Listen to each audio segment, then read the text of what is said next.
ever done in your life, Willie? I kissed a guy. Yeah, when did that happen? 2 weeks ago, I was in a hot tub. I started making out. He touched my penis. I touched his. And then what happened? Peanuts. I had to, peanuts. Just Keep going, William. And then what happened? I had to fly to the Turks and Caicos the next day. I was 99 to see to go. Okie doke. Michael Lair has something to say about what William's dad pumped his sperm into 2 eggs a can. There you go. Can I read you all a poem by Shel Silverstein? I love. You have that. God damn it, my phone's over there. You have that all queued up. It's okay. Maybe we can do it later. Why don't you sit on the? Why don't you sit down and join us on the edge of the stage there? Yeah, just sit in front of Joel's drum set over there. So I noticed that you're drinking a 7-Up. That's absolutely not 7-Up. It is absolutely 7. Here, put the mic back. Put the mic back in the mic stand there. And grab a seat. Just sit on that ledge right in front of Joel's drums over there. 7 fucked Be right up. in the frame. 7 It'd be fucked beautiful. up. I like that. There you go. How about another hand? Look at that. Look how cute he is. How about another hand for William Montgomery?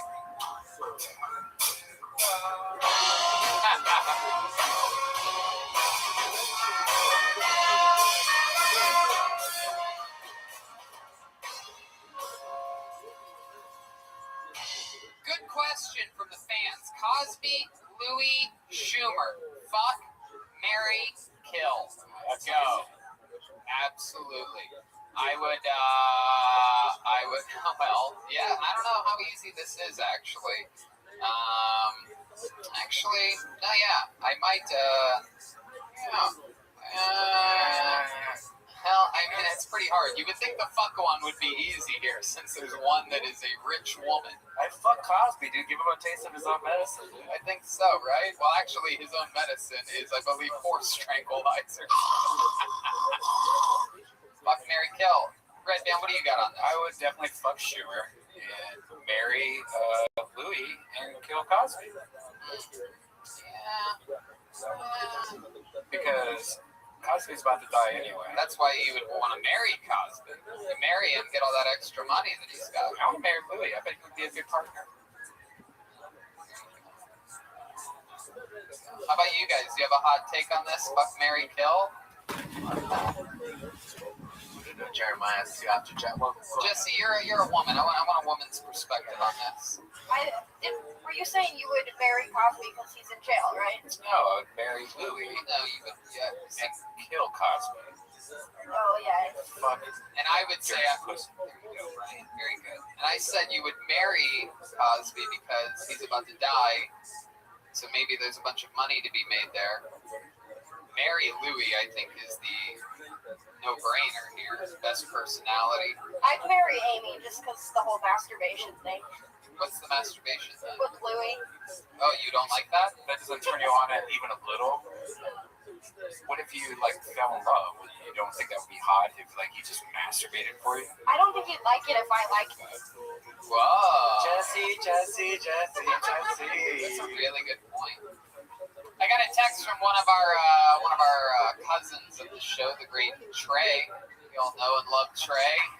Comes with us on the road a lot, and he reminded me that Ari and Sam are also two of the greatest guests in the show history. Also, Big J. Ogerson, Shane Gillis. Really, basically, like I said, anyone who's on the show more than once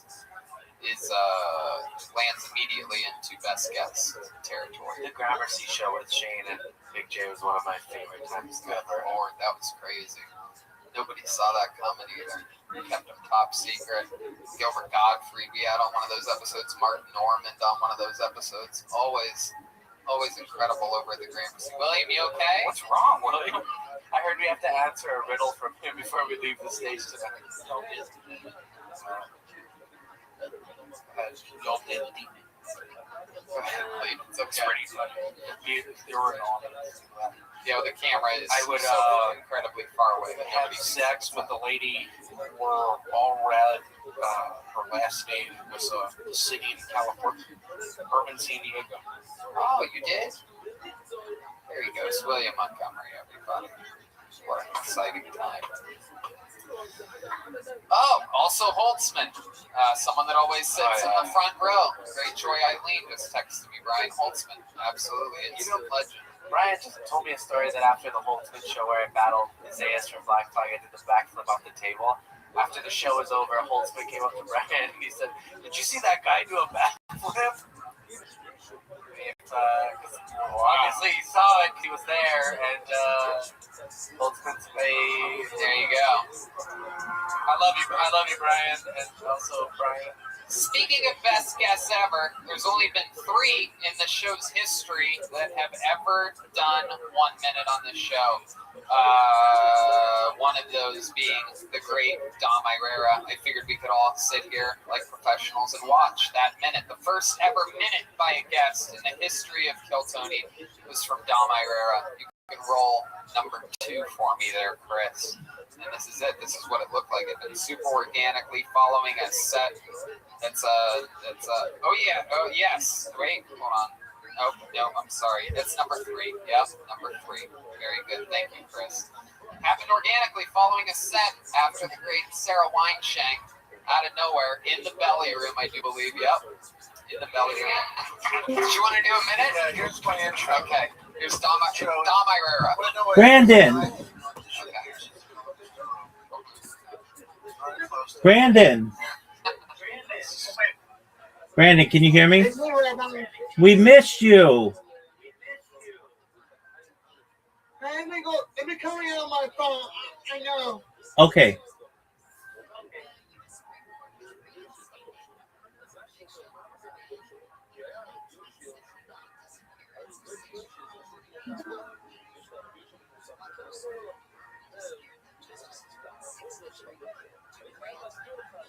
I don't understand what happened. Oh, Brandon live streams his life in here 24/7 and has for over a year, and then was gone for like the last week, and we don't know why. We're worried about him. Brandon, we missed you. I know. Where were you, big man? My internet been out. It's been out. I have been out for a long time. My internet and cable went out. Oh wow, is everything okay now? Well, my internet, my cable went, internet got fixed, so we're all good now. Oh, thank God. We worried about you dearly, Brandon. I'm glad that you're okay. Yeah, is Tony guys sleeping? No, he's working on a project, but Miss Aquarius was in here, and we talked about you a lot and how much we worried about you. So everything okay with your internet and your cable now? Yeah, everything's right. As of right now, good. Okay, and you're okay? Yeah. Good. Thank God. And your family's okay. Yeah. A storm blew and knocked my cable, my internet out. Okay. Because we didn't hear from you for like almost a week. And Brandon, of any person who I worried about, it was you. I wanted to make sure you were okay. So I'm glad that you're okay. And you get back to normal. And if you need anything from me, you know I'm here for you, okay? Yeah, you say a lifestyle in here 24/7 like you. Absolutely. Yes, you do. You're amazing at it. And to not have you here for a little bit of time was very worrisome. And I want you to know how much I appreciate your friendship. And I love having you here. Excellent. Okay, so if you need anything from me, Brandon, you let me know. And I'm glad everything's okay with you. I was worried about you, very, very worried about you. So I'm glad to hear everything's okay. Yeah, I was kind of worried about I was mad because my internet was not working. No, I understand. I understand. I want to talk to you guys. Absolutely. You guys are my friends. You worry about. I was worried about you guys. Well, we're okay. We're okay, thankfully, and you're okay. And you get back to watching your shows, and we've got the World Cup and baseball and all the good stuff that you like. And if you need anything from us, you let us know, okay? What the heck? I can't get CBS. I got a lot of screen wrap, but I want to click on, you go watch CBS in my local town. Yeah. It's the connect to home Wi-Fi network. And I've already connected it. Okay. So you've got to connect your. So maybe it's got to connect. Is this Lisa one? That's my mom. That's my mom's Robert. Is this connecting? Okay. So I want to go to watch something. It's saying it's connected to home Wi-Fi. okay. And it's working. It's working my Pokemon. Okay. So maybe restart the device or see what you've got to do. You know how to troubleshoot. You're one of the best troubleshooters I've ever met. So you know what to do. Restart I was starting. and then reconnect. And if you still have issues, you let me know, okay? Yeah. I'm so glad that you're. Yeah. I was worried about you guys. We were worried about you. I'm so. It's really nice to meet you. Yeah. So Brandon, Brandon, this is Tony Brandon. Hi, Tony. Hello. What's up? Nothing much. I'm just chilling with you guys. That's all. Yes. I'm live streaming in here. I was live streaming here 24/7. Me too. I don't know if I'm gonna be 24/7, but I'm live streaming now. So You're Excellent. live streaming now. Yes. Yes, he is. Oh, Okay, Brandon, you go restart that device and then see if you can reconnect. Okay. it's popping up. It's already started, so I'm just going to bring. If you see another cat of mine, the meerkat one, that's mine. Other one. Excellent. Wonderful. Here it is back in here again. Wonderful. I forgot. Okay. Well, we're glad that you're okay. Here I am. Excellent. Here I am. Yes, you are. Hello, sir. Good looking as always. You're amazing. We love having you here. Brandon, I've had this Discord for about 2 years now, and no person have I worried about as much as you. So I'm glad that you're okay. Yeah. I've been stuck. I've been over here stuck. I had nobody to talk to. Nobody. I was mad that I didn't have the internet. So Yeah. No. it's No. been hard for me. No internet and no cables. No fun, right? No internet, no cable. That's not fun at all, bye. No, it's not. No, it's not. So you've got it all again. So you get to go enjoy all your stuff, enjoy your video games, and you let me know if you need anything. Okay, big man. Okay. I'm Okay, 2-4. excellent. I'm so glad you're back. I won't. Wait, Mom. Okay. Ladies and gentlemen, your final comedian of the night has been performing here, auditioning here since the club opened in 1972. He's very close to being passed. Put your hands together for Razor. Razor.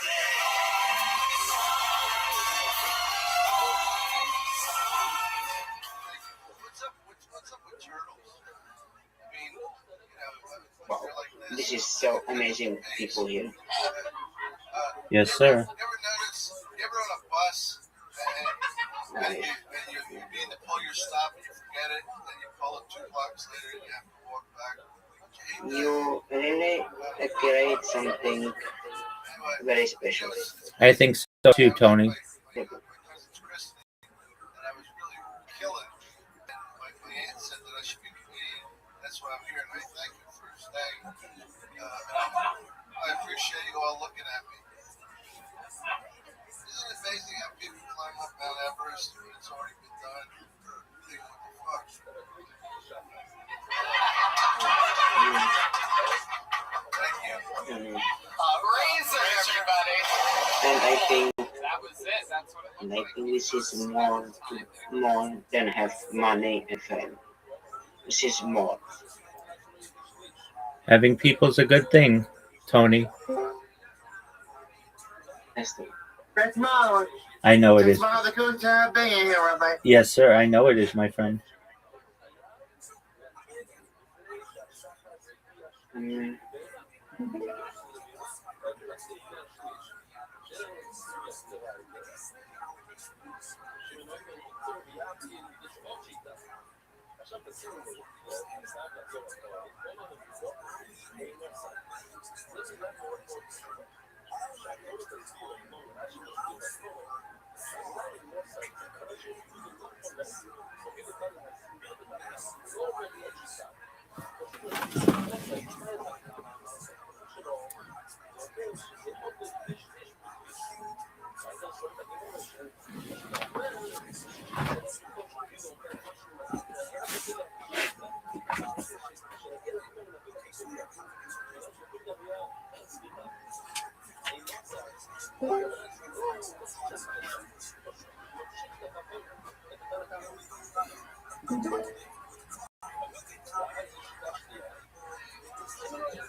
Comedian did a minute on Phil Tony in person. I did a guest did a minute, much like Courtney Williams back. Did you get your phone?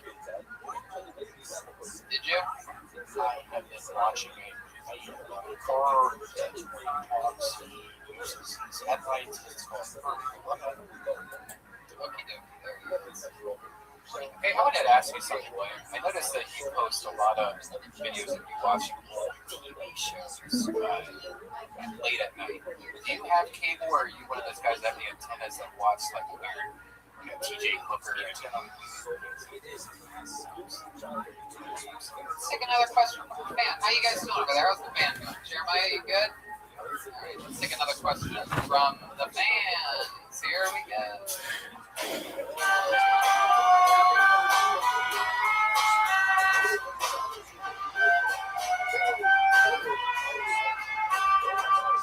Ooh, this is a good one. I like this one. This is a question for Jeremiah or Jesse or both. Any good marching band stories? That's a good question. You guys are both in marching bands, according to this fan. I didn't even know that. Is that true? You guys are both in marching bands? My band thinks it's nerdy that you guys marched or moved in any direction whatsoever. I not only marched, Redman, I was the drum major my senior year. Whoa, look at that. He doesn't know anything about majors. Ryan likes minors. Nothing wrong with that. Go ahead, Jesse. Give us a good marching band story. Well, American style. American. Well, one time I shoved my trumpet up my pussy. Is that true? That's what I was doing Ooga! when I pushed out. I went. That sounds like a trombone to me. That's the story everybody always wants. Anything good from marching band though? Anything crazy ever happen? Not really. At high school, I was seeing this guy who was in my section, and I gave him a hand job on the bus. Whoa, look at that. I think you just took Jeremiah's story from him. Huh? Same guy. Oh, look at that. Did he finish? Did you finish until completion? No, I was really bad at it. Wow. Really? Can you? What do you think was so bad? Like, can you give an example of like what that hand job was like? A lot of mashing. Mashing? Yes. Like was it a flat-handed hand job? A lot of freaking. Oh no! But, all right. How about you, Jeremiah? You have I was not in a marching band, but I played in like grade school band, and also I played in the band in my church. And oh yeah, give us a church band story. We know those are the good ones. I went to a Catholic school. I know what goes on over there. I don't remember too many wild things necessarily happened because they were just like old hymnals and stuff.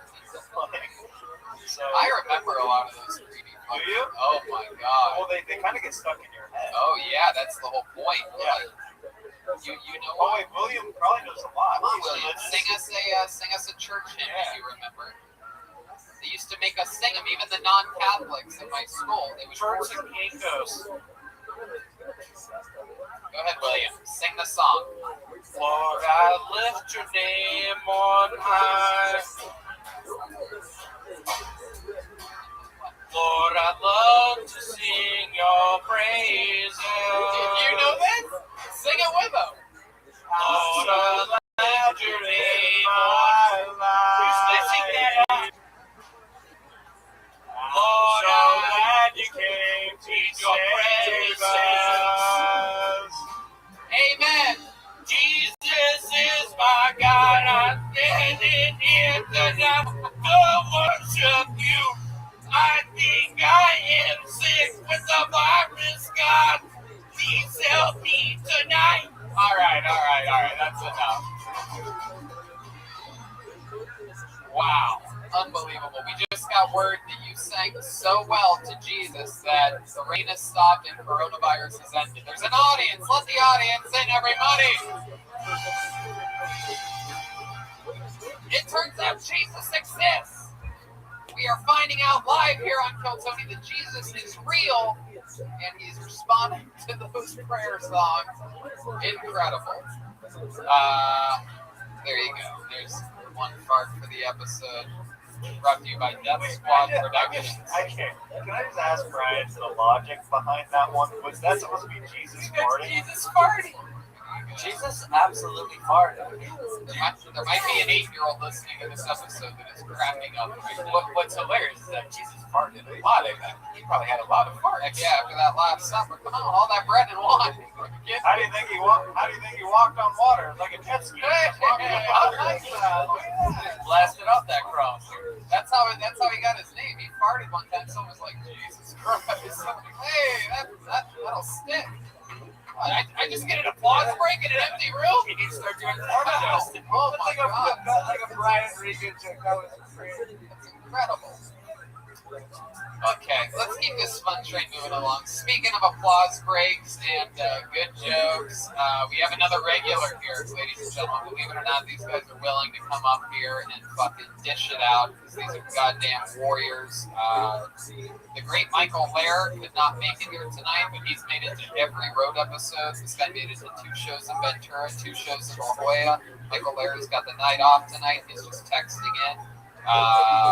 But however, there is one other regular, and you know him, you love him. Unbelievable writer, unbelievable roaster. Make some goddamn noise for the great David Lucas, everyone. Here he is. Watch that cord, David. Be careful up there.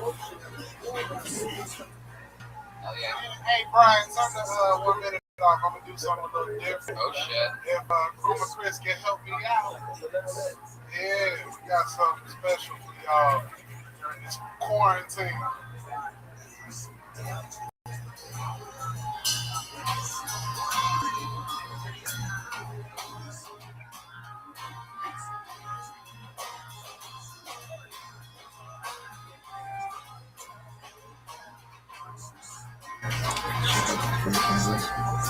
Well, she said it's cold outside and she hands me my raincoat.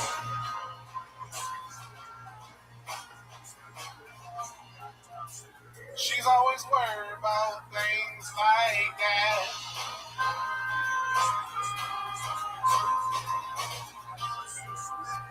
Well, she said it's all gonna end and it might as well be my fault.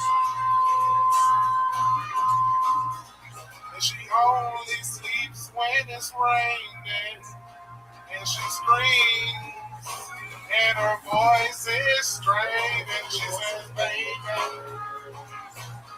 it's 3 a.m., I must be lonely. And she says, baby,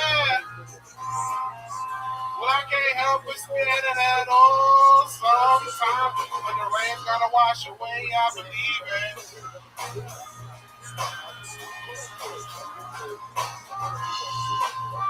Well, she's got a little bit of something I got better than love.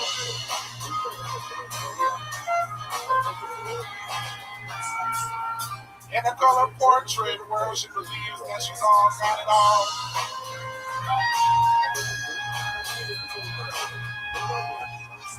She swears the moon don't hang quite as high as it used to. And she's only sleeps when it's raining. And she screams. And her voice is strained. And she says, baby, it's 3 a.m. I must be lonely. Well, help me, she says, baby. Oh, yeah. Well, I can't stop at all sometimes. But the rain gonna wash it away, I believe it. Wow. Fucking beautiful. Oh, yeah. Red Band and I were checking out the street comments during that. People saying that this is cure for depression, cure this every week. This is exactly what we needed, exactly what we wanted. Incredible. Oh, that's from Michael Lair has 2 comments. Shouldn't David be, this is from Michael Lair, shouldn't David be guarding Sandra Bullock's blind side? And he said your comedy special is going to be called 10 pounds of shit in a 5-pound bag. Oh, God. Why am I getting fucking roasted by Professor X? William has something he wants to say. All substitutes are at the drive-by. Your brother in person, William. This is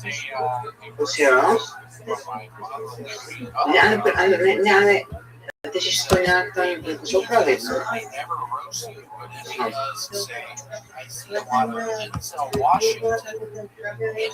No, seriously, did you swallow Denzel Washington? No, ale ja to już nie wiem, wziąłem 2 do źródła. Yo, Tony, if you're talking, can you mute yourself? Thank you. Ask a question. This is for you, David Lucas. It is from Donnell Rollins. Oh, shit. And he said, you okay? Hey, Donnell. Hey, when they first saw the coronavirus, they looked under the microscope and they said, yo, ashy ass, shut the fuck up, boy. looking like you got bit by a bat, nigga. Shut your black ass up, boy. That's weird, Rosa. Ain't no place. Michael Laird just wrote, tell David to wear his hoodie so our racist murders him. Wow, Jesus, there you go. Wait, Donnell actually sent in He's a. just mad because when his leg is straight. Donnell actually sent in a response here. Hold on a second. Let's see what he had to say. This is here you go. It's all happening here. This is from Donnell Rollins. There you go, that's it. You can cut it there. There you go, that's it. If you want to, you have a bunch of pent up Donnell jokes that didn't get out. Yeah, you might as well save it. Might as well save it. You made a whole podcast about it. I think special you gave me like $3. Of course. Yeah, Donnell's the fucking man. And again, You get squeaky ass bench truck fixed. he's got a squeaky truck.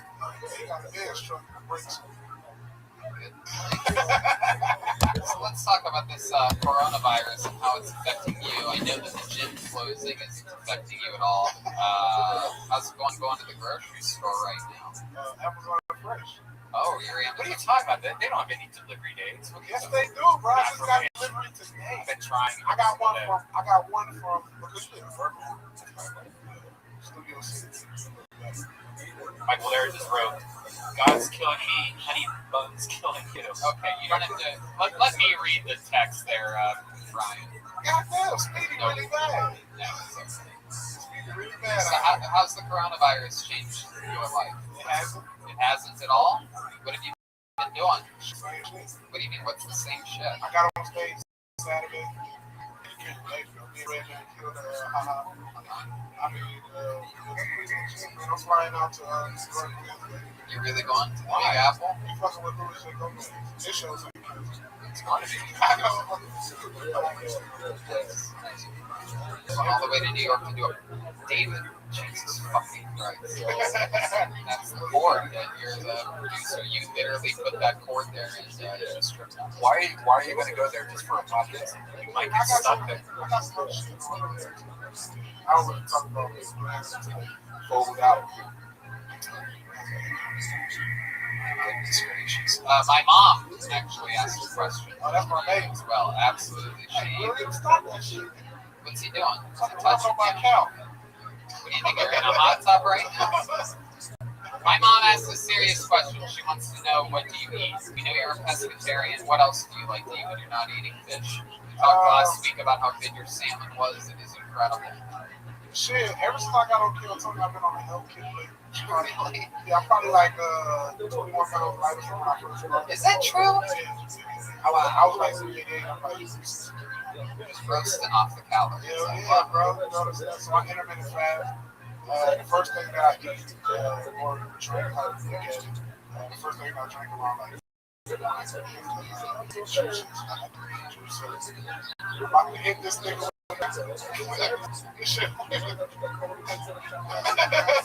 Is that true? You talk to That nigga look like he's talking about any kind of juice unless David, square up to the camera here. that motherfucker talking about orange juice and vodka. That's what it is. David, you went from Air Jordans to air fryers. Nah, nigga. Air fryers. Oh, They're healthy when you make, wings and stuff. I don't, so yeah, the first meal I know he is something sweet juice, celery juice, all the other shit. And that's what my first meal that he was something I thought was from the gym. Like, today I had a side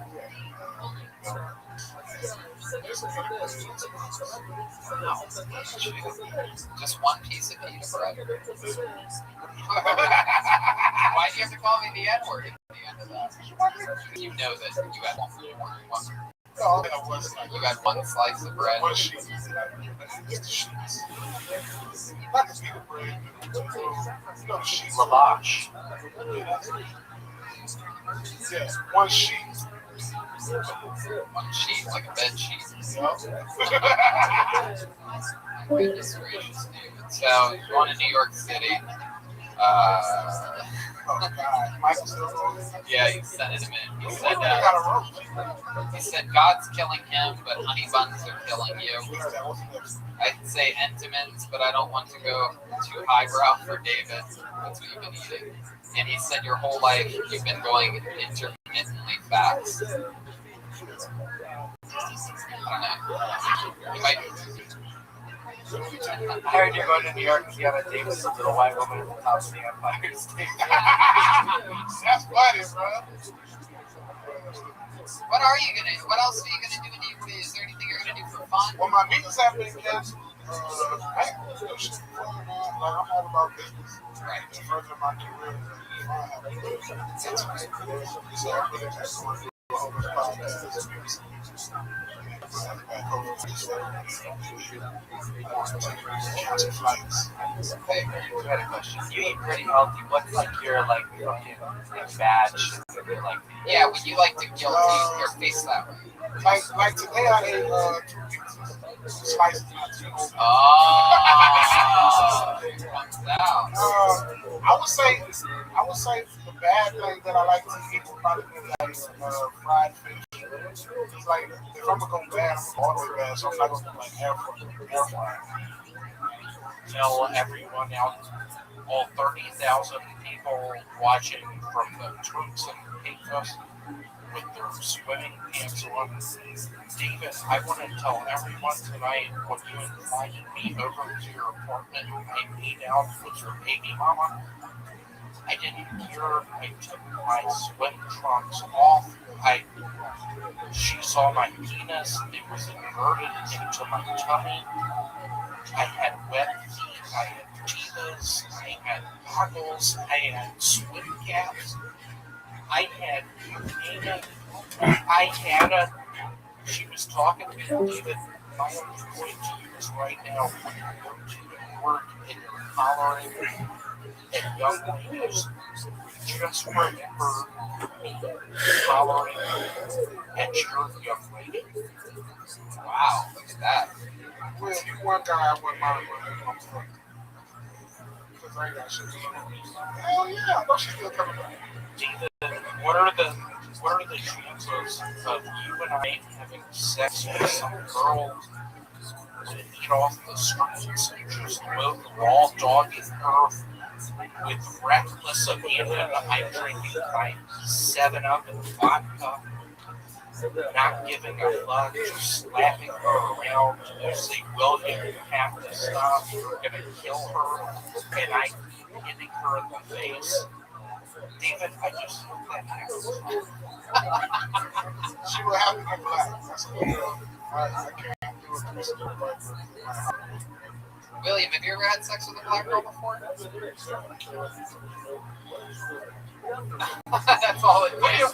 No, but seriously, what do y'all think? Can I pull it off? I have a very average size penis. I have web feet. I have to remove your blood. You said it like 30 times. However, I want to see this feet. I've asked before, and I've actually seen them on the show.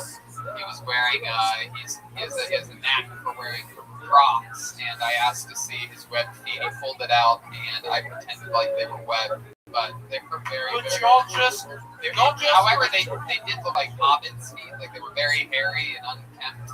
But when y'all watch that movie, just David and I just remixing the Herbie the Love Bug movie, and David and I, Maybe if you grow some eyebrows. what the fuck do you mean, Redman? You know exactly what I got my best fucking set! Yeah, I know. Not with those eyebrows. I've got you sick tonight, bitch! I just saw the spit fly on my nose. I'm sick tonight, Alright, Redman! sit there you go. Sit back. David's fucking brave grabbing that up. Come on. What are you, a fun police? You have another antibacterial wipe? David's shirt, this is from Michael Lair. David's shirt says champion. That's true. David's shirt says champion. He deserves an award for getting it over his shoulders. Yeah, absolutely. He says that you put the meat in meetings. I agree with that.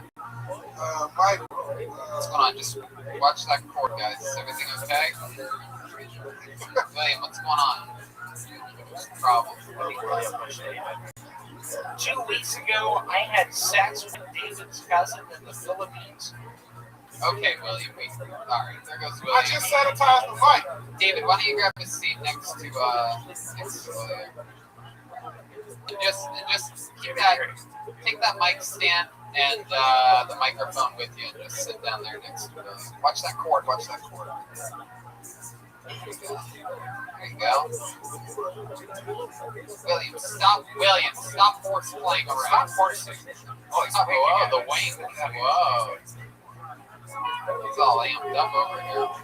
Lord, I lift your name on high.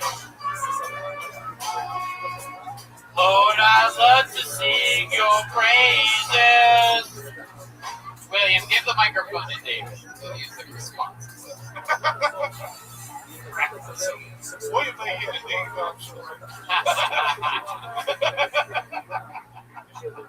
Oh, wow. This is another question from a fan. This is actually for William. You can answer it pretty quickly and easily. William, are you having a boy or a girl? I am having an abortion. Oh, wow. I had sex with a Filipino girl 3 years Now ago. we heard that already. Hand it back to David. Okay, this is another question. Okay, there you go. Okay, yeah, we don't. Yeah, there you go. Another question for everybody. Ass or tits? I like both, but I'm gonna pick ass on this one. Red band? Ass. Yeah, I'm gonna go ass. Oh wow, we're all ass so far. Jeremiah, I believe you're an ass, man. Whoa, look at that. My goodness. He answered that like he's still in Christian man camp. I like the memories. How about Jesse? Big penis. Yeah, look at that. Absolutely. Chroma? Obviously ass. Yep, definitely. David? But long term, you need an ass. Yeah. How about William? I am a fan of that milk that is not too high in fat. I think it's called sweet milk. I imagine Okay. Not the two.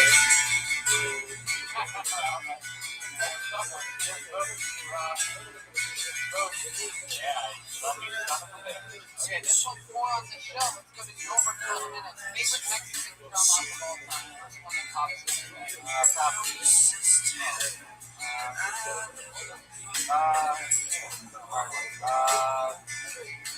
Yesterday, the Black Flag, that was really awesome.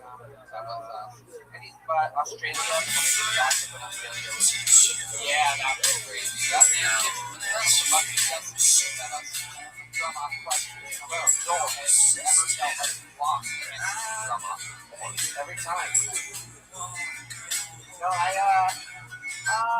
yeah, for sure. A couple of times there are people who are technically really gifted. I'm not like the most technically gifted drummer, but I think that I am seriously willing to die. So I think that in the grand scheme of things, no. But if we're talking, yeah, there could be a case made that some people are technically better than me, but they're not technically grand scheme. So you're saying some people drum better than you, but you come in and Yeah, I bring the whole show. I might be better technically, but they can fuck with streets. I agree. One of the questions I'm going to ignore is the funniest whole group. All of us.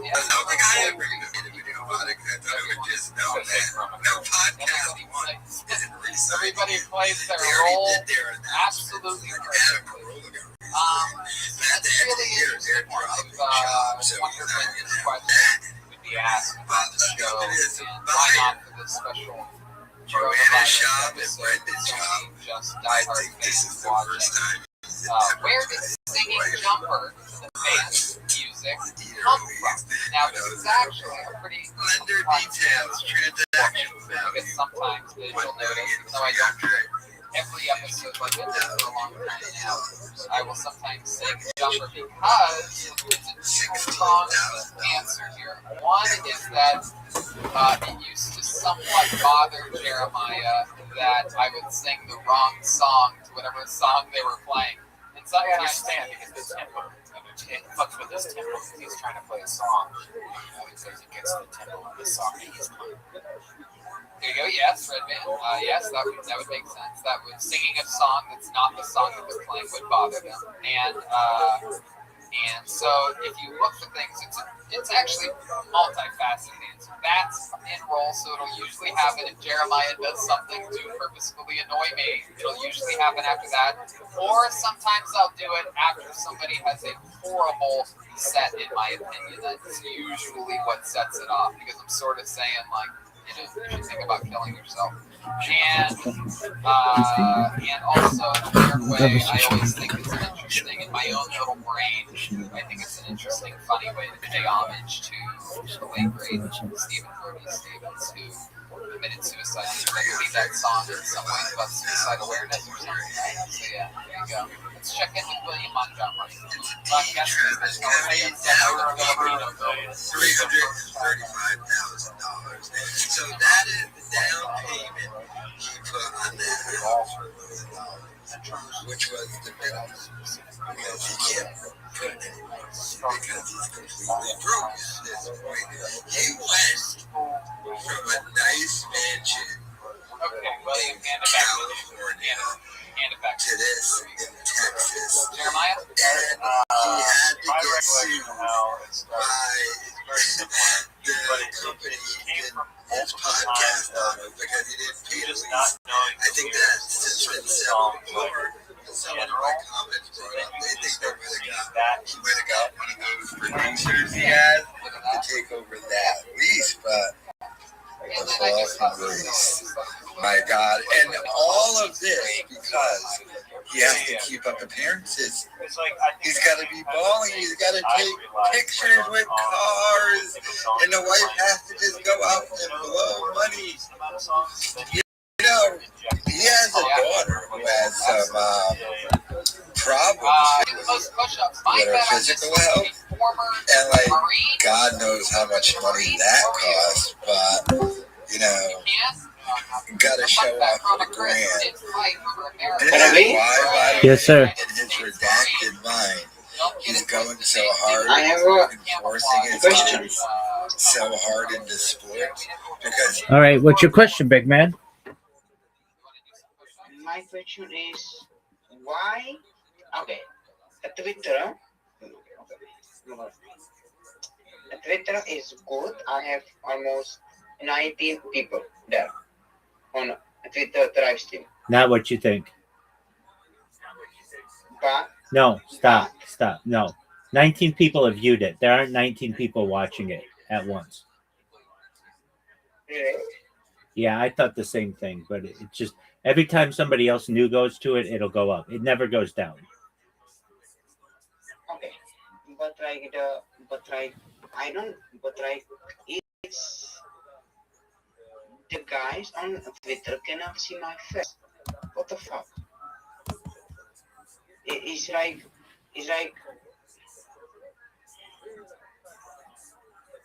I don't know. I mean this. I'll check for you right now. Like guys on Twitch cannot hear my name. Guys Absolutely. on Twitch can't hear you. No. They cannot see me, and right now I cannot see myself. I cannot see, but no. Okay, just one moment. Okay, yeah, so you're not streaming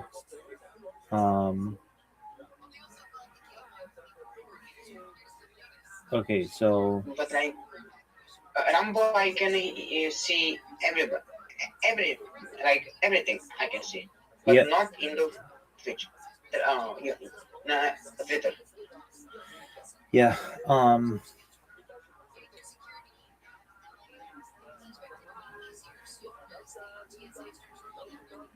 just one moment.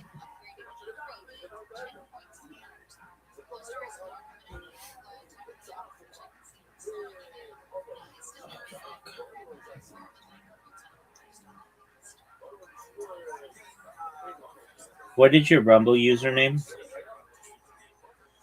Rumble username is I'm gonna head HADOWVKING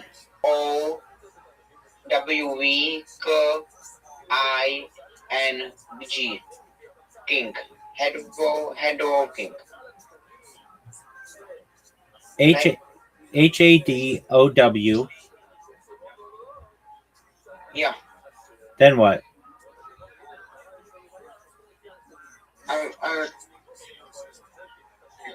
This. No, you got to be able to just spell it for me. I can't read that. Just spell it for me.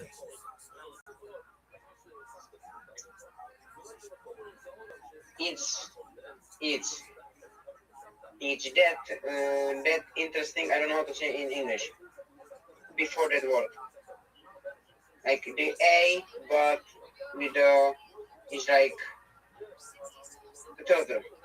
I don't know how to say in English.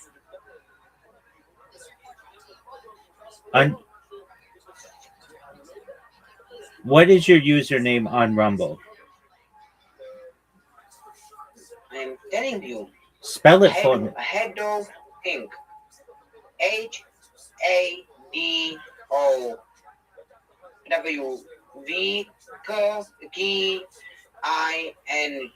and before that is like something special, but I don't know how to say in English. Underscore? Yes. Yeah, no, like the A, but like A with something.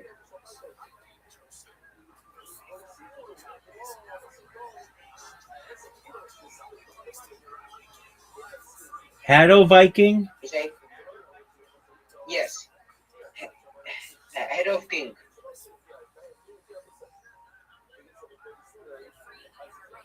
Okay, nobody's going to be able to find it if you can't say it. What are you on? What are you on Twitch? Twitch Rear Antonio. Okay, that's easy.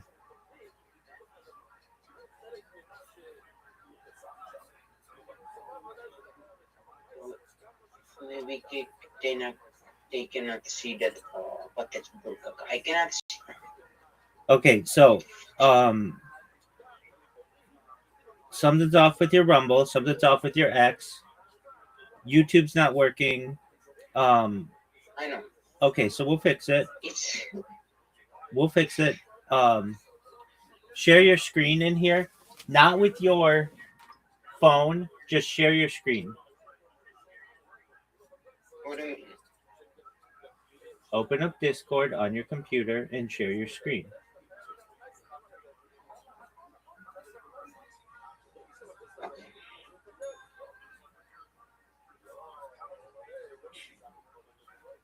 Everybody can make mistakes. Yeah, this isn't a big deal at all. This is your first stream. It took me months to figure this stuff out.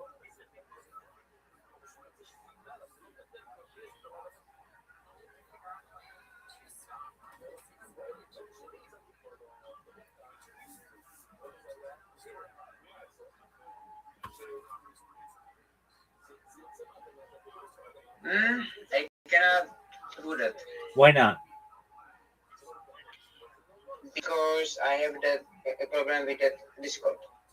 What's your problem with Discord? Discord is like I cannot I contact like the support like my email is not working and my password don't working. Okay, just create a new Discord account. Just create a new Discord account. Yeah.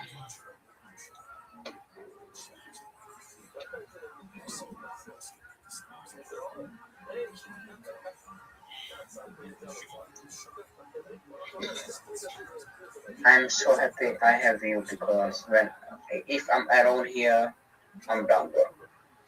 Well, don't worry about it. I'm here, big dog.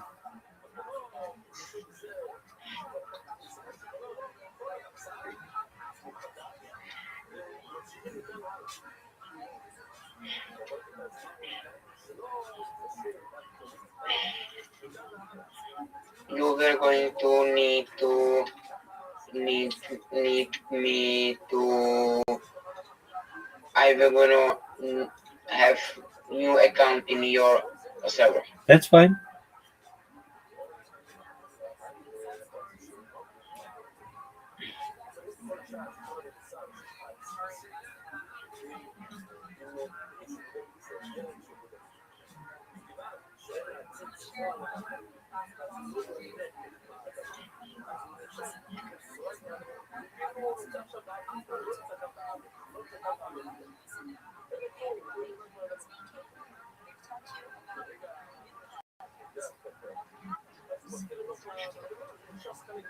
Otherwise, I am feeling good with the camera. Okay, but we gotta fix it. I know.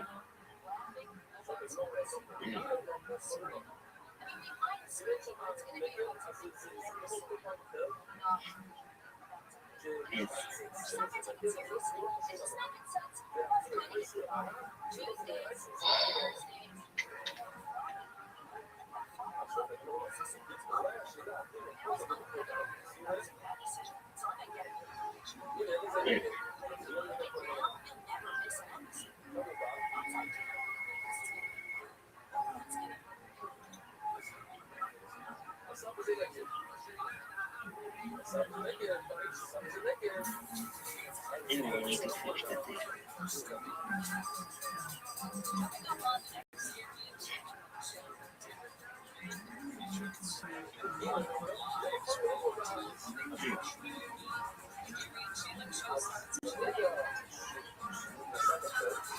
Okay, okay.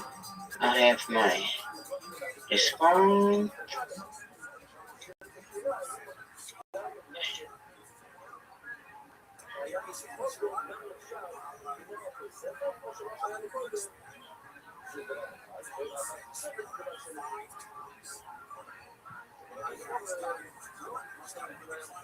I need to.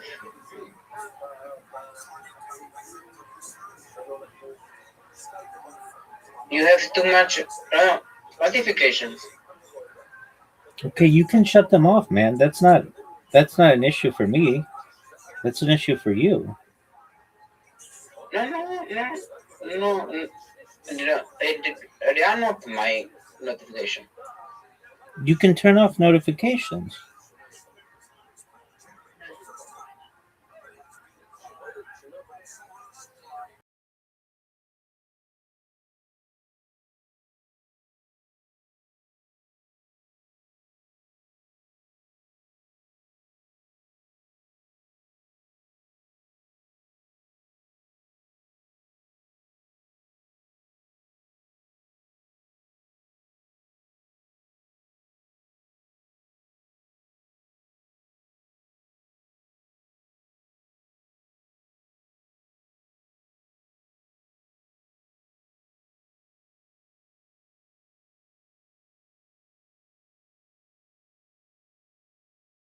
Is your name of your server?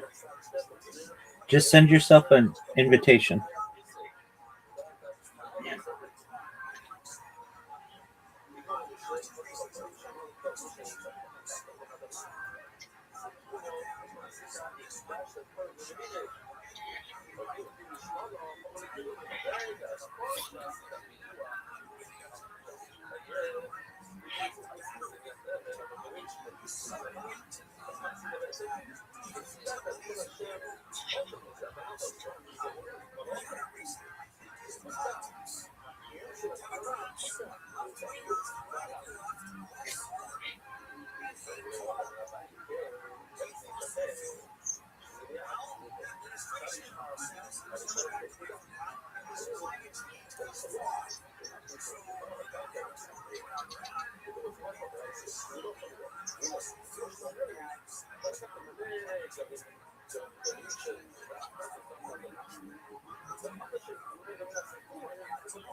Yeah, I noticed. I have okay. That's good.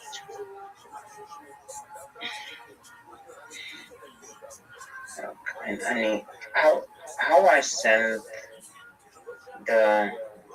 Can I send like to come here. I'm not. I don't. Yeah, I cannot.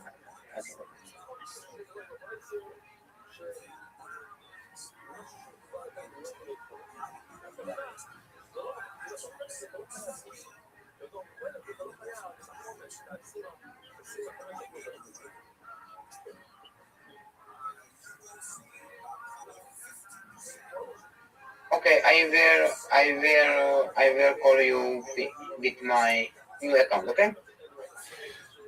Just stay in here with both of your accounts. There will be echo. You just mute one of them.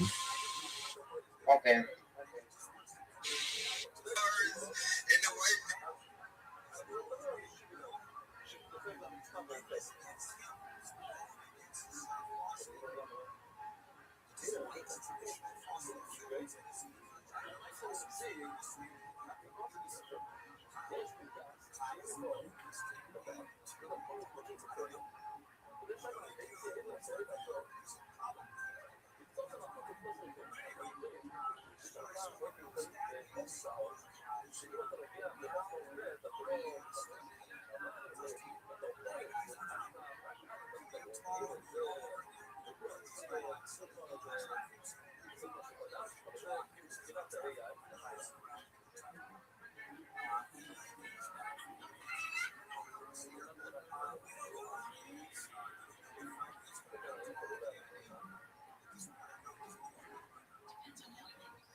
Yeah, I'm starting to think this is not mistake by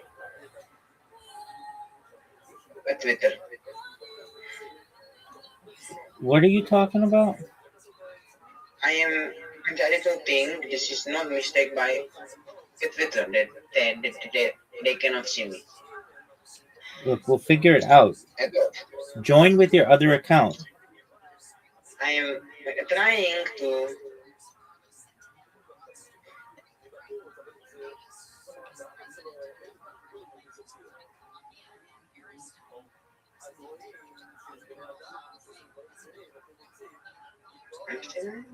I don't think so.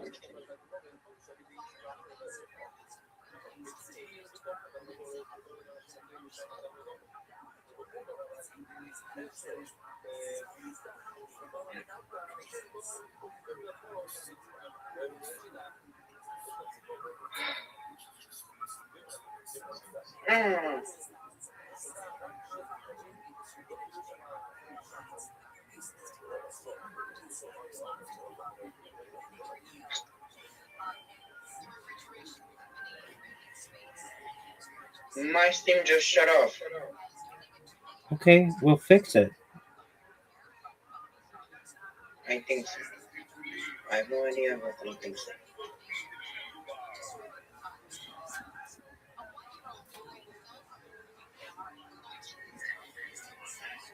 It's live. Still recording.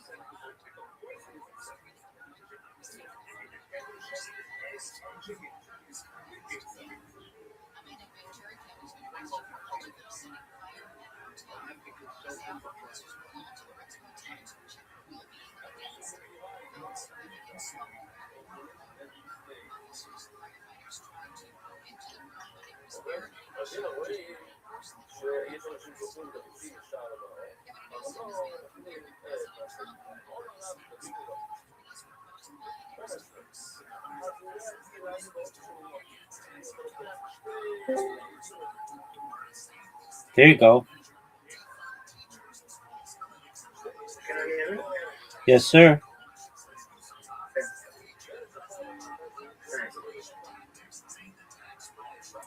Okay, share your screen. Let's look at your Rumble.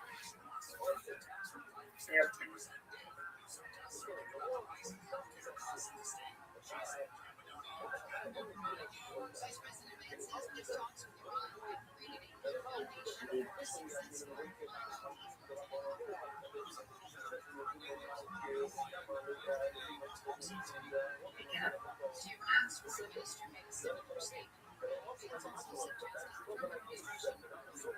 Do you know what work here? What'd you say, big man?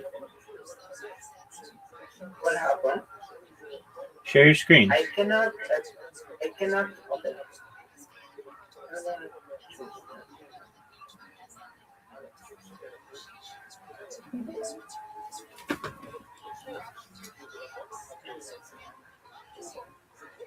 Anyway.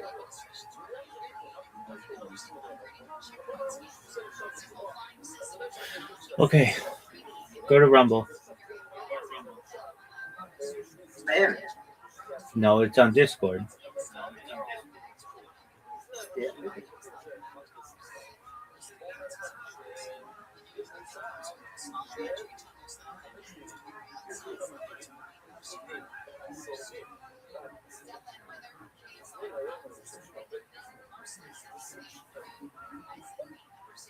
See, number? No, it's still Discord. You're probably only sharing the window and not the whole screen.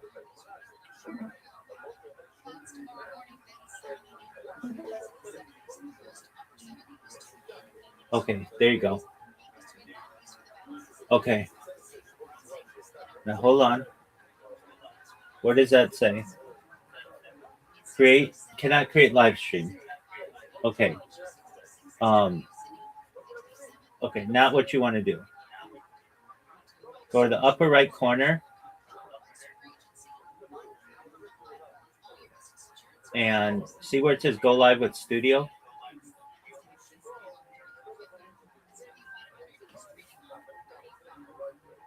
Do you see where it says go live with studio? It's green. It's a green button. Yeah. Yeah. Yeah. Click that.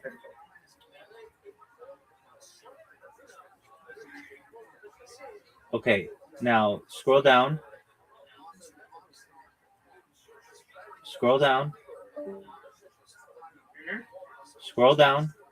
Okay, stop. You see it says live? Yeah. Okay, go to enter studio. I'm still live. Yeah, you're still live. Okay.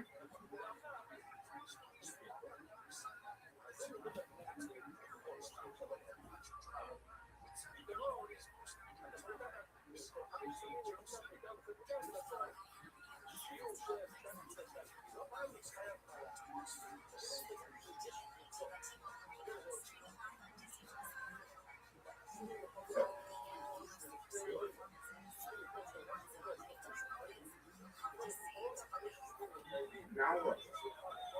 Okay. Now,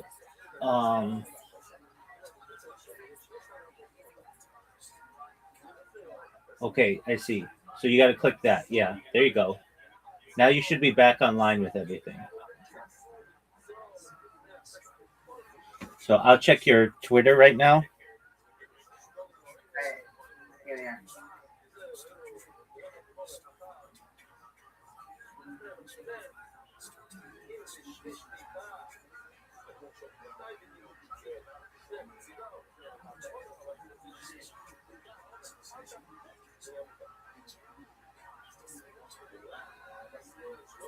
Go back to your Rumble.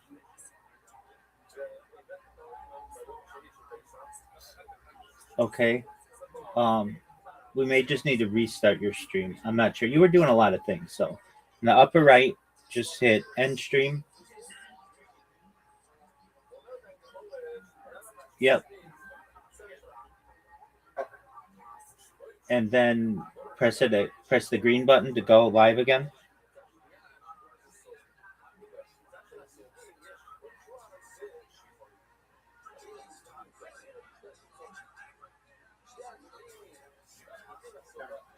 Okay, are you live now? Yeah. Okay.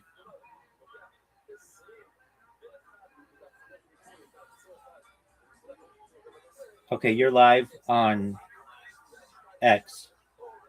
Now check yourself on Twitch and all that other stuff. I am live with my face. Yes. And you can hear me. You weren't saying anything, so I'm not sure if I could hear you there, but I'll check on. I'm going to mute myself, okay? No, don't mute yourself. Don't mute yourself. Don't mute yourself. Don't mute yourself. Yeah, I can hear you. Okay, nice. Okay, so everything is working. No, don't just say that. Don't say that. Stay right there. Because your Twitch is frozen. Now that's okay. You might have to change some settings in. Are you using Chrome? Yeah. Okay, you're using Chrome, so we may have to fix some Chrome settings. Okay, you're working again. Say something. Hello. Okay, just one moment.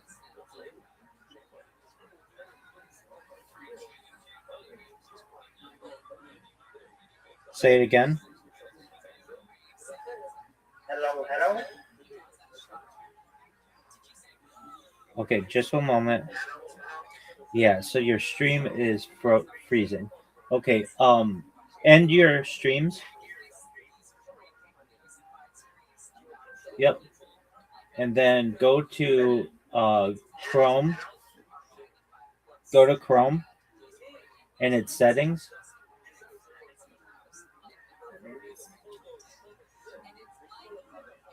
Just check.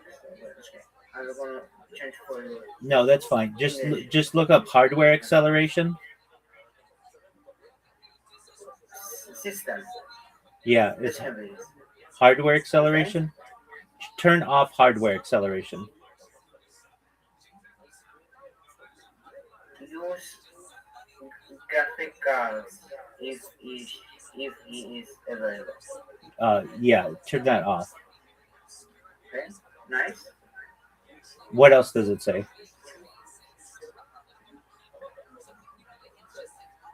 Well, some like when I off my Google Chrome, the app will be like to the like will be still running. What'd you say? When I turn off my Google Chrome, the app will be still running. Good. Okay. Now go back to Rumble and go live.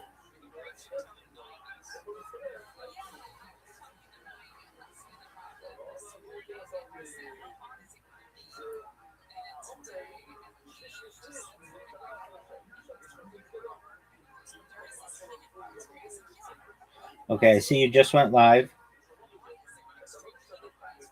And then you just stopped. Okay, now I see you're live. Okay, say something. Hello. 1, 2, 3.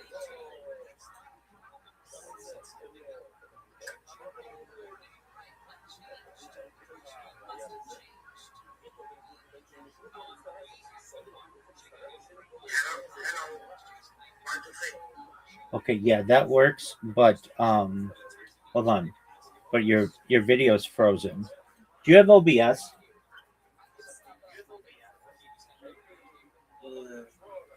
I don't think so. Okay, download OBS for Windows.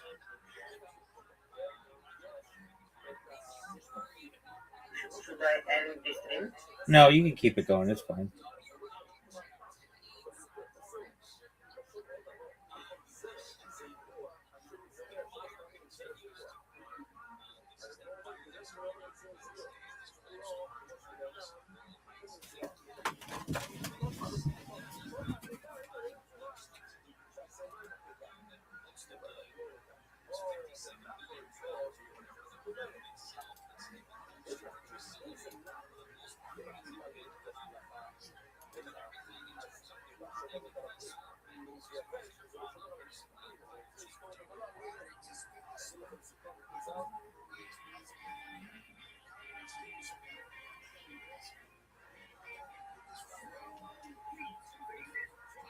Yeah, I have it.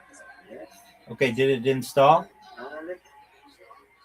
No, I'm going to done on it.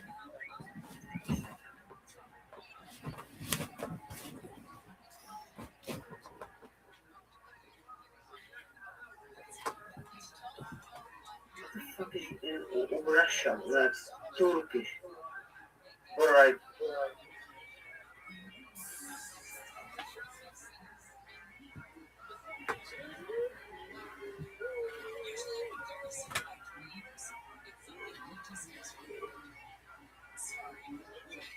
Yeah, I got it.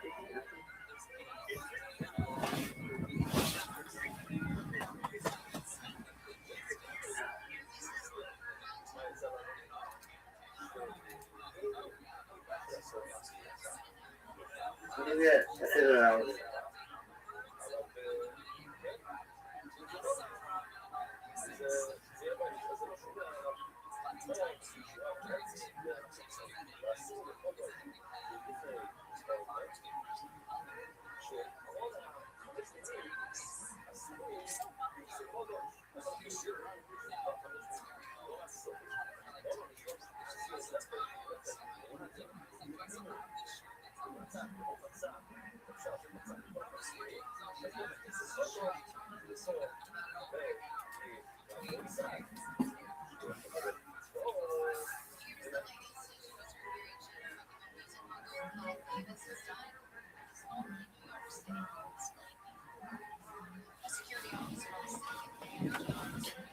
Okay, did you download it?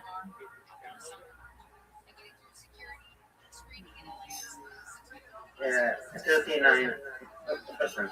Okay. You can end your other streams for now. Okay.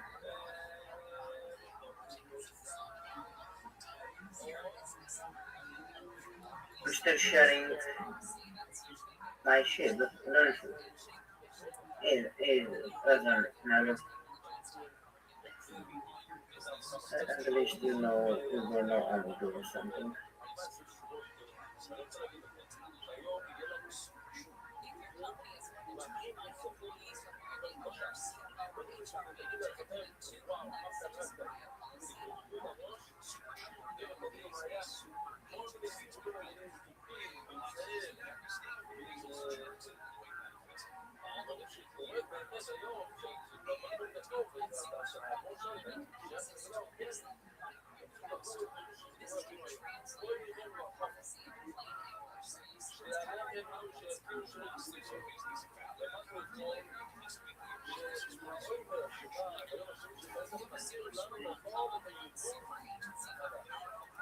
What percentage?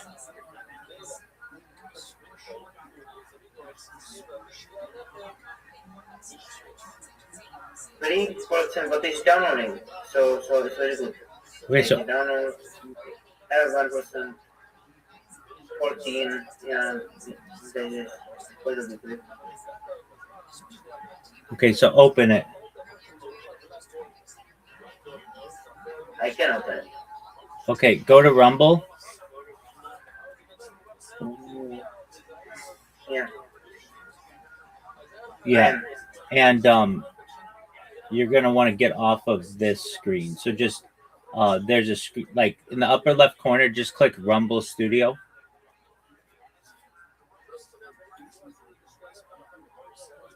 Yeah. Yeah, just click the Rumble Studio. Good, good. Keep it there. All right. Is OBS installed?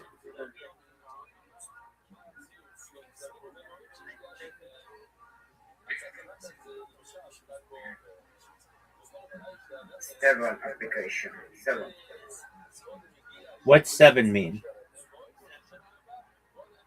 Not yet. 22. 22% downloaded? 26. Yes. Okay, how much now? 30, 31, 32, 30. What the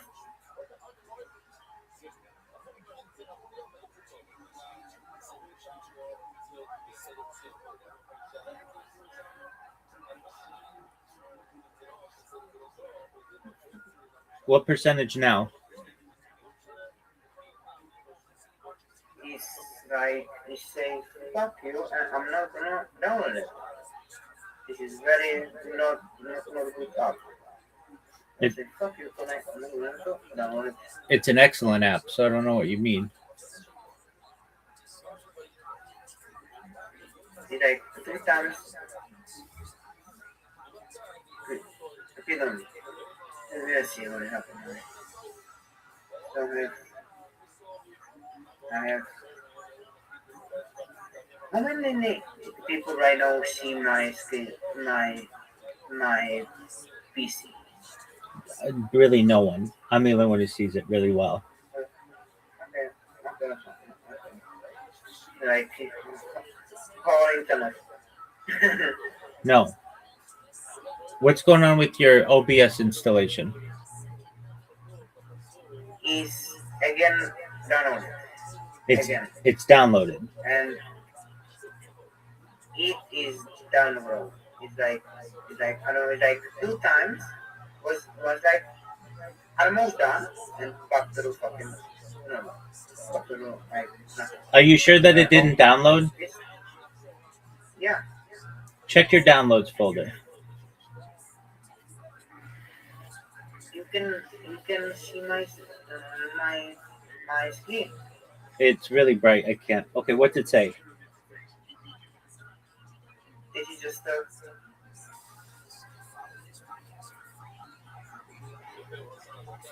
What's it say? it's just like some changes and like some new features. This. Okay, so it downloaded? I'm trying.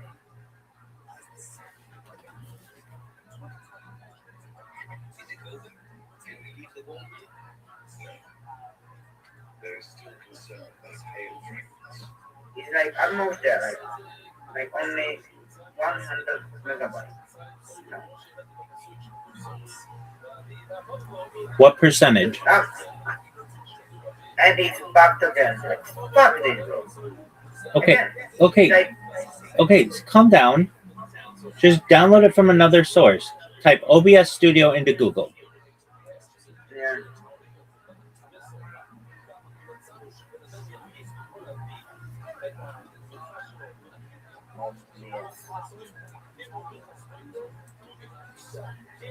Yeah, I have it. Okay, download it. Yeah.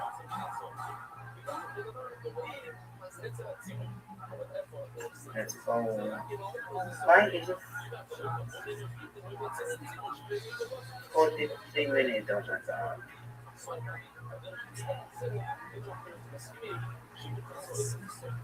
It's not going to take 43 minutes.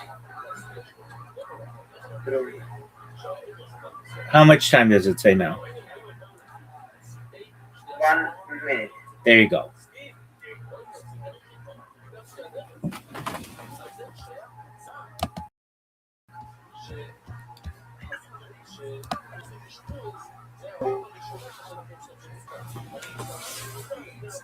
What up, Zoot?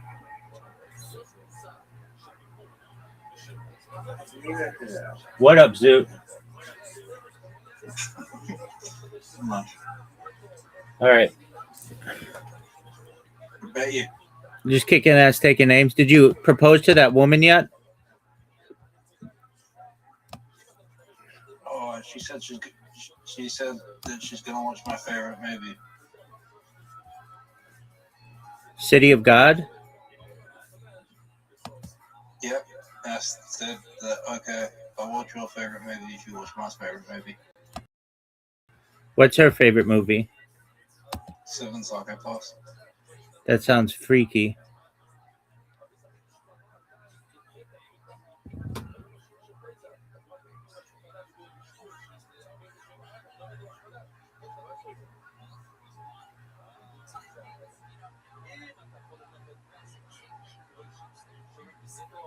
Bye-bye.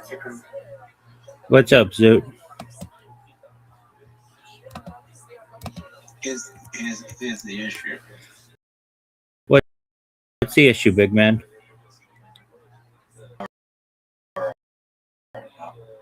Okay, how'd you get high? Look, the issue is she's working, and I can't make my move while she's working. Oh, she works. Why can't you make your move while she works there? She works. Okay. So why can't you ask her out?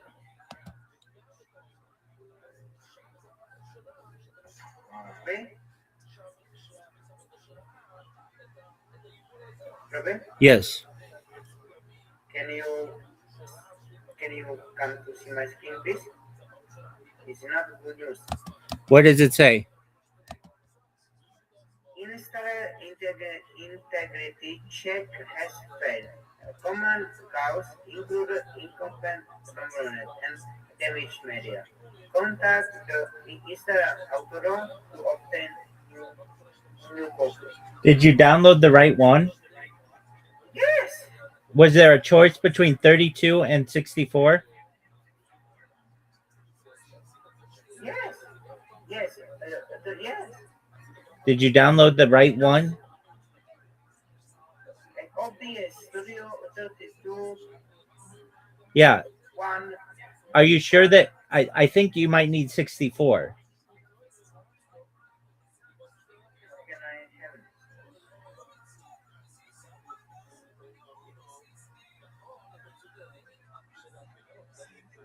How can I have it? Just type in OBS Studio 64. Okay.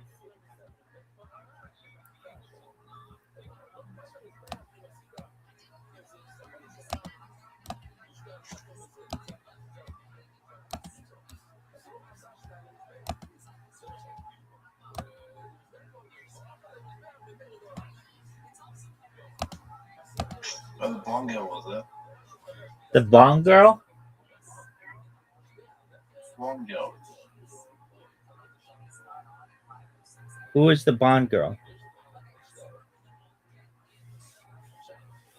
Blonde. Oh, the 9? Yeah.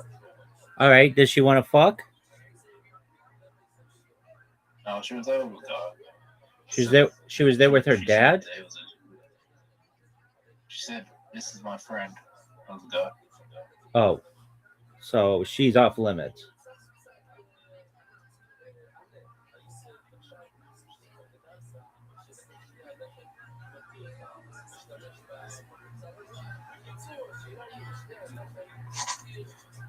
I think, Robert, Yes, sir. I think we might have a problem. But we are gonna I think this is X64. This is it, but I cannot have it. Okay, why can't you have it?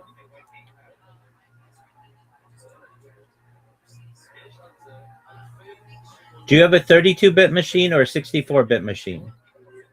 Windows X64. Okay, I cannot have it. why can't you have it?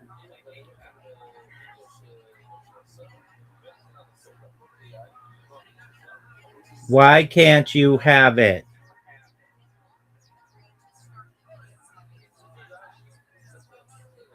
Tony, you got to talk to me when I'm talking to you.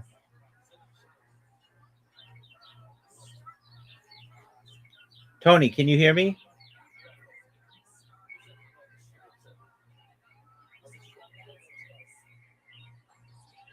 Tony, can you hear me?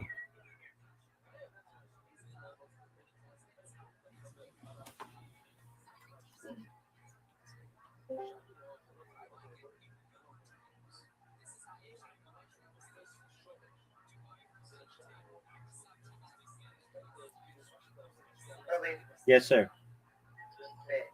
so I think we might have a problem because I think this is 64. Okay, and you have 32 or 64? What do you have, 32 or 64? I have OBS Studio 32.1 Windows X64. Where do you put it in? Okay, so download the OBS 64 one. Okay, did you type it into Google? Yes. I have it in assessment. I'm gonna have it on the book.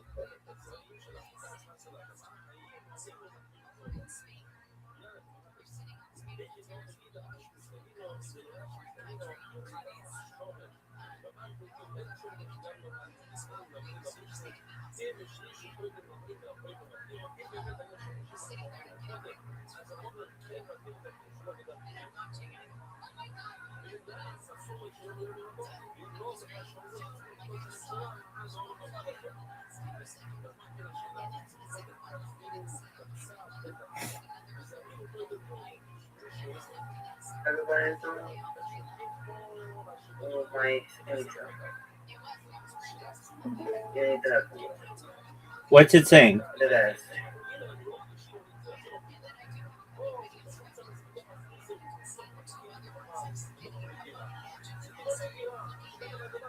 Thing left. What? The Mac OS release OBS Studio support Max 1 version 3220 release April 21st. Download install x86-64 Intel. Okay, download it. So it's the same chip. It is the same chip.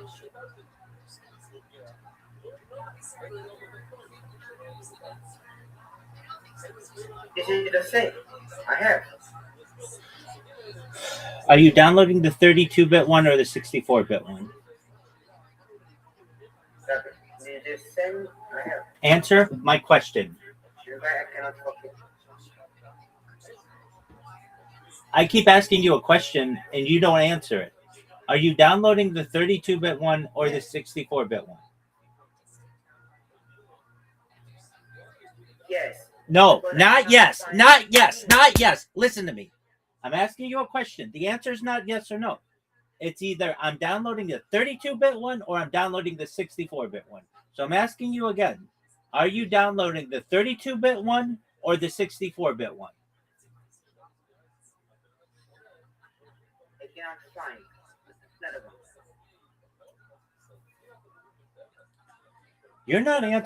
You're not answering my question though.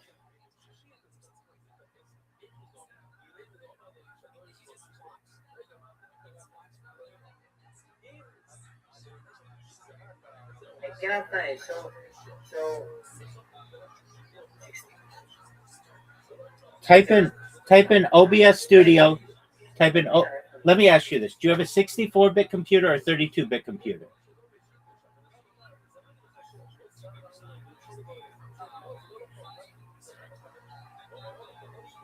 Why is it I ask you a question and then you don't answer it?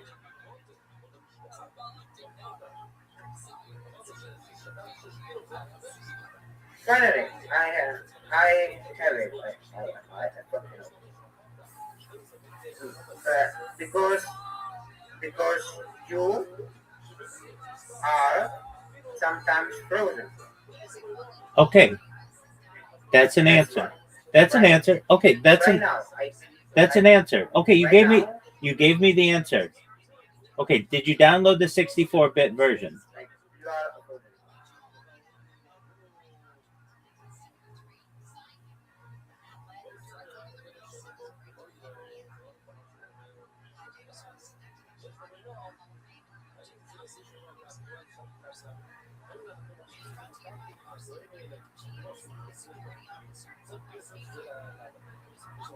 Again.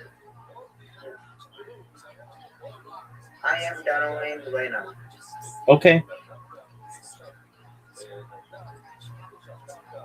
It is like I need you to open that.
Internet in my computer is sometimes not good. That's okay. It happens to everybody. 28 minutes, 3 hours, 2 hours.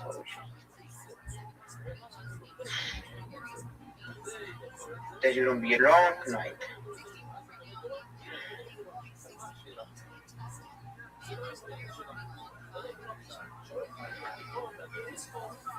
Very long.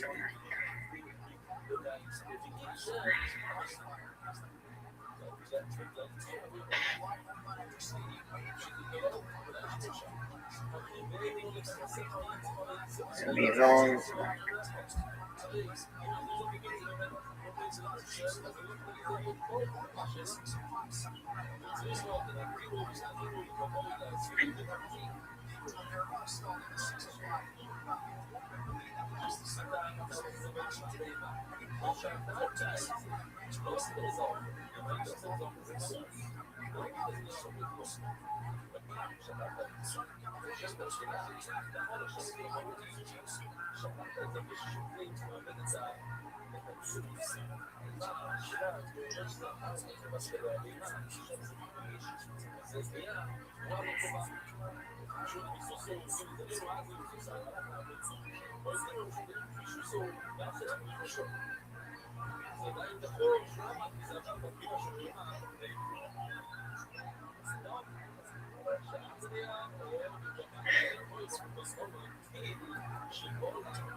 For that race, but the fall from grace.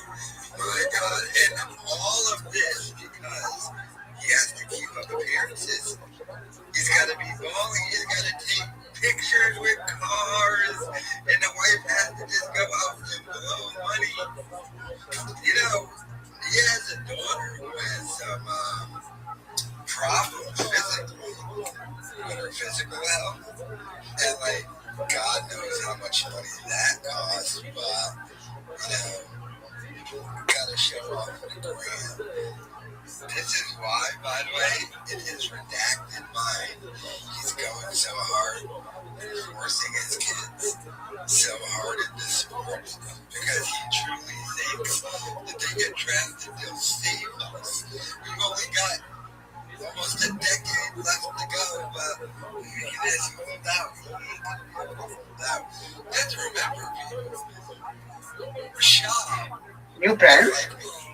That's 31. That's all I can install. Should I try it? What are you saying? I can install right now that OBS 32.12. No, you want 64X. Okay, so Would you please just type into Google? I've asked you this before. Just type in. I am downloaded, Okay. but it's like taking too long. Okay. How much time is it taking?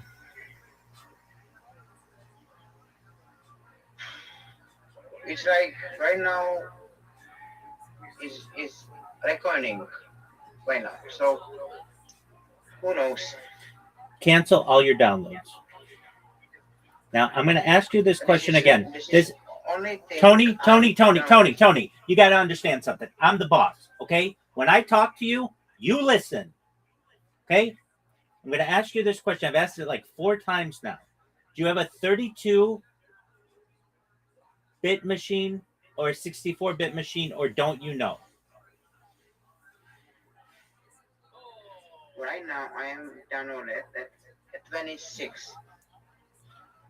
You don't know. The answer is I don't know, because your machine's either one of two things. It's either a 32-bit or 64. If you don't know what I'm saying, that's okay. We can look it up.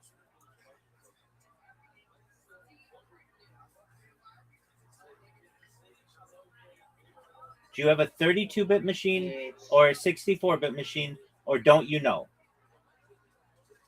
Right now I have OBS Studio 26102X64. Okay. So you don't know what I'm asking you, which makes sense. Okay, that's fine. What percentage is the download at right now, or did you cancel it? It's fine if you. Downloaded is like soon. Okay, just wait. We'll see if it works.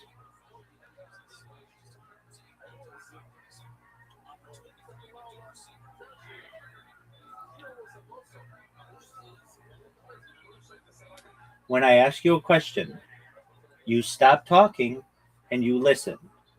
Okay? I'm the one who has the knowledge in this relationship. Now, I love you. I want to be your friend, and I want you here forever, and I want you to be successful. But if you don't know what I'm talking about, don't just answer me. Say, I don't know what you mean. Can you say that for me, please? Yeah, I can. So say it. I don't know what you mean. Okay, excellent. So what I want you to do is go to ChatGPT right now, please.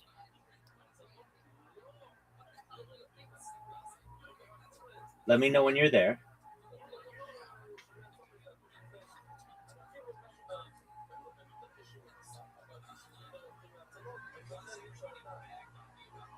Are you there? Yeah.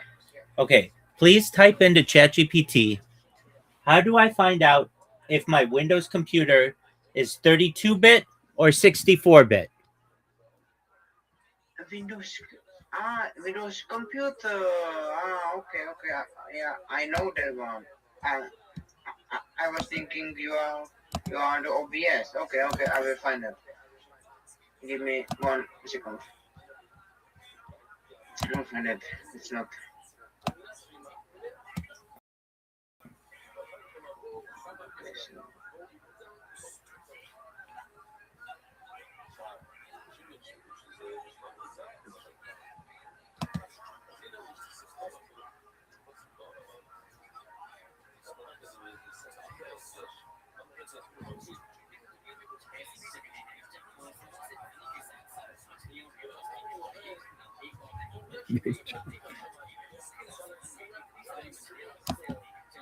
It's downloaded that new OBS. Okay, just click it and see if it opens up for you. Yeah.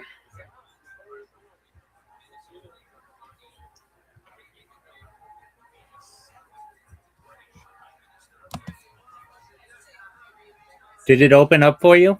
Yeah. Okay, install it.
Amplifiers are being used by following application. Discord, very scroll the application to continue setup. I did it.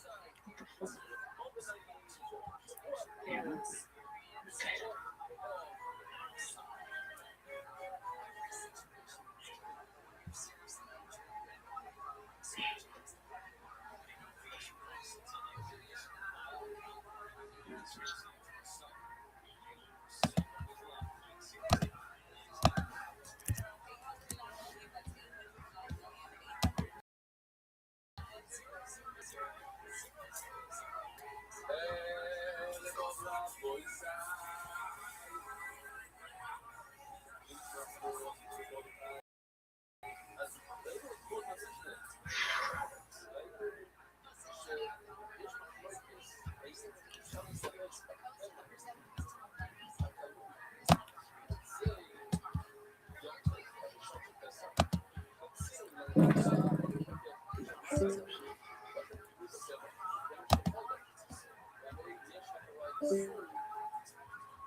Look up the numbers, and that's if you combine Thick Boy and the Fighter and the Kid podcast.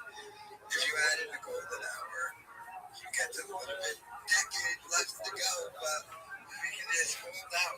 We can hold out. You have to remember, Shaw is like me, except he gets less views than I do.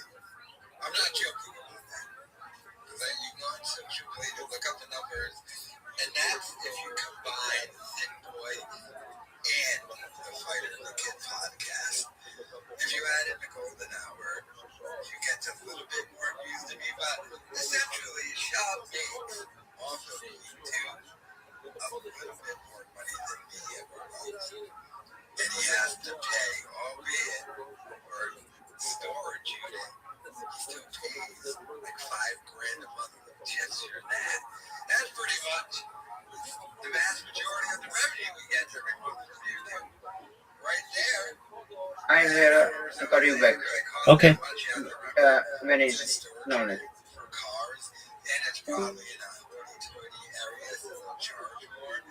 But then he has to pay Callan $25,000 a month, and we know those were the last reports from Mark Harley, and we have that confirmed because believe me, when Callan first left the podcast, Callan told him he made $15,000 a month, and then when that flamed out with Believe Me and Shaw Lacey, Shaw had to convince Callan to come back. So he probably had to up it $10,000 for Callan to leave Tripoli, because that podcast he did, that Conspiracy Deep Waters one, where Tripoli was behind the paywall, but it was successful. So he probably had to up it.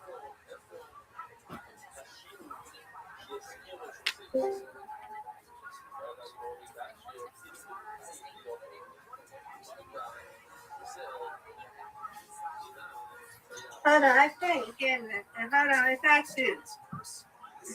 Hold on. Okay, hello? Hello. Hey, Mama. Where are you, base? Oh, so I found out what happened. His internet and cable went out after a storm, and it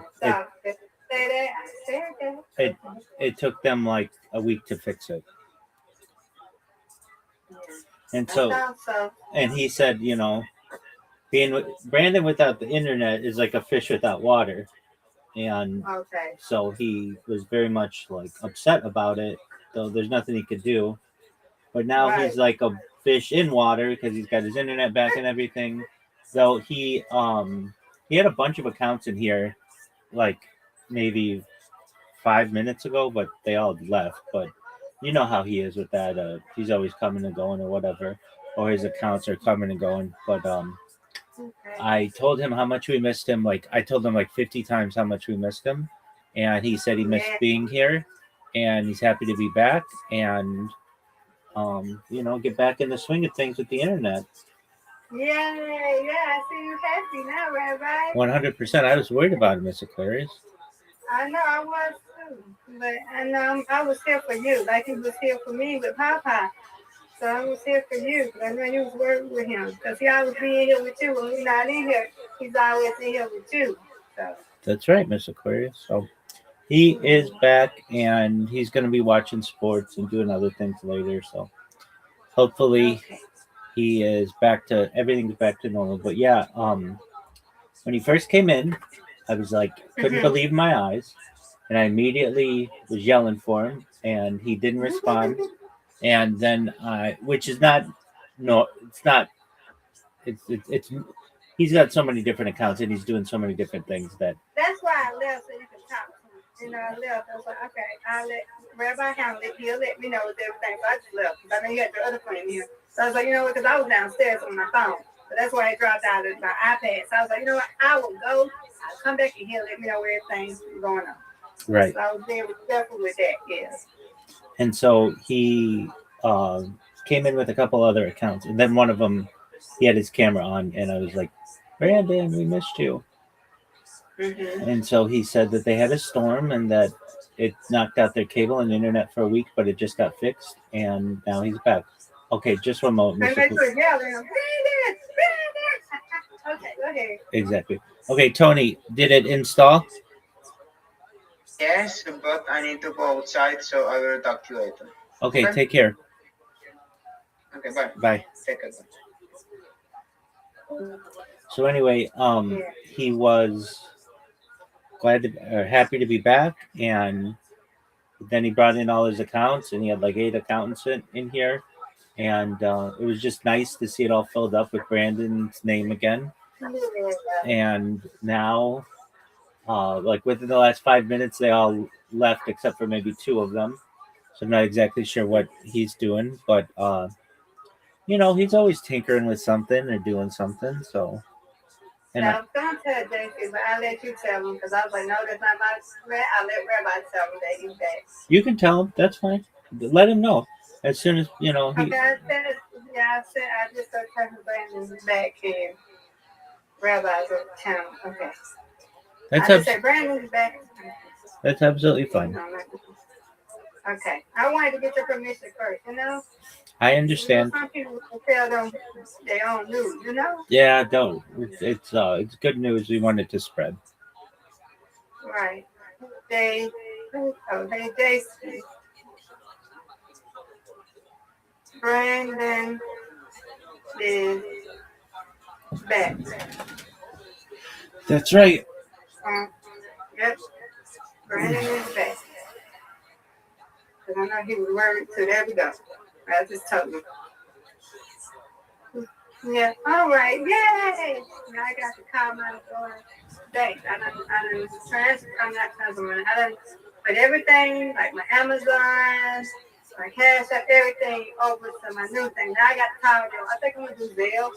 I'm selling my money, transfer to my new bank, because all this other stuff the lady telling me, oh, it's going to take too long, and I can't do it. You talking about deposit, and then got the transfer. It's going to take a dash on. No, can we just Zelle it? Yeah, I'm going to Zelle my stuff. I got to have my money now. I just put all my stuff, my Amazon, got everything. No, I need my money. My money out there ASAP. That's what I'm going to get ready to do in a minute. I'm just going to get my head together. So let me come in here and see if the Rabbi talked to Brandon. I said, Brandon, I'm happy he's back. I was worried. Oh, I told him. No, you happy now? Yeah. I told him. Your voice is better now. You was like down, and I didn't like you. Like, oh, I know we was worried though. That's what you're supposed to be. That's what right. good friends do. Be worried about their friends. That's what I do. That's right. Yeah. Okay. Well, I'll be back after I have this business, okay? Take care of it. Glad Brandon's back. Come back, tell Brandon, say, hey, and I miss him. I can't wait to talk to him soon, okay? Yes, ma'am. If I talk to him, I'll let him know. I know. Well, I'm glad that you talked to me, though, Rabbi. I'm so glad, because I know you was like, you was yelling, weren't you? Agreed. You was you can answer this, because I've been worried. Everybody's been worried about you, Brandon. That's right.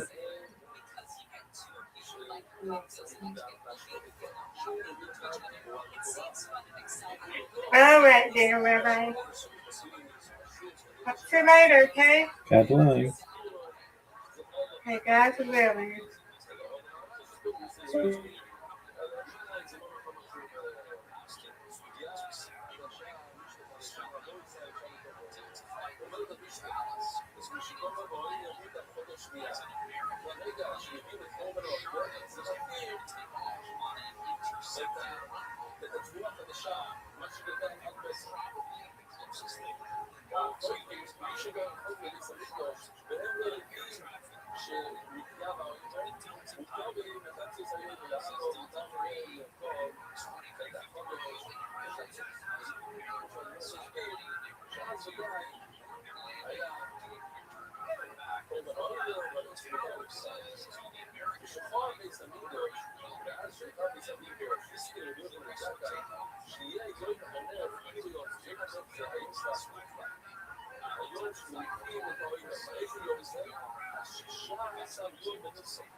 Shema Yisrael Adonai Elohim Adonai Echad.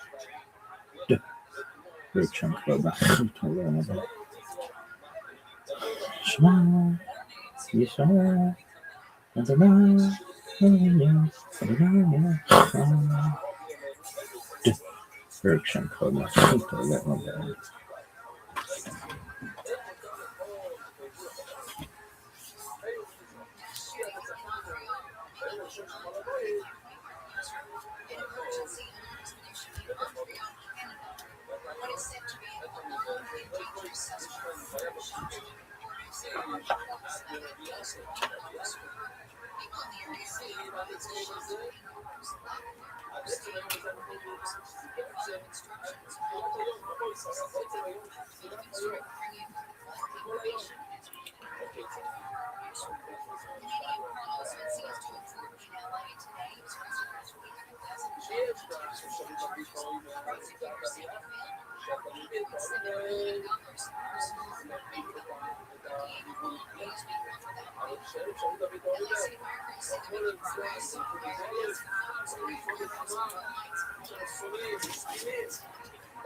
You really want to? Go ahead, William.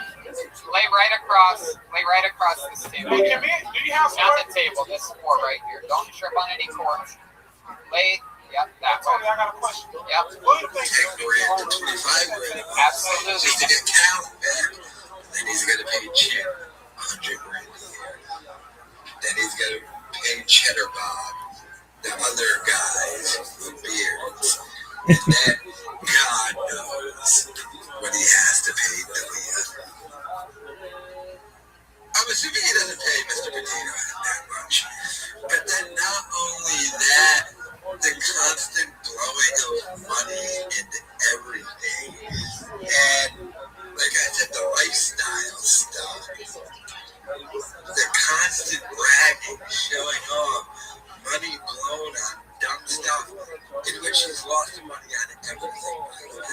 You have to remember, he's a pathological liar, and he'll lie. He sold all of his cars.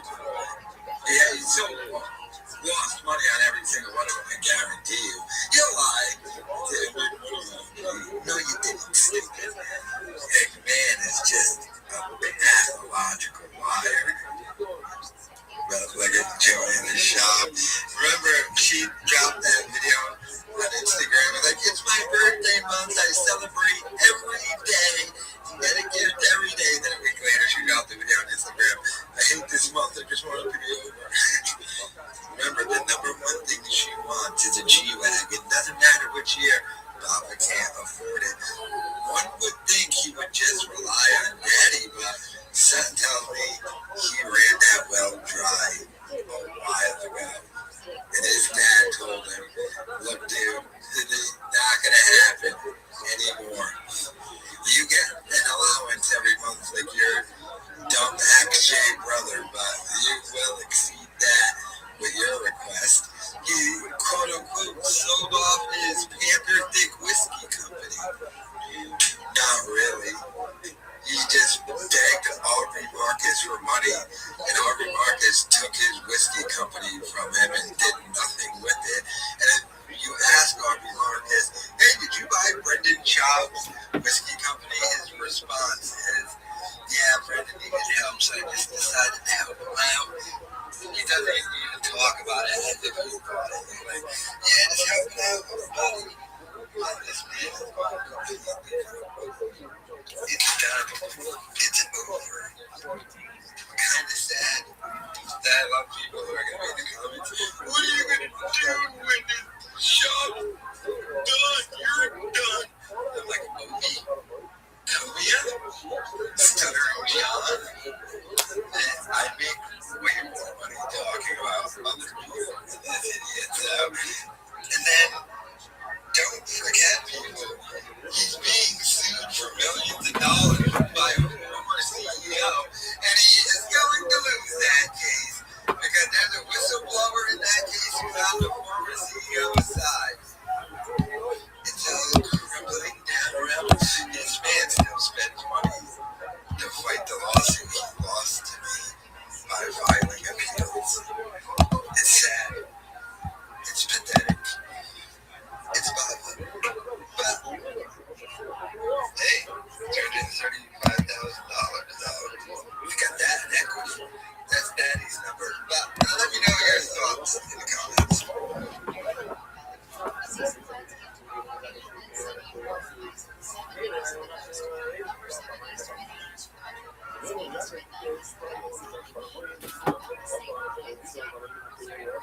Up next, you guys. Well, wait. I'd rather see that. William.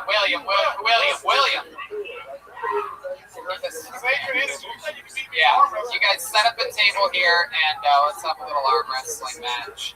The first ever Kill Tony. David Lucas. Watch that cord. There you go. David, here. You guys come up here. David, you help set this up. Whatever happens, don't get so into it that you turn your hat around backwards. Just watch that cord, please. Because that will William Montgomery that we've never seen before. This is very exciting. The first ever Kill Tony arm wrestling match. Whoa! He turned the hat backwards. I got all the money in the world on David Sylvester Stallone style. Does anybody on David Lucas. Does anybody have William? You know what? I think William might actually surprise you. Whoa, look at that. Okay, hold on. Let's just keep it nice and low. Hold on, wait. Joel's gonna hold on when I say okay. It's good. You guys like your position? All right. Ready, set, go.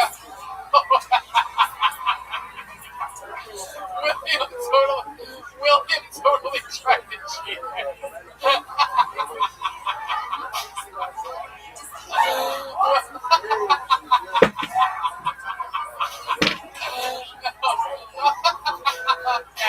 Okay. No, it's okay.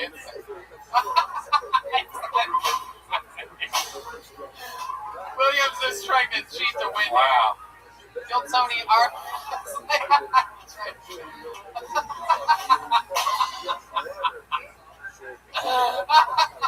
David, Hey, Janice, you want to see William? Watch the cord. William, do you think you can beat anybody else on stage? Oh, okay, here we go.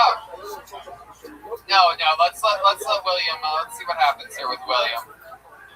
All right, here we go. Ready, set, go. Oh, come on, Joel. Oh, Joel, conserving energy here. Wow.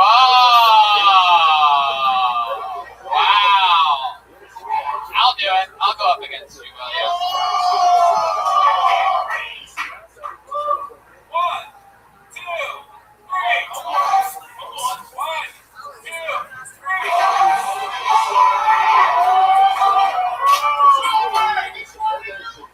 I'm extreme here. Let me try to do it. Whoa! Sorry, all the blood I have is in my dick.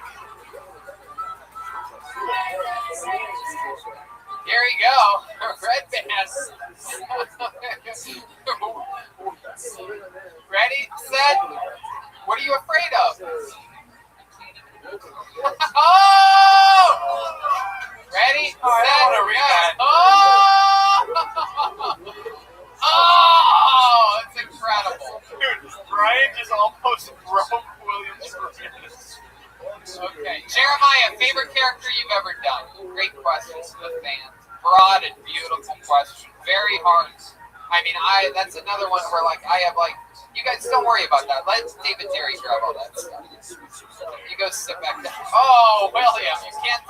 William, don't. He's fucking me. Just sit down, William. William, sit down. Relax. William, sit down and shut up. This is your brothers in person. Shut the fuck up. Sit down. Choke you to sleep. There's so many at this point that it's very, very difficult to say if anyone ever played, but I have different categories for which reasons why I like certain ones. And top 5 for me are Jeff Foxworthy, Nose Rogan, and also when we did Full House with Doug Benson. Those were like impression-wise, those were my favorite ones that are like impression. Kid Rock. Kid Rock, I like Kid Rock. Was in Indiana. Yeah. Anthony Kiedis, a legend, very good. David Deary. I like sometimes I like certain ones. Like one of my favorites is actually Jack the Ripper because that character is so crazy and it makes no sense that a serial killer would be saying his own name over and over. Yeah.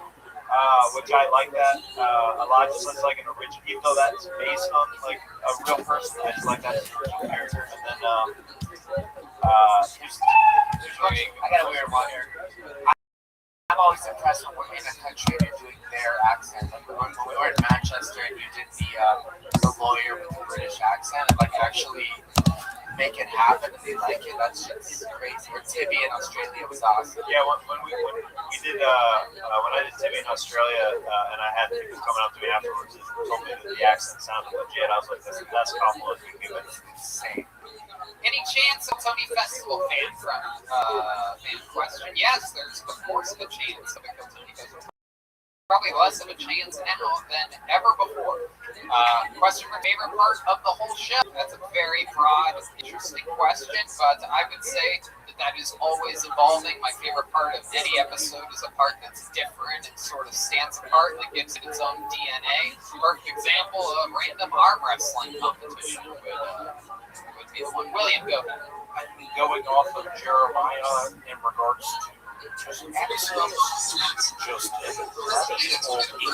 probably my best accent.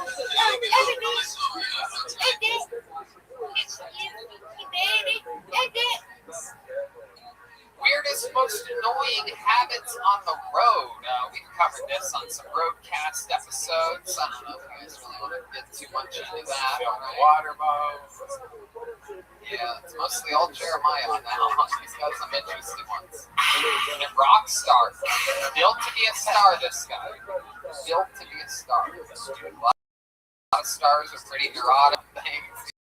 He does make that noise, that water bottle, which he fills up, takes with him, crushes it down again, fills it back up again. This is not as cool, but every time we get to a town of Jeremiah looks and stops up and scratches his feet on the carpet.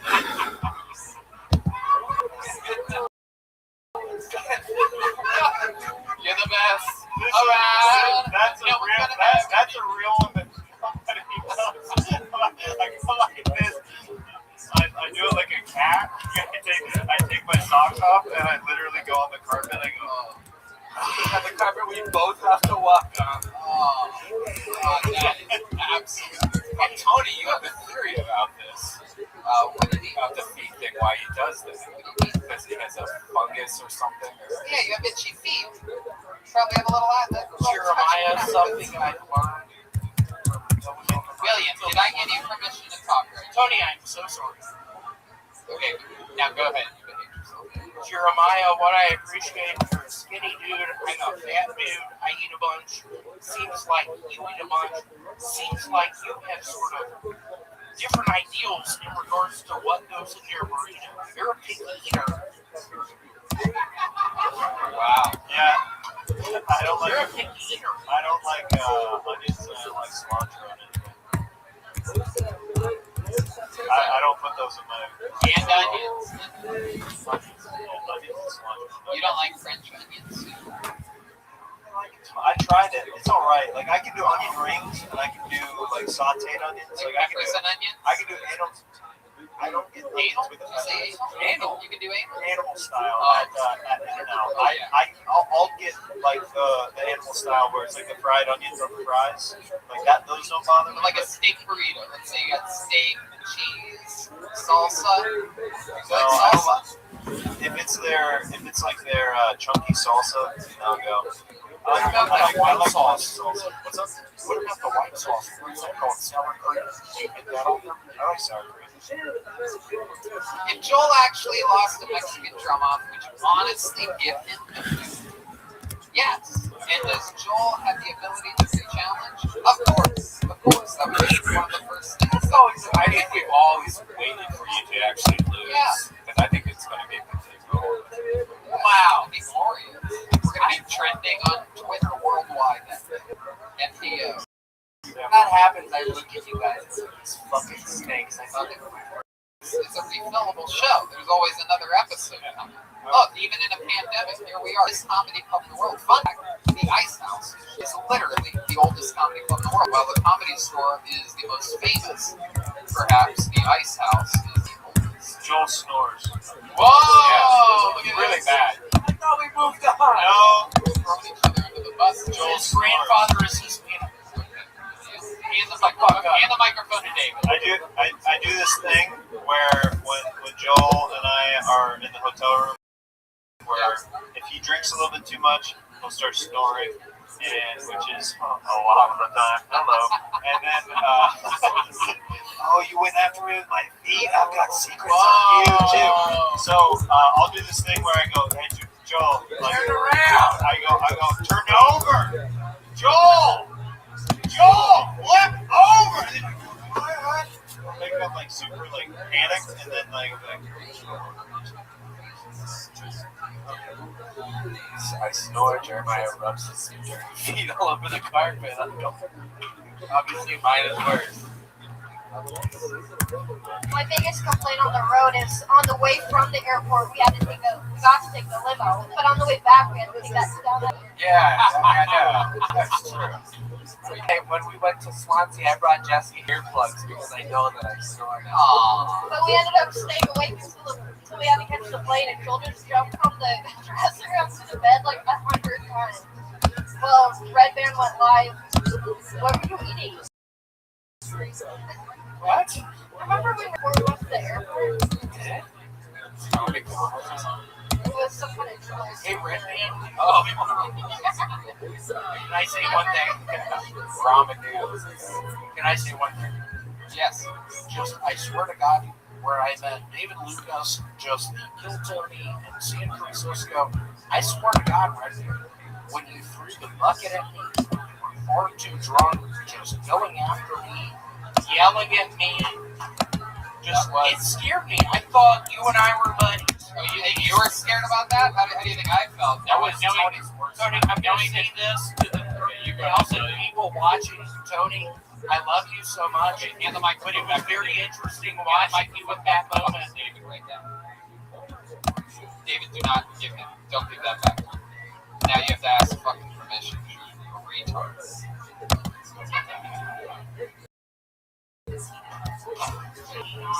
Yeah. Bunch of questions in here that have nothing to do with the show. Like your top 5 favorite bands, Pink Floyd, funniest behind the scenes thing about another cast member. We just covered that. What's William girlfriend? No, we already answered that. Filipino. Someone that stabs me with keys. Rex or Carl. Somebody with a drinking problem. Jeremiah, is your long-term goal still to be on SNL, or are you happy being?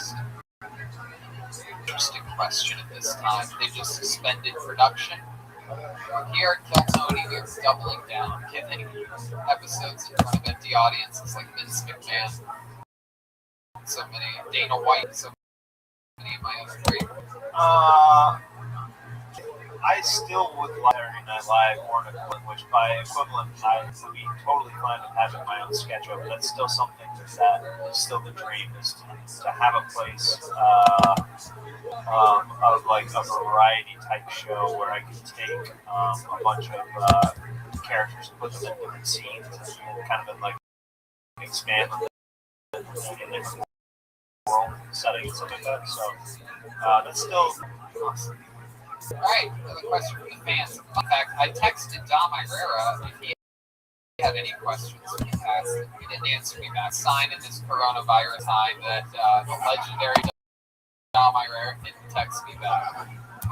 Any conspiracy theories in the cast of Kill Tony believe anyone we do believe in? They can't have my two. Absolutely. Limes How about Chroma and Jesse? We covered that on Brothers Versus. Let's check in with these conspiracy theories you guys do believe in. Flat Earth. No, the Kennedy one is definitely on my top list. Give us a one. You said you have a list. The government made it crap. I do think there was knowledge behind 9/11. I'm not saying they were behind it, but I think there was knowledge. There definitely was. They were definitely warned that planes are going to be used as weapons. Absolutely. I mean, that's a fact. Okay, let's check in with William Montgomery. Conspiracy theories that you believe This in. is a text from my father who's watching this. He said, now is probably the good time to shut the fuck up. Love, Papa. Hey, Larry. Absolutely right. He's absolutely You have the best parents.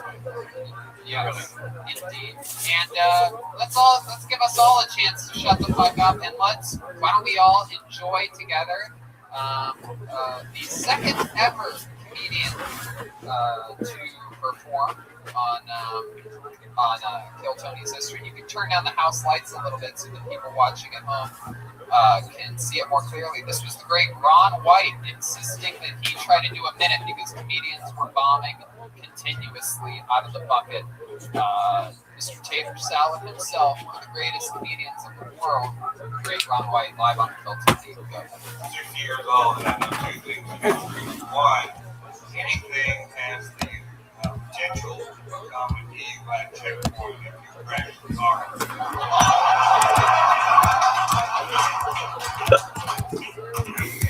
can't unfuck the babysitter.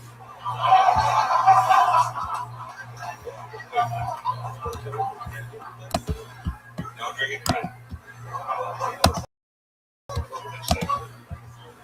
They also say friends that don't let drink drive. Well, which one is it? Somebody's got to drive. I'll leave the party this day. Everybody back to their rock. You drive. Let them back drive. I can't get pulled over.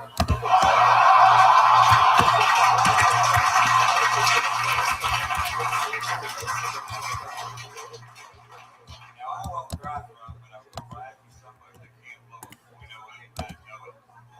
.08, not .08, revenue stream for the federal government,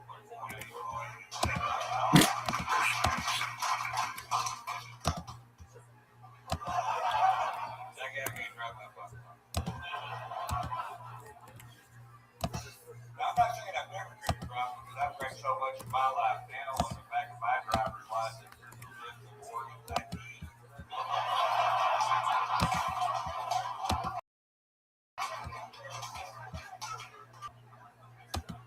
Or one time, rental car.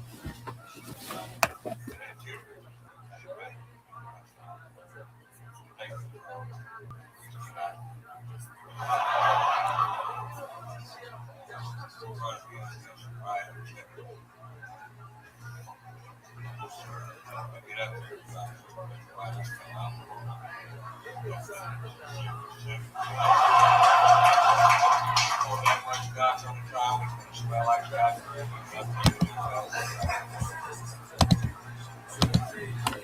I need to blow this rental out. What happens is that piece of shit's calibrated wrong. I can make a picture or something. I can get it done with some rag and tape. I want you to stand on one foot. Usually put a little shit fucking down. I'm not doing that here. I'm not. I'm saying, why? That's not the surprise test. That's the chili test. I'm not very goddamn agile. I'm not. It's not very big. I'm older. I'm not very great in shape. I may or may not be a little drunk. Fuck out of myself. You know what a fair drunk driving is? Drunk driving is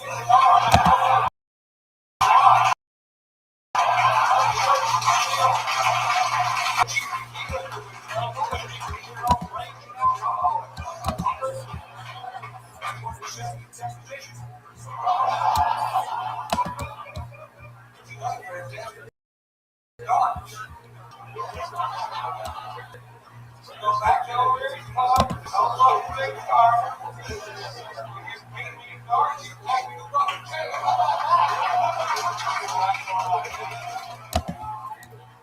Absolutely.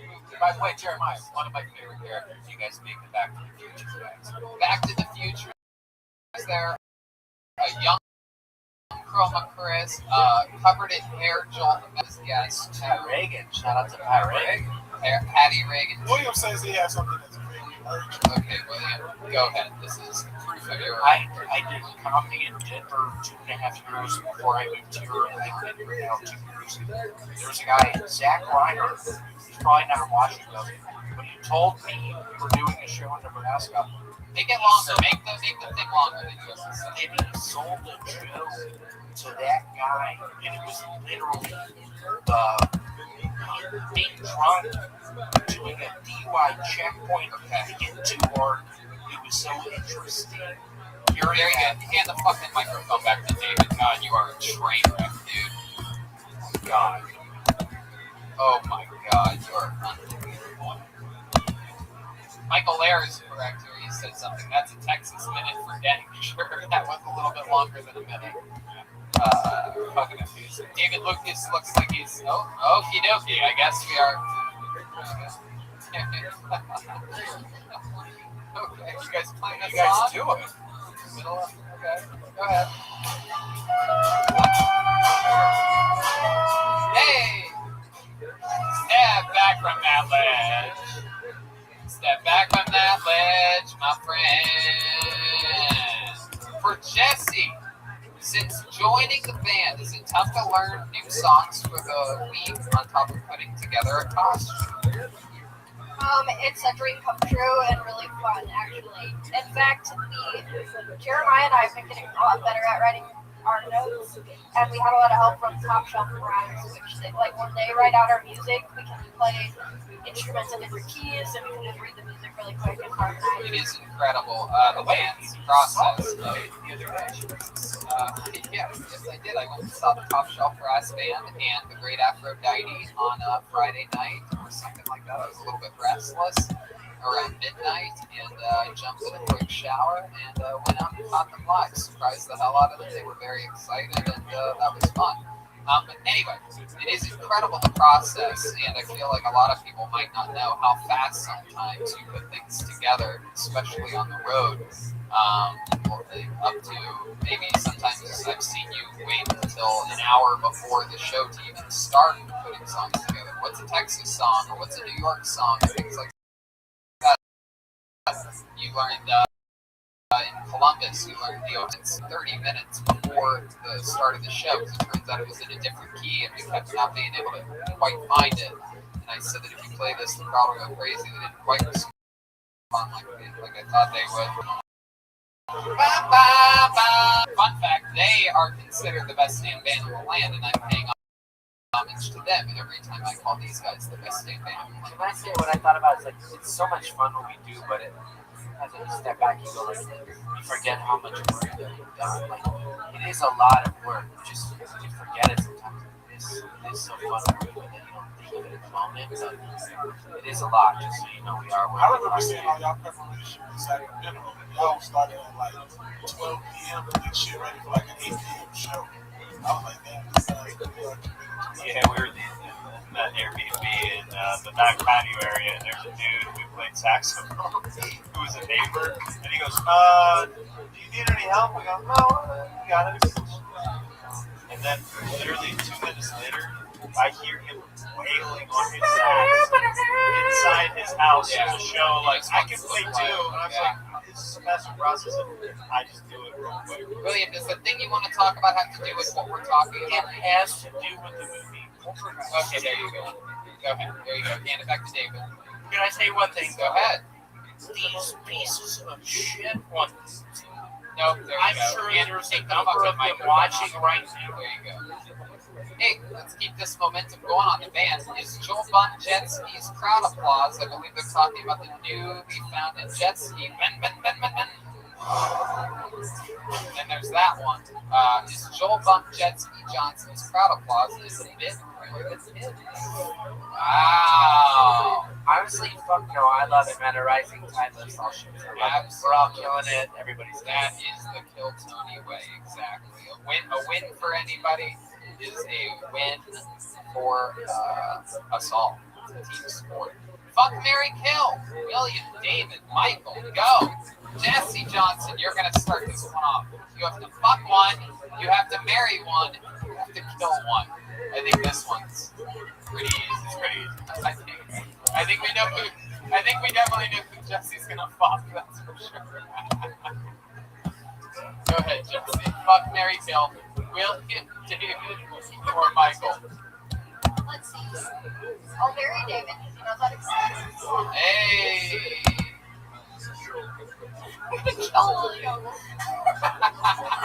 Really? You're gonna fuck Michael? That's not right. That's not. You gotta kill Mike. Well, he's also about to die. No. I got William dying before Michael anyway on my. That's a good bet for Bet DSI. I know.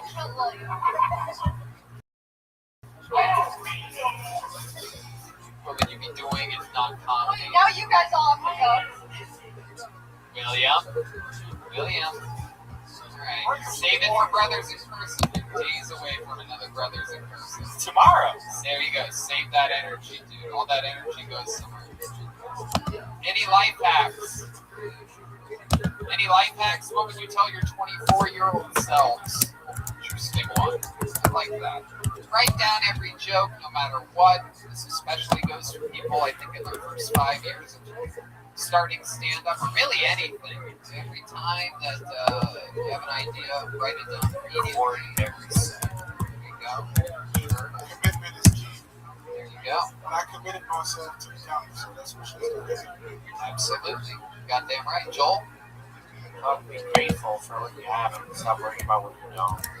Absolutely. That's a really good one. No matter on what level that is, I think that works. There's a little something for, how about you guys down there? Roma, any life hacks? Jesse, anybody? I was gonna say enjoy public gatherings. Roma? just enjoy people who appreciate the stuff that you put out.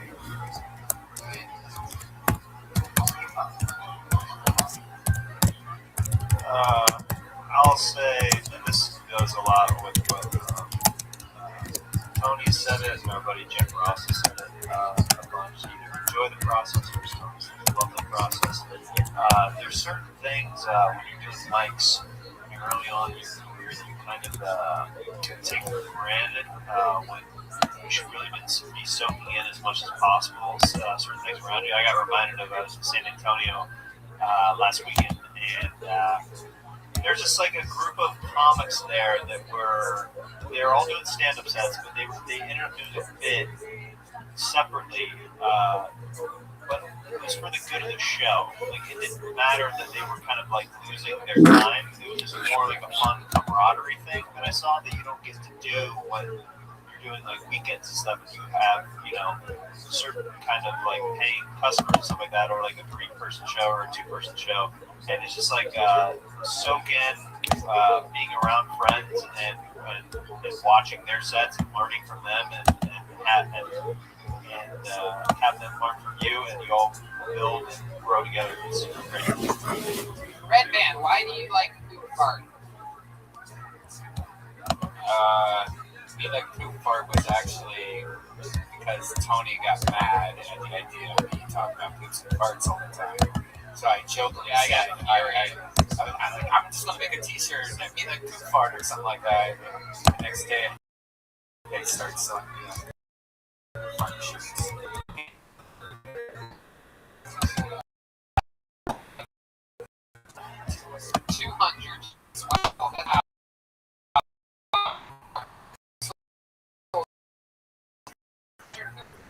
And as far as I know, maybe 15 Kill Tony shirts.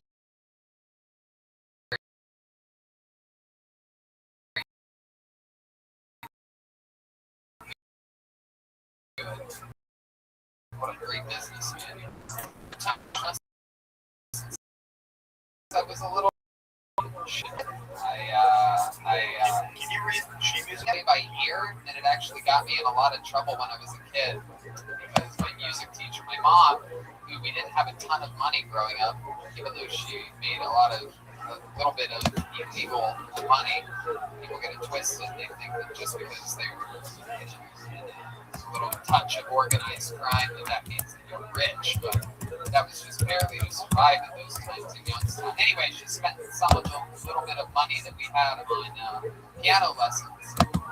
We had an upright piano against the windows in my dining room, the house where I grew up in, because the neighborhood was so bad that it was the only windows in my house on the first floor that didn't have bars on them. And so we had an upright piano. Long story short, I would just learn the songs on there, and then I'd go back and play it. But the music teacher, of course, noticed that I wasn't able to read the music, and she kept saying Tony's just taking shortcuts, which I did for basically every type of learning thing throughout my entire life. And eventually, fun fact, this is how crazy my neighborhood was that I grew up in. Eventually, a robber ended up breaking through. They saw that there weren't bars on those windows, and they took an axe to that window one day when no one was home, and they busted through the upright piano. They literally went through the middle. If you have any idea how insanely solid, and this was an old school piano too, but they went all the way through it and took a VCR and a regular Nintendo. One of my favorite videos I ever got was you and your mom playing piano together at your house in Youngstown, right? This was awesome. Who is Joel's favorite drummer? Dang, I'm going to have to go with Byron McMacken from Batman. Another question for my mom. Where did you get that purple dick? She thinks it's a dick. She doesn't even realize it's a dildo. She thinks she took it off of a purple man.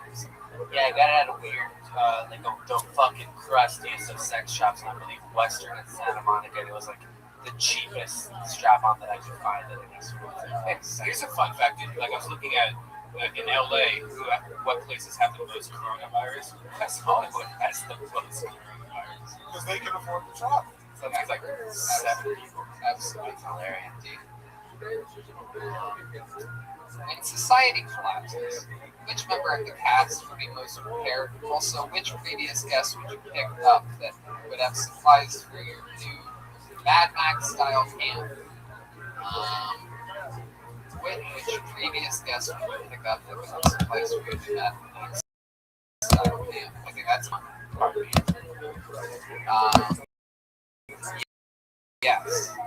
Yes, red band. I would bench too many. Bunch of toilet paper. Right? Well, I have a lot of stuff. Right. Yeah, so you're drunk and it's stories later. Well, I just love having a house to, I have a storage unit, a studio apartment. The house. Like when I was in Ohio, I had like a big house basement garage. And I moved here, it's pretty much time. There's sort of a lot of stuff on my house that I was bringing back. I think I would be the most prepared. I have a butt ton of common sense. And what previous guest would I pick? I don't really get that. But I would bet on me. I would definitely stay at my place. This is Argentina. I'm with you now, Leaz. I feel like you got a bad end of that straw. Bro. Messi scored. Top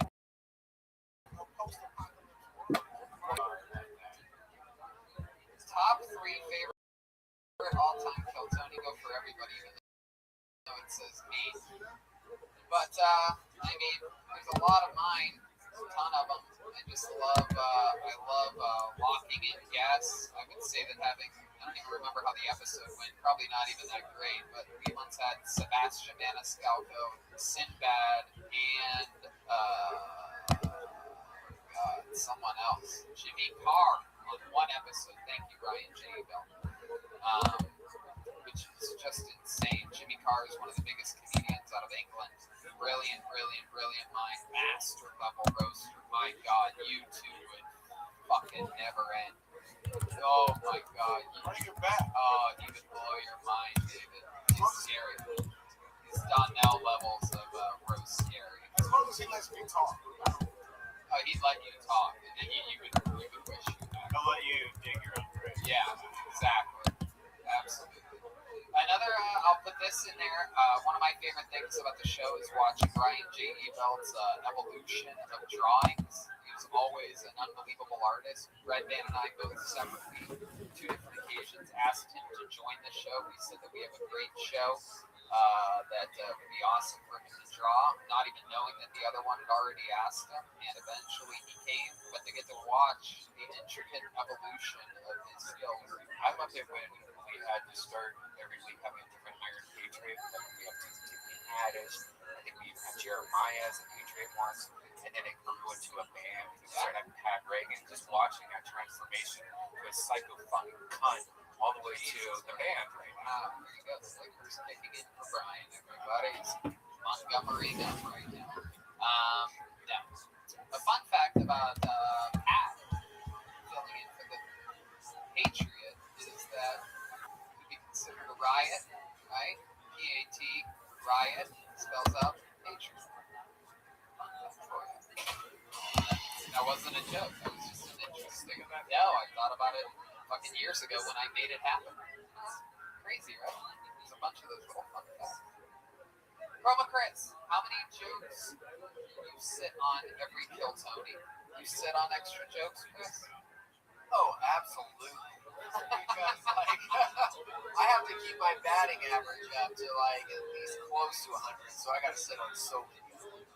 How about tonight? How many are you sitting on right now? I think I've silently said to myself at least 60. By the way, can I just say 100 is a terrible batting average? Batting averages go up to 999. Wait, what? That means you only get 1 out of every 10 hits. 5 is like a good batting average. Sports. Oh, I bat 1,000. It's an interesting one. Human centipede cast. What would the order be if we were human centipedes?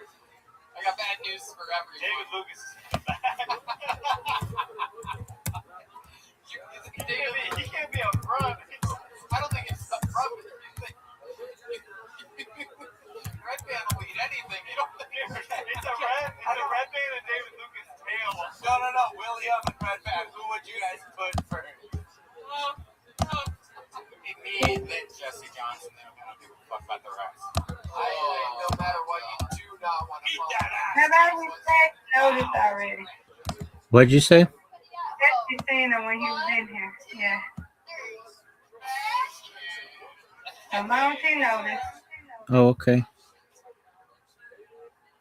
Got the rest. Dang on. I'm trying to find my damn mouse and this damn iron and sit on my back. Not bad, but I'm glad though. It didn't like really like. I think was the first time we did a road show That's where we correct. were recurring Like how then? character, and the crowd knew who those characters were. That we got like a pop.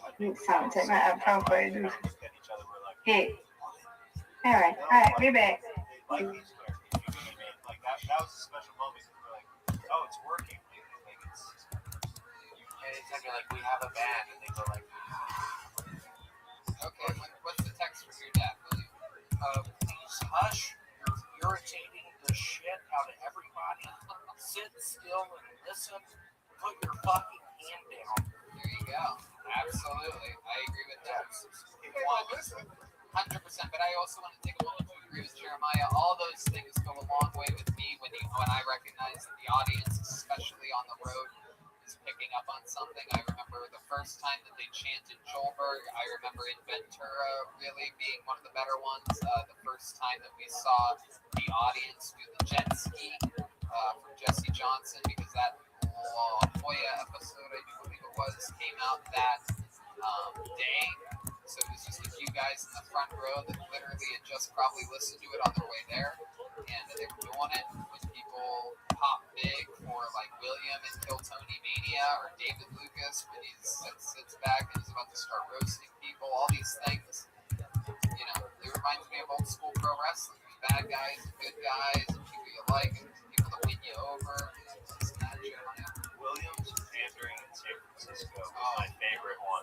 Oh my God. The Golden Gate Bridge. You say that if you were to jump off the bridge, you would be the Golden Gate Bridge. We want to know how big Joelberg's member really is. Joel, do you have any measurements for us? Yeah, I'd say it's 8.5 inches hard. 8.5 inches hard. What about that girth, though? We saw the girth. It's Like about that. Yeah, like maybe I can touch my thumb to my middle finger about. Thumb to my middle finger about. Maybe like maybe about that. You say that? Oh yeah, that's pretty thick. That would say that is the about the width of a like a hot dog. A Red Bull can, like a Red Bull. Yeah, Red Bull can. Yeah. Okay, David Deere, you wanna come up here and say something, or talk about something, or rant about something? Wanna do a minute? No, you good? How about you, Ryan G? You wanna do a minute? I think he's thinking about it. He didn't say no right away. Ryan J, you want to do anything? All right, that's fine. Janice? No? Close out song? Should we do a big sing-along to end this thing? Matchbox. Push. You guys know this one? Lord, I live for that. I don't even know that. What is that? Wow. Does everybody know Push or Marcy? One that the whole casket does? We can do that. Get out of here. Everybody at home want to sing along with us? Maybe. Can you pull up a karaoke Sex and Candy but put it on mute? They can do it. Bring it up on YouTube, put it on mute. Show the camera. Show that camera right there. Your drawing. There you go. Here's the drawing from Ryan J. Ebel. Sort of see that. Go a little bit closer there, Ryan J. Yes, sir. Wow. It looks great. And Ryan J. Ebelt's having a sale right now at his website, RyanJEbelt.com. Every poster, every print, RyanJEbelt.com. It's very exciting. Yeah. Is there a karaoke version with the lyrics up there? We could bring up and you could put it on mute. Maybe just dim the lights a little bit, or do they have to go all the way off? We'll get out of here together. We love you, listeners out there. Be safe. Coronavirus is a real thing. We'll figure out something to do next week, too. Maybe a smaller venue, perhaps. Shout out to Mitch for letting us do this. Yeah, the Ice House, the oldest comedy club in the world. I had to swing by the Comedy Store today. You guys sing it. I had to swing by the Comedy Store today.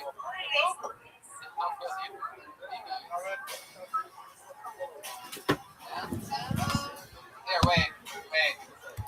And hey, there you go. Mute it. By myself, I had so much time to sit and think about myself. Yeah. Like double carry mine, yeah, there she was. Like disco superfly. I smell sexy. Yeah.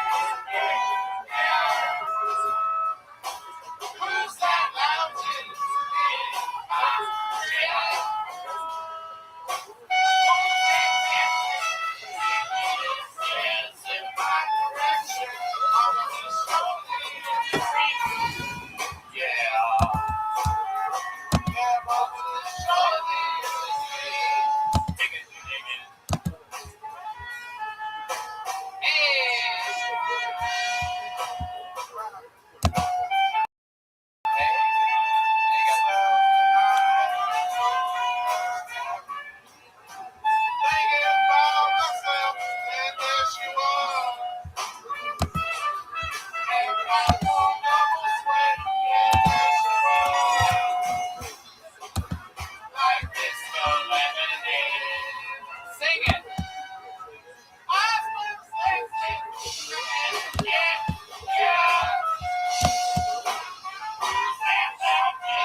everybody, for joining us for this very fun episode of Kill Tony. Live stream, dead crowd, wash your hands, love one another, take care. We'll be back in some form or another next week, everybody. We love you. Yeah, mama, it is so. Larry, you need to shut up. Just being like, William, you're bothering them. My God. I smell Sprite and vodka here.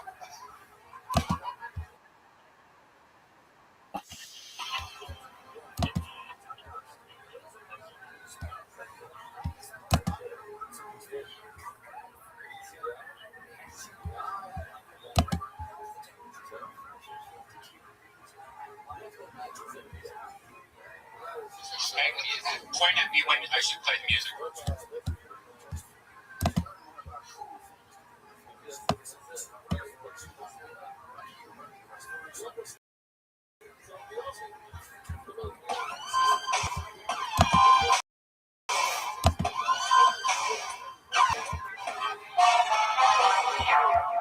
Hey, this is Red Band coming to you live from Betterbox Studios for a brand new episode of Kill Tony. Here's Tony Hinchcliffe. Hey, I'm right here. Hi, everybody. Good to be here. A social distance away. It's Red Band, everybody. Exciting stuff. As you can already see, I do believe they can already see the band is here, ladies and gentlemen. The great Jeremiah Watkins, Jesse Jetski Johnson, and the great Joel Jimenez. What an exciting time. We are deep in quarantine. The band, obviously not characters tonight, just themselves. Some of the wackiest characters that there are.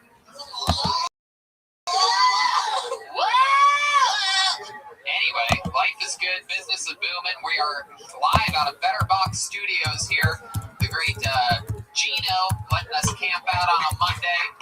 Beautiful studio, beautiful times. We love Betterbox. This episode's also brought to you by Damn Good Candle Company. Go to damngoodco.com, damngoodco.com. Get yourself a great smelling candle. Check out Speedweed, of course, for all your marijuana distribution needs in all the legal places. And shout out to Go Girl Energy Drink. They're just one of the finest energy drinks there are, made for women, enjoyed by men all around the world. Hey, if you work for Go Girl, please get in touch with us because we have a super fan here that orders it every week, gets it shipped to him. Yeah. And he's a guy. He's the man. That's Gino. And we are out of the amazing Betterbox Studios today. A lot of fun stuff we have planned for you, and I am excited about it. And in the meanwhile, I can make an announcement. Everyone that bought a ticket in Miami to Kill Tony, your ticket just got automatically transferred to July 30th. We're going to be one of those buffoons on the beach. Maybe not Red Band on the beach. He'll be at the hotel, but we are going to be in Miami July 31st and August 1st as of right now. And should we break some news? I didn't even tell you guys about this. You're about to watch everybody get some breaking news. Kill Tony Mania is coming back to San Francisco, and the Road to Kill Tony Mania is coming back to Sacramento. If Civilization still exists in October, we will be there. The 14th and 15th in Sacramento. The Road to Kill Tony Mania. Those shows were a blast. 2019. And San Francisco, the 16th, 17th, and the 18th this year. 5 Kill Tony Manias out of San Francisco. 1 show on the Sunday, 2 on Friday, 2 on Saturday. What are you guys laughing about over there? Why?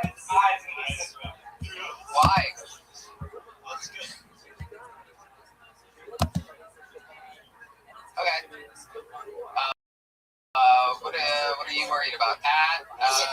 Sacramento. Telling him news Yeah. on his face. We did 4. We did 4 the last 2 years. 1 more on a Sunday. Is that enough to pop your guys out of his sockets? Yes, 1 more show. So yes, we're doing 5. News that makes it go. And you know that 5th one's probably going to sell out. We're going to have the 2nd one, so it's not going to be.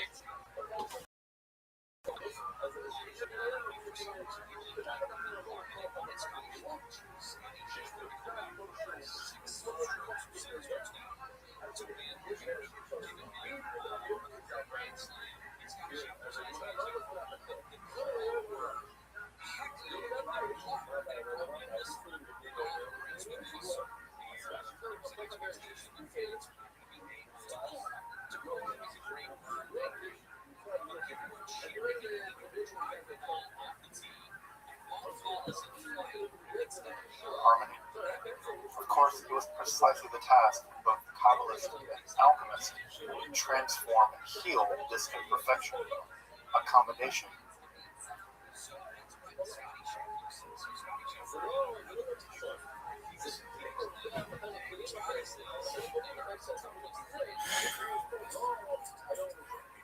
What's up, sluts? It's 7th of Tammuz, 5786, Monday, June 22nd. We've been doing this bitch for 178 days. No one really knows for sure. Elevate, Elo, Divrei, Elohim, Chaim. But this is the Missouri we live by.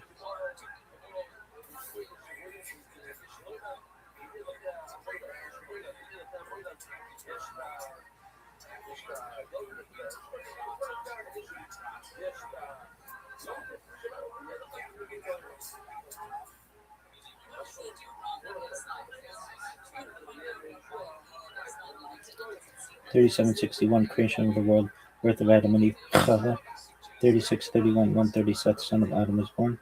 35:26 235 Enosh, son of Seth, was born. 34:36 325 Kenan, son of Enosh, was born. 33:66 395 Mahalalel, son of Kenan, was born. 33:01 460 Yared, son of Mahalalel, was born. 31:39 622 Chanukh, son of Yared, was born. 30:74 687 Methuselah, son of Chanukh, was born. 28:87 874 Lamech 2, son of Methuselah, was born. 28:31 930 Adam died. Cool story, bro.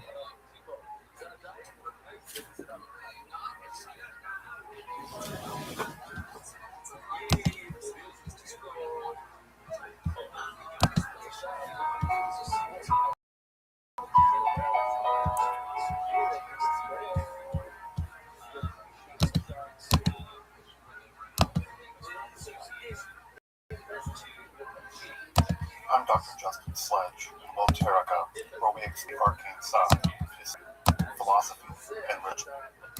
This is a brief follow-up to my recent episode on the book of Avram Melech. You may want to check out that first, because this is a bit of a deep dive into a couple specific issues from that last episode. As you probably know, my general attitude toward the material I discuss in this channel is what I like to call sympathetic skepticism. That's just a complicated way of saying that I do my very best to present the material on its own terms, and I also try to ask critical questions of the topics I discuss, not to tear them down or dismiss them, but to better understand and appreciate them. Of course, I try to have some fun too, because I want to treat esotericism seriously, but not so much myself. Of all the sources I draw from, I try to be the most skeptical as well. Me. I have my own biases and interests, so I can't pretend to be some totally neutral observer, but I hope to do my very best to be objective, whatever that means. Of course, I'm sure that when I'm not, I'll hear about it in the comments, so thanks for that. In my recent episode on the Avram Melech, I expressed a good bit of skepticism about the Jewish Kabbalistic origins of that text, especially the theory that it was written by a learned German Kabbalist of the 15th century. After thinking about it a bit more, I want to briefly nuance that position. To start, I wanted a bit more about a Hebrew manuscript, or Almaheim 594.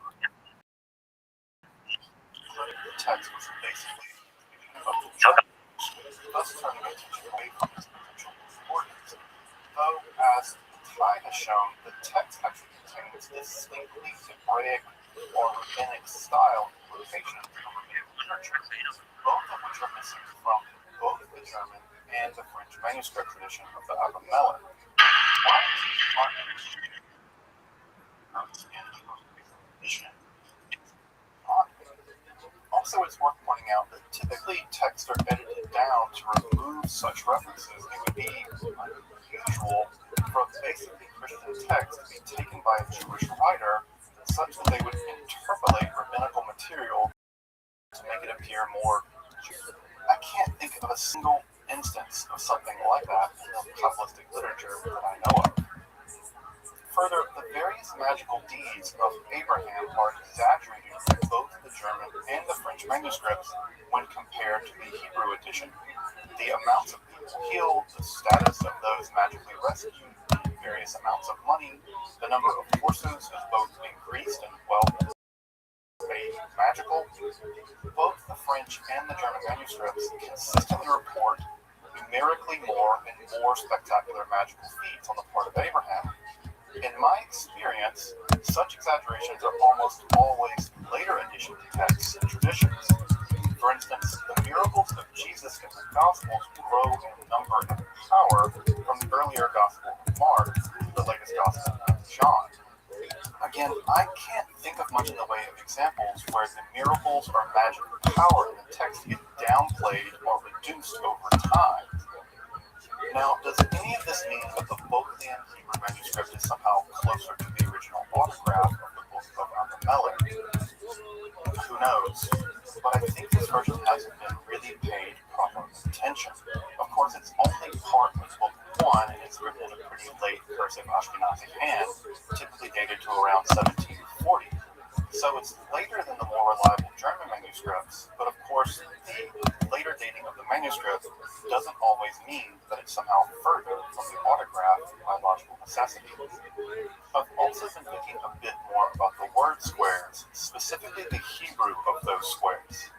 To use a telling example, let's look at the squares specifically for alchemy. From the German and the French manuscripts, there's a great deal of confusion both in the order and in the composition of the squares. But if you look at the one in which the word metallo appears in the French, but metaho appears in the German version, something interesting can be observed here. First, the French version is known to be pretty unreliable, especially in this last fourth section of the squares. However, the presence of the word metallo is actually important because, as you may know, the word metal, actually metal, is in that spelling a technical generic word for the metals in Jewish alchemy through the Middle Ages. Why? Because the generic word for metal is actually post-biblical. The Bible just typically uses the names of the metal in question. Zahav for gold, and kesef for silver. There are actually lots of different words for gold in the Hebrew Bible. There's really cool Kabbalistic analyses in various texts, but let's not get really off course here. At any rate, the word matechet appears in the later rabbinical literature as a kind of generic word for metal. It's from the same shoresh or root meaning to melt or to pour, and it isn't from the Greco-Latin word for mine, where we get our word for metal. Now, what's interesting is that we find in the German manuscript of the square, the first word there is metaho, which looks a lot like the plural of matechet, or metaho. The final ta is missing from the feminine plural. But what's with the metallo? What's with that final o there?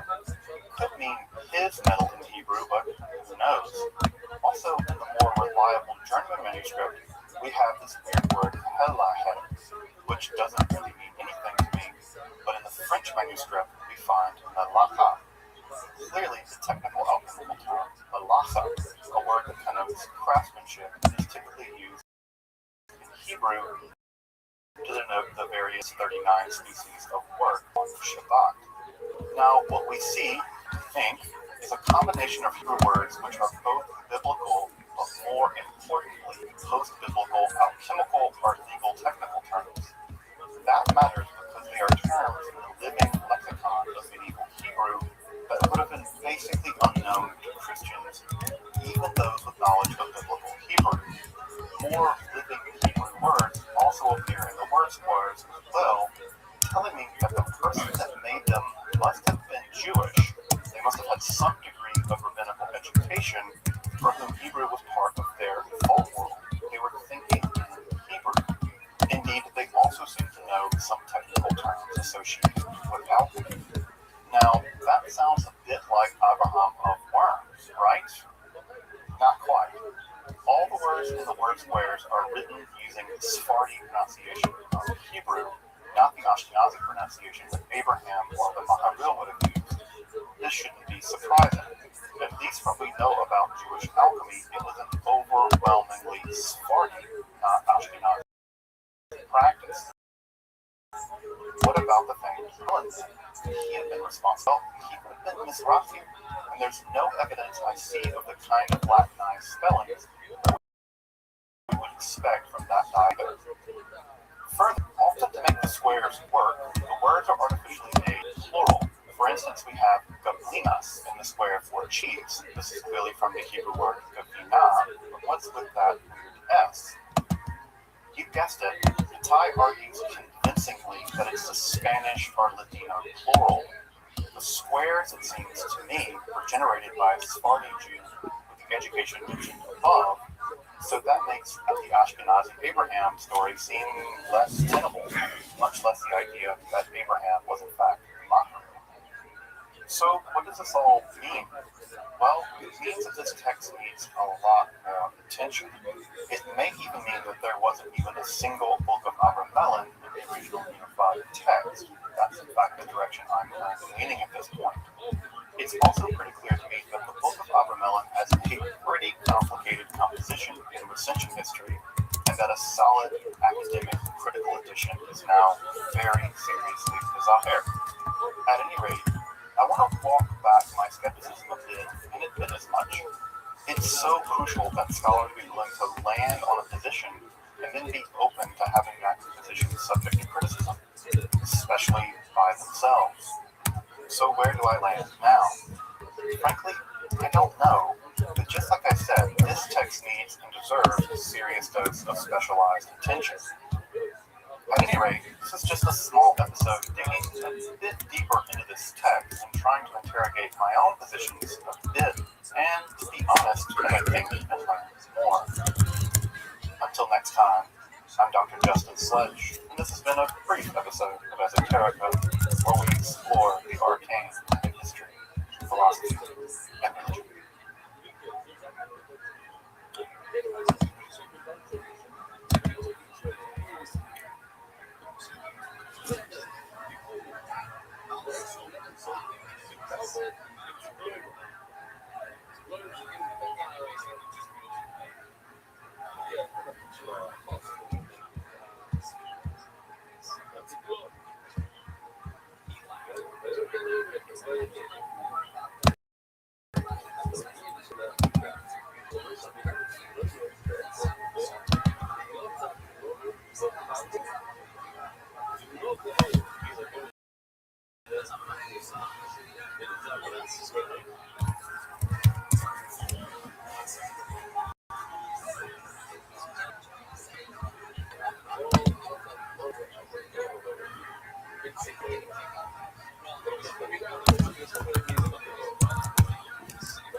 History is littered with enigmas.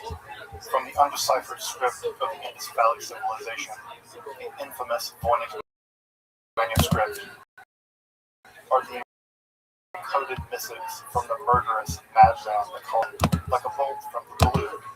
Hard work by brilliant minds wrenches solutions from the void. In fact, in just the past few months, the famous 340 cipher of the Zodiac Killer was finally solved after more than 50 years, giving us a further glimpse into the nightmarish landscape of that murderer's mind. Enigma seems to surround the life of Dr. John Dee like virtually no other. From early modern international intrigue to the angelic Varnokian language and the years of scrying sessions with Bartholomew Hickman, which lasted years longer than those of the more famous Edward Kelly sessions and are now mostly lost to history. In this episode of Esoterica, I want to explore a text that Dee felt was of such importance that it was among the very first questions he posed to the angels once contact was allegedly made, and he even included in his Liber Loaga, or the Book of the Speech of God, the tables of the Book of Soiga. Indeed, Dee recounts, "Oh, my great and long desire hath been able to read those tables of Soiga."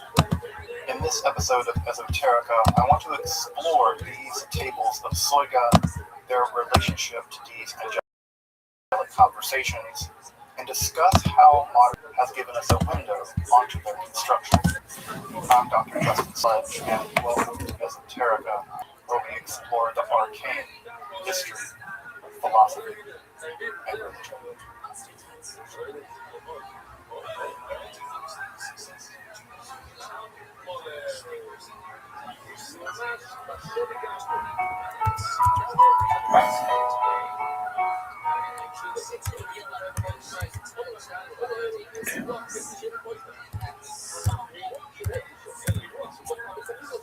Among the vast library of Dr. John Dee, one volume seems to have held his interest above all else in the early 1580s, the Alta Rea, better known as the Book of Soyga. From the documents left by Dee, we learn only a bit about it. It clearly contains some kind of tables that Dee felt were of the utmost importance. Indeed, important enough that the Book of Soyga was basically the first thing that Dee inquires of with the angel Uriel through his scribe. I mean, Edward Talbot, because there's nothing at all shady about this guy. At any rate, Uriel actually informs Dee that the Book of Soyga was revealed to him, but only the angel Michael can interpret it. The Book of Soyga also seems to be vitally concerned. He believes, for whatever reason, that he will only live for about 2.5 years after he successfully read it. Thankfully, the angel Uriel informs him that he'll live to be over 100 years, but then he dies at 81, so there's that. Once a few decades to an angel, remain pretty vague on the Book of Soyga, and the conversation eventually turns in other directions. Michael never really gets around to teaching it to Dee. At any rate, we could be cynical here and note that Ellie's first day on the job, Howard's first day on the job, and he doesn't know the first thing about the Book of Soyga, so maybe this is why the angels changed the topic. I mean, it wasn't like Dee didn't have to correct the angels' Latin and math from time to time, right? The next mention we have of the text is Dee attempting to retrace his steps after the book has gone missing in April of 1583. Specifically, he recalls having a conversation with Edward Kelly about the odd name for Adam in the text, and the text isn't recovered for some time. Following a mention by Elias Ashmole that he had a text in Dee's hand, or at least a title in Dee's hand, Alda Rea Siwa Soyga Wokor, Alda Rea, or also called Soyga, about a generation later, the text simply went missing. Until in 1994, when scholar and novelist Deborah Harkness discovered not one, but 2 copies under that alternative title, Alda Rea. The text itself, aside from the famous tables, is interesting enough to warrant its own episode. It basically consists of an anthology of astral magic or necromancy, not unlike texts of the late Renaissance and of the early modern period. It's kind of like the thing that would have gotten Cecco d'Ascoli killed, or could have been written by someone like Pseudo Agrippa. A couple features are worth pointing out, however. The text seems to really revel in word reversals like Liber Sipal and Liber Munam as Liber Baptis, Stone, and Liber Bonum, Good. Indeed, even the Book of Soyga is a reversal of Hagios, or the Greek word for holy. That the text is of a cryptographic nature is also tipped off by the fact that the word stenographia, or secret writing, this is perhaps an allusion to Johannes Trithemius, for whom at least a couple of episodes are warranted. As you may know, Trithemius was author of several books of quasi-occult cryptography using spirits to relay messages, and was instrumental in Agrippa composing his 3 books of occult philosophy. If you want to learn more about Agrippa and his 3 books, take a look at the card above. However, let's turn to the tables of the Book of Soyga, which so interested Dee. What we have are a series of 36 by 36 tables filled with seemingly random 46,656 letters. Of course, magic tables of various sizes are known from antiquity. Typically, alphabetic squares are curious because they read the same text in several directions, like the famous Sator square, or in the case of numerical squares, because they add up to the same value, reading them in different directions. And such squares occur in Agrippa and other magical in Arabic and Chinese magical texts as well. Sometimes they're just kind of fun. The Sloga text, interesting, is one, their very large array, 36 by 36, and the mystery of what in the hell. Dee clearly thought they had powerful mysteries, likely the language spoken. Of course, this original language business had huge metaphysical implications in the modern period as well. You can check out my episodes on John Dee's 1564 Monas Hieroglyphica for more details and ontology and how that will matter here in the Book of Sloga, but also in the Enochian language as well. It turns out that even a cursory inspection shows that there are odd repetitions and patterns, which, for a mathematical mind like Dee's, is enough to indicate an underlying pattern. Now, Dee was clearly tantalized, but it does the puzzle, and things basically remained that way until Jim Reed, who looks like he would be an awesome DM, used modern mathematical cryptanalysis on the text in the 1990s, and sure enough, he found the underlying pattern. In a nutshell, I'm lying, this isn't a nutshell, but still, the left column is seeded with a code word whose meaning still remains pretty mysterious, of 6 letters, which is written and reversed to fill the 36-letter column. The first table's seed word is Nisram, which is reversed as Marsin again and again to fill the first column. Then the top row is populated by taking the numerical value of the letter to the left in the 23-letter Latin alphabet, and then adding that value to a numerical value. What's that function? Well, we worked it out so that we now know mathematically that various letters have seemingly arbitrary numerical values. 14 for the letter N, 8 for the letter S, 13 for the letter P, and so on. So to fill the first row, you add the left letter value to the function of that letter. So 13 for N plus the function of N, or 14, equals 27. You count 27 alphabetic positions from N, wrapping around the 23-letter Latin alphabet, until you come to the letter D. That's the next letter. You can continue this process until the entire. To fill in the rest of the table, you do a similar process by adding the value of the letter above to the function of the letter to the left, or the west. So for the second character of the second row of the first table, Nisram, you take the value of D, or 4, plus the function of I, or 14, thus counting 18 from D, you get S. S is the second character. One continues this process until the rows are now filled. New table, new keyword, same process, at least mathematically the same process. Just how the original tables were filled isn't clear, and there are several medieval methods that were possible, including Lully and Wills, which actually seems the most plausible to me. What's fascinating is that Reed could even detect various kinds of errors in the tables because of the nature of their production. It's basically an algorithm.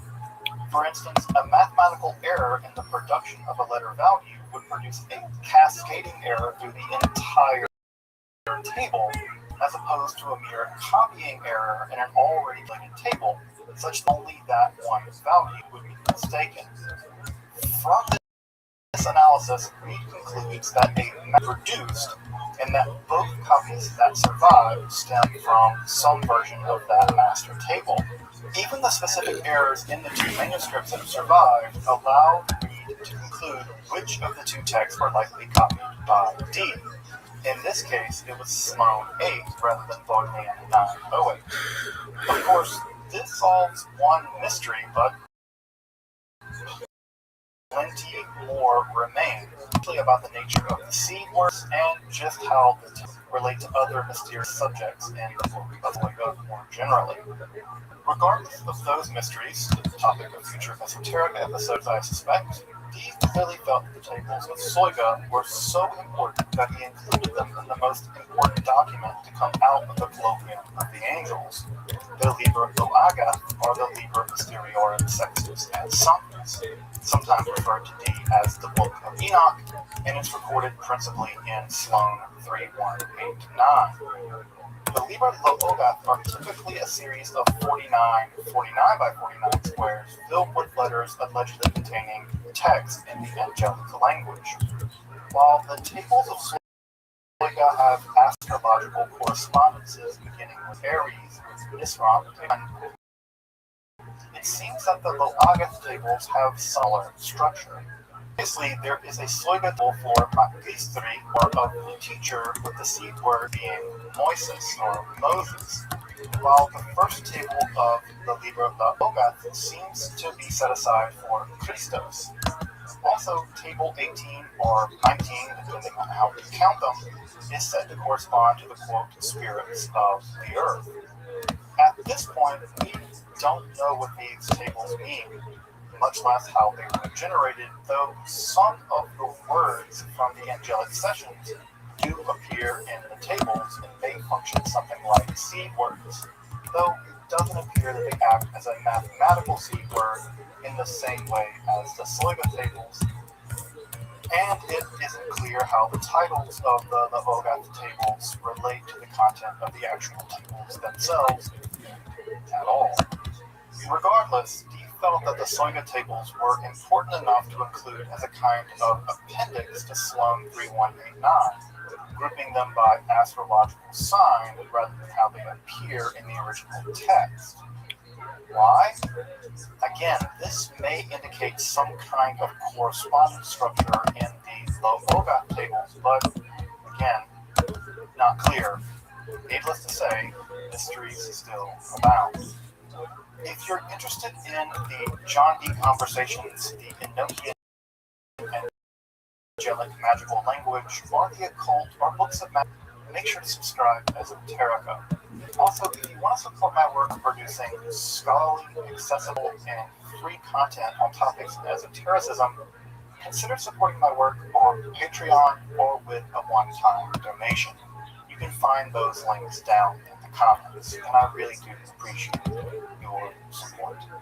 Doing this episode also reminded me of just how much the mysteries around the John Dee and Enochian scrying sessions were instrumental in my becoming interested in these subjects and eventually studying them academically. I actually remember finding Reed's article while I was a teenager and being so excited to pore over it. In fact, I dug up my copy that I printed out when I was a teenager.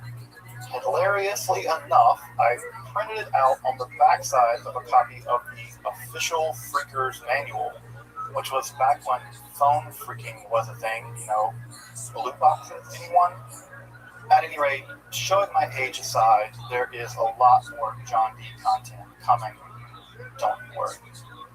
If you're curious, I've included links to Jim Reed's wonderful systematic paper in the description below, and to a fun website that displays the tables of Soyga, and it even allows you to generate your own based on Jim Reed's cryptographic findings. Until next time, I'm Dr. Justin Sledge, and you've been watching Esoterica, where we explore the arcane in history, philosophy, and religion.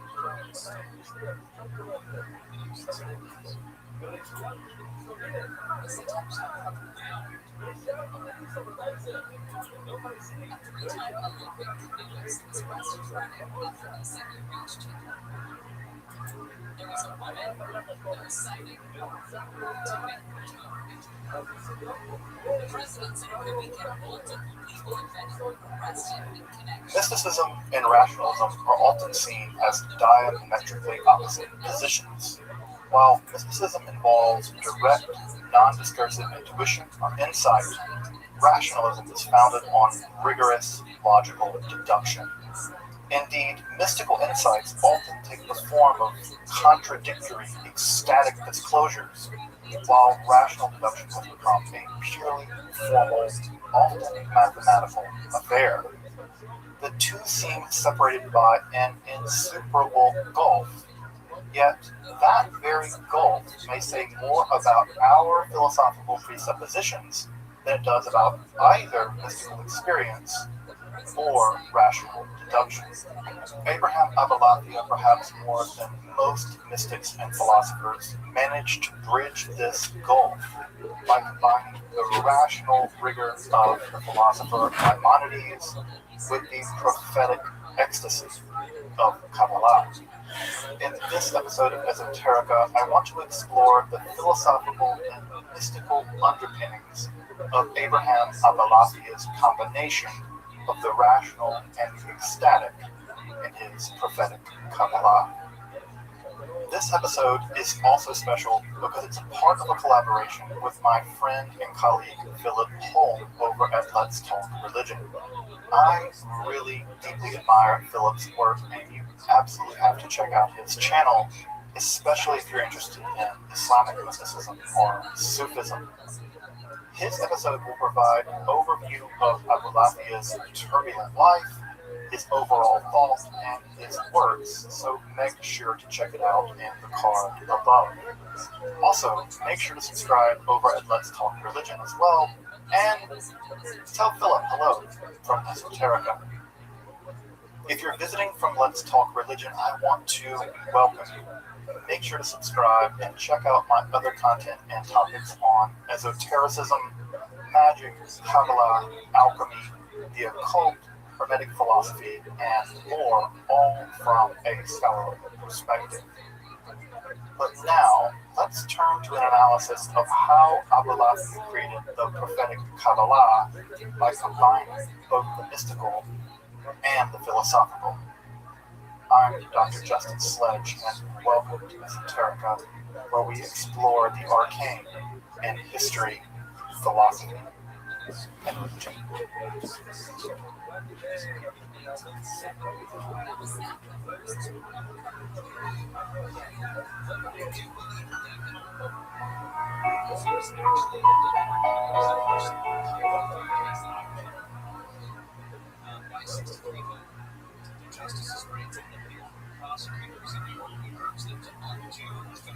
Let's first get this out of the way.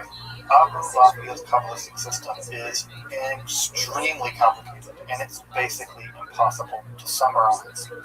Indeed, it underwent several revisions during his lifetime as he experimented and thus improved the techniques by which he arrived at prophetic ecstasy. In short, what survives is a progressive meditation system by which one's mind and soul are increasingly purified and elevated until eventually arriving at union with the divine. Although in a very particular sense, a lot more on that. The meditative system begins with physical purification and strict religious observation, especially the wearing of tefillin, or the black boxes containing scriptures during morning prayers. This is followed by strict concentrated Hebrew letters by writing them out in various permutations. This letter meditation is deeply influenced by the Book of Formation, or the Sefer Yetzirah. a text describing the creation of reality itself through what the text calls the 10 Sephirot Belima and the 22 letters of the Hebrew alphabet. If you want to learn more about the Sefer Yetzirah, check out my episode in the card above. Following the meditation of writing, one moves to a higher level of abstraction by chanting the Hebrew letters. This is perhaps done with music, which likely indicates Sufi influence. This is accompanied with breathing techniques and very specific head movements, which somewhat spell out these Hebrew letters. From here, one moves into the realm of the pure spiritual mind, projecting letter forms onto the astral body of the Tselem via the imagination, but eventually passing beyond the imagination to pure spiritual intellection, and eventually to communion with the divine in the form of the. In fact, it's this concept of the intellect that I want to focus on most in this episode. So much more about this highest ecstatic moment in a bit. As one passes through this highest stage, we're told of 4 quasi-supernatural effects that begin to unfold. Light begins to emit from the being itself becomes diaphanous, as if it were made with light itself rather than having a physical form. Third, the eye of the imagination gives way to vision. And finally, one is gripped with ecstatic, overwhelming fear and joy. After this final breakthrough, one is given a glimpse of one's astral body, astral double, often called the Tselem, or the image of oneself, which often results in the ability to prophesy as if one were at all times at once. In the final ascent, one's spiritual intellection becomes the self-same, if only for a moment, with the divine of the agent or the active intellect. In this highest unitive moment, the visions and experiences fuse messianic power, eschatological visions, and the erotic death of the divine kiss, which culminates in the annihilation and rebirth of the mystic, as if impregnated by the divine influence. What up, big dog? I suspect that at this point you're beginning to see why I got quit. I'm having difficulties right now. What's wrong, my man? History of Kabbalah. He is simultaneously subject to the humiliation of excommunication on Karet, and yet called, quote, among the Okay, can you repeat that? I couldn't hear what you said. his name being great in Israel. I can't turn the 5G off on my phone. I have a Samsung. I can't turn it off. Okay, why would you want to turn it off? Does Kabbalah or Jewish mysticism more generally include the concept of the union with the divine? I'll bigger that. Famously, Gershom Scholem argued that it absolutely Okay, did not. While Moshe just one Feigen moment. has in fact shown that this I'll help concept you in a does, moment. in fact, appear in the mystical techniques of Abulafia. Okay. While I think Idel is correct, I didn't notice my other account selected. the concept of divine union, because it is, as you might imagine, peculiar and philosophically quite specific. To get at this, we need to unpack 2 interrelated concepts. The first is the concept of the active or agent intellect as it appears in Aristotle, and the reception of this idea from his De Anima, and the second is how the active intellect is crucial to understanding Maimonides' conception of prophecy. Let's start with Aristotle, and I promise I'm going to do my very best here not to get into the weeds too much. For Aristotle, a being cannot spontaneously transform from a state of potentiality to one of actuality without an outside cause.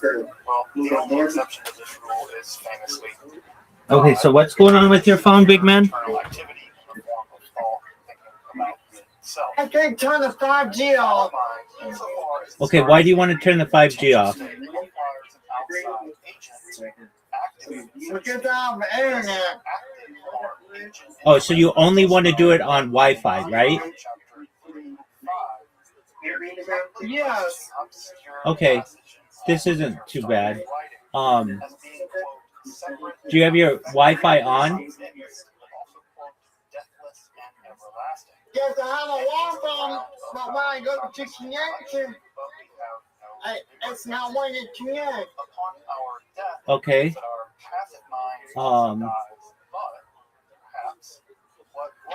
Can you share your phone screen? Now, this section in Aristotle I am right now. notoriously vague, Okay. and no one has any real idea what he It's meant. the Michael As Jackson. early as Alexander of Okay. Aphrodisias in the 3rd century, this active intellect was identified with God, and debates raged in both Christianity and especially in the Islamic world about just what the active intellect was. Was it God, or world soul, or some kind of hypothesis of It's God, just spinning or there, an angel of some Brandon. kind? Well, we ain't gonna settle that because it ain't Okay, settled. so talk to me with one of your other accounts Divine in some fashion was current to the great Jewish philosopher, so that we can free up as much memory for your phone as possible. and that is where we have to turn to now.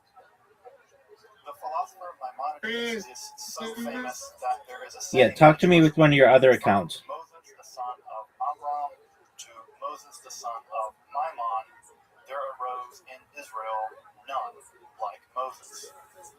Yes, he gets likened to none less than Moses, like Ten Commandments, burning bush, Moses. Maimonides is famous for his letters, his legal code, the Mishnah Torah, and his philosophical text, the Guide to the Perplexed, all of which falls enormous controversy in the Jewish world, and the generations following the publication. And it's also worth noting that the Guide to the Perplexed was written in such a way that Maimonides seems to have actually hidden his true opinions in the text. So it has a whole esoteric dimension despite being thought of as deeply naturalistic and a fundamentally rationalistic text. At any rate, the Guide is basically an attempt to help people avoid heresies by carefully defining the terms used in the Hebrew Bible so that people don't think that God, Brandon, can you hear me? in fact, Okay. My area is disconnected on my computer. It was connected a while ago, and it went off. Okay, that I don't know. That might be an issue with your internet. Can you connect with your other accounts?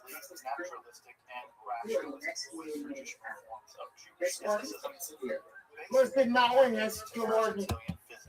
It's white. Metaphors, and even positive accounts of the divine nature are made into allegories. However, Maimonides' program runs into a prophecy because, without prophecy, revealed religions like Judaism kind of don't work. So what does Maimonides do? He turns to our good Is your internet working? and to the agent intellect. For Maimonides, if a person is especially my internet's working, but intellect makes that person into a kind of metaphysician, my or speculative philosopher. And if they are especially imaginative, Okay, Brandon, let's try this first. Restart all your devices and then come back and then we'll work through it, okay?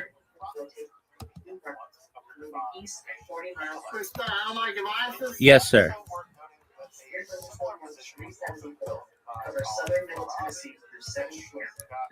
my one with the Michael Jackson one is working. Okay, but The one with the Pokemon is working too. that's connected to 5G, I thought. The one with the Batman and the one with the Pokemon is connected to my mom's number. But the one that I'm talking to you on my phone is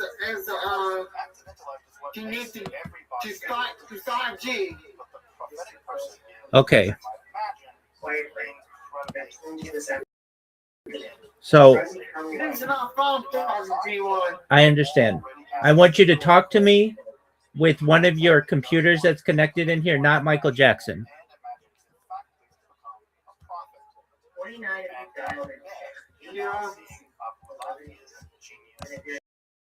Southern Middle Tennessee right now. So, Brandon, connect with. Stop talking to me with Michael Jackson and talk to me with Pokemon.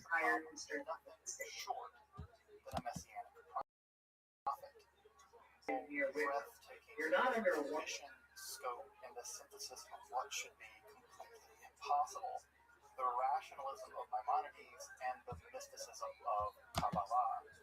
So we are wholly unsurprised to find that Abulafia was a public teacher of the text and wrote no less than 3 separate commentaries on it.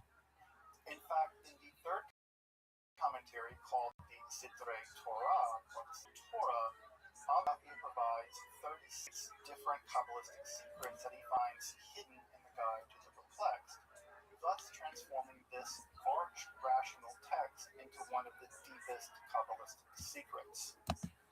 To accomplish this, he applies 7 different Kabbalistic tools to transform the plain meaning of the Guide to the Perplexed into a text brimming with secrets. For instance, Abulafia shows that the Tselem and Demut are not only the Maimonidean form and intellect, which she transforms Genesis 1:26 from "let us make man in our form according to our likeness" to something like "let us provide the human being with intellect that they may reason like us," but also reads into them both the active and the passive intellects. How? Gematria, whereby numerical equality of Hebrew letters corresponds with conceptual identity. Thus, the active intellect and the imagination, or the passive intellect, are known, and form and likeness in Hebrew both equal to 616. See the Hebrew and add it up on the screen if you like. This is nothing less than a Kabbalistic integration of the Guide into Abulafia's mystic regime for the production of the very prophets described in the Guide itself. And as I mentioned a moment ago, this is just one of 36 such secrets that Abulafia finds hidden in the Guide to the Perplexed. So, does Abulafia's prophetic Kabbalah involve union with the divine? Yes, but the divine specifically in the form of the active intellect. Is this the totality of the divine or exhaustive of the divine? Here I'm pretty skeptical given Maimonides' dedication to a pretty strong negative theology and other factors related to the Kabbalah. While our intellect may have prophetic union with the divine intellect in the form of the active or agent intellect seems clear from Abulafia's system. But this is still a far cry from union with the divine in a total or absolute sense. But it may be all that's possible either in this life or in this realm of existence. I'll leave that to the mystics. Regardless, what we have in Abulafia's system is just stunning. He manages to bridge the gulf between the rational and the mystical, the philosophical and the religious, by uniting the philosophical rationalism of Maimonides with the meditative techniques of what he calls the Kabbalah of names into a system for uniting our intellect with the divine active intellect, thus giving all of us the chance to become prophets. It's a startling democratization of mysticism, and it's no wonder that these techniques for attaining prophetic ecstasy were basically not printed, and they were surely not widely published, and they were certainly widely condemned by religious elites, and to this day remain difficult to find, in some ways even in Hebrew, much less in translation. Abulafia's project remains as elusive as it is ingenious.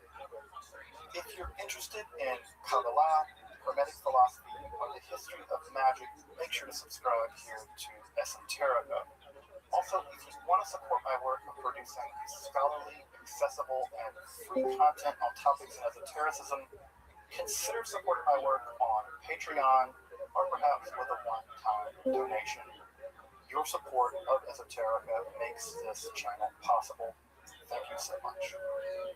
Unfortunately, Abulafia's complete works remain in a bit of a complete mess.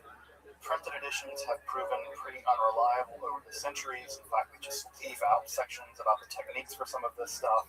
And Moshe Idel has argued that a solid scholarship has to rely on the manuscripts themselves for reliable readings. Obviously, this is a serious barrier for even scholars, much less for everyday people who would like to access Abulafia's works. As you might imagine, translations of many of Abulafia's works into English simply just don't exist. The closest thing to a complete works edition is the 13-volume Gross edition, though the volumes by Aaron Barzani and Son are a bit more reliable, but they don't represent the complete works. I really hope that Abulafia's text will hopefully get the same kind of treatment as the recent Pritzker Zohar, but that isn't even on the horizon so far as I know. Of course, the most accessible introduction to Abulafia's mysticism is Moshe Idel's Mystical Experience. Not his mystical experience, personally, the book Mystical Experience, though basically anything published by Moshe Idel is fantastic. The text Mystical Experience is wonderfully anchored in Abulafia's writings, and the text is a tour de force. It's an absolute must for anyone wishing to dive into Abulafia, and of course also Idel's studies in ecstatic Kabbalah is an important adjunct to this as well. There's a really cool article in there about whether or not the Cathars influenced Abulafia. I should also mention that the standard English edition of the Guide to the Perplexed is by Pines, but also worth checking out is Kellner's volume on the relationship of Maimonides' thinking with Jewish mysticism, which argues that the guide is actually a response to the Merkava Shior Kolma mysticism, which I have to say I find generally convincing. Of course, for the esoteric dimension of Maimonides' writing, the classic source there is Leo Strauss's Persecution and Art of Writing. But let me tell you, that is a serious rabbit hole. Hamavin Ravin. Until next time, I'm Dr. Justin Sledge, and you've been watching Esoterica, where we explore the arcane in history, philosophy, and religion.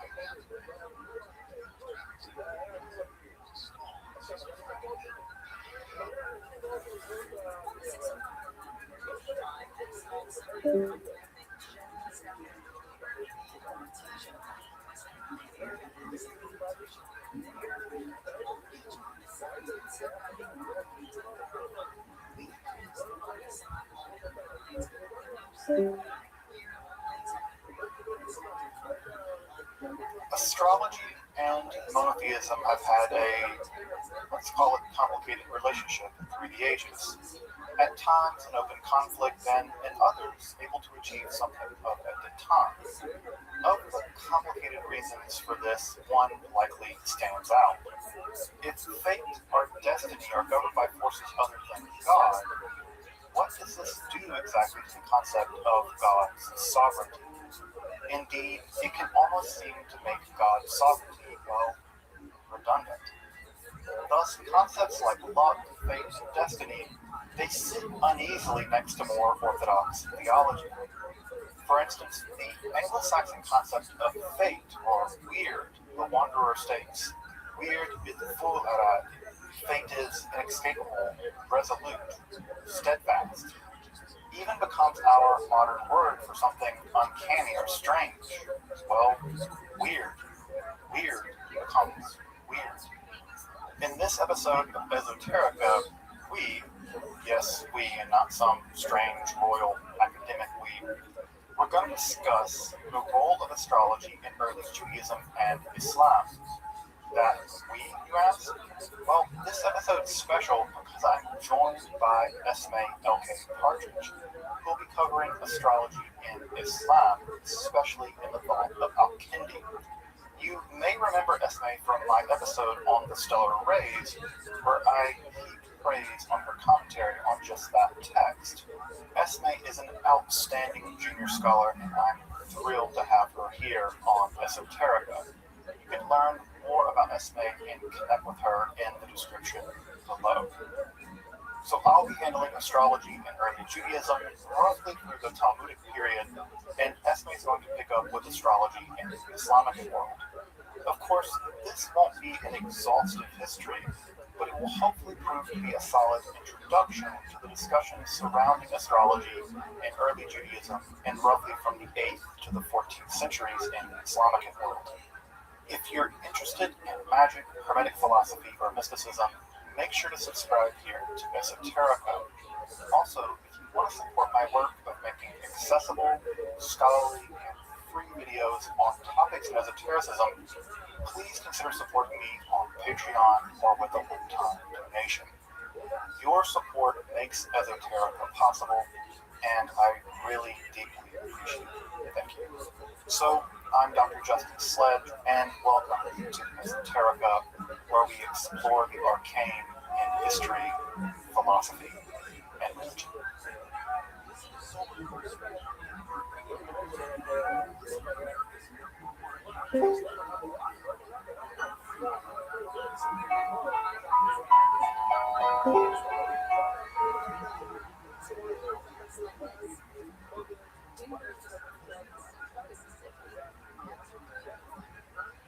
To better understand the uneasy relationship between Judaism and astrology, indeed the phrase for paganism or idolatry in rabbinical Hebrew is avodat kochavim, or star worship, it may be helpful to give some insight into how the ancient Israelites understood the heavens and the inhabitants therein. In this worldview, it appears that there was a kind of dome called the Rakia which surrounded the earth. Within that dome teemed a multitude of quasi-divine creatures that we now call angels, but early on were members of the celestial court, along with the Israelite God and his consort. Yeah, that was a messy divorce. These creatures were identified with the stars, so this is the first point. The Israelites understood the stars as living creatures which could act or be worshipped in the roofs of homes. Indeed, they could even be condemned to the netherworld, or Sheol. Eventually, the stars came to be understood as a kind of heavenly army, with the Israelite God being their commander-in-chief. Indeed, the title Adonai Tsevaot indicates this rank of divine generalissimo. We even meet one of the leaders of this army as the quote Sar Tzava Adonai, or captain or prince of the army of Adonai, in the book of Joshua during the siege of Jericho. Of course, being an army, they do their share of fighting. In the Song of Devorah, among the earliest texts of the Hebrew Bible, this celestial army is actually engaged in hostilities against the commander of the Canaanite army. And of course, we find parallel notions in other ancient Near Eastern cultures as well. The notion of the stars as divine beings can of course be found in many texts, including the Epic of Gilgamesh.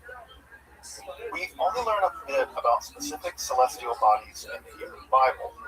The major stars and constellations probably include the Pleiades or Kimab, Aish, which may have been Ursula Major or perhaps the Hyades, the Mazarot, which could have been the Pleiades or the Hyades, and Casil, which is very likely Orion, although the word also appears in Isaiah in the plural for some reason, we're not quite sure why.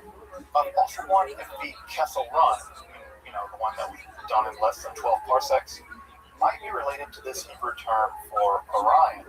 I mean, there's Endor in the Bible, and that's also a place where some magic goes down.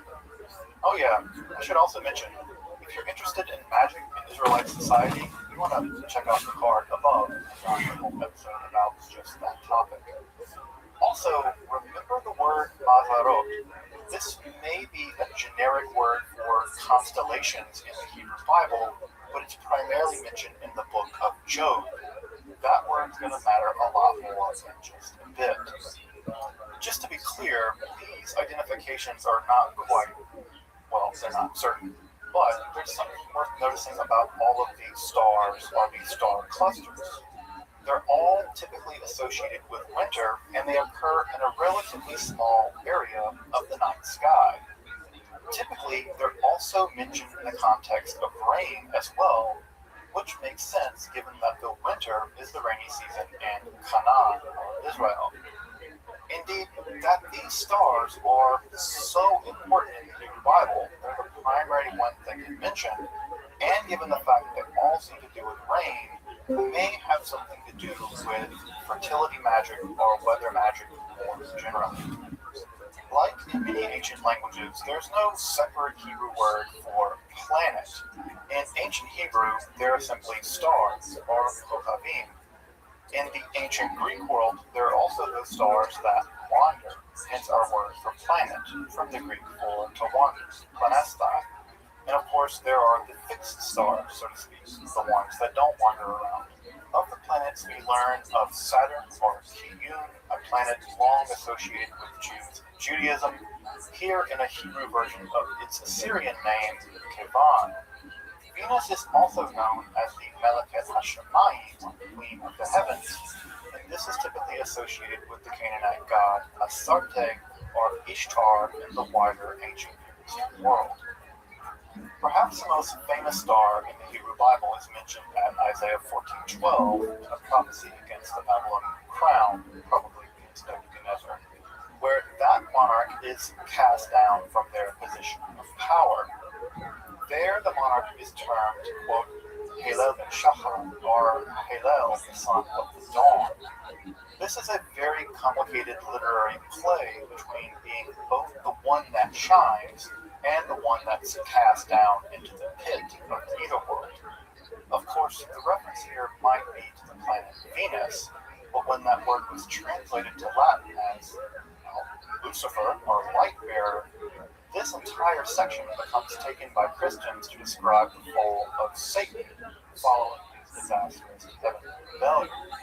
So, that really got it. Despite being established very early on in both Egypt and Babylon, ancient Canaan, Israel more specifically, seem to have imported very little in the way of astrology by the time of the Babylonian exile in the 6th century BCE.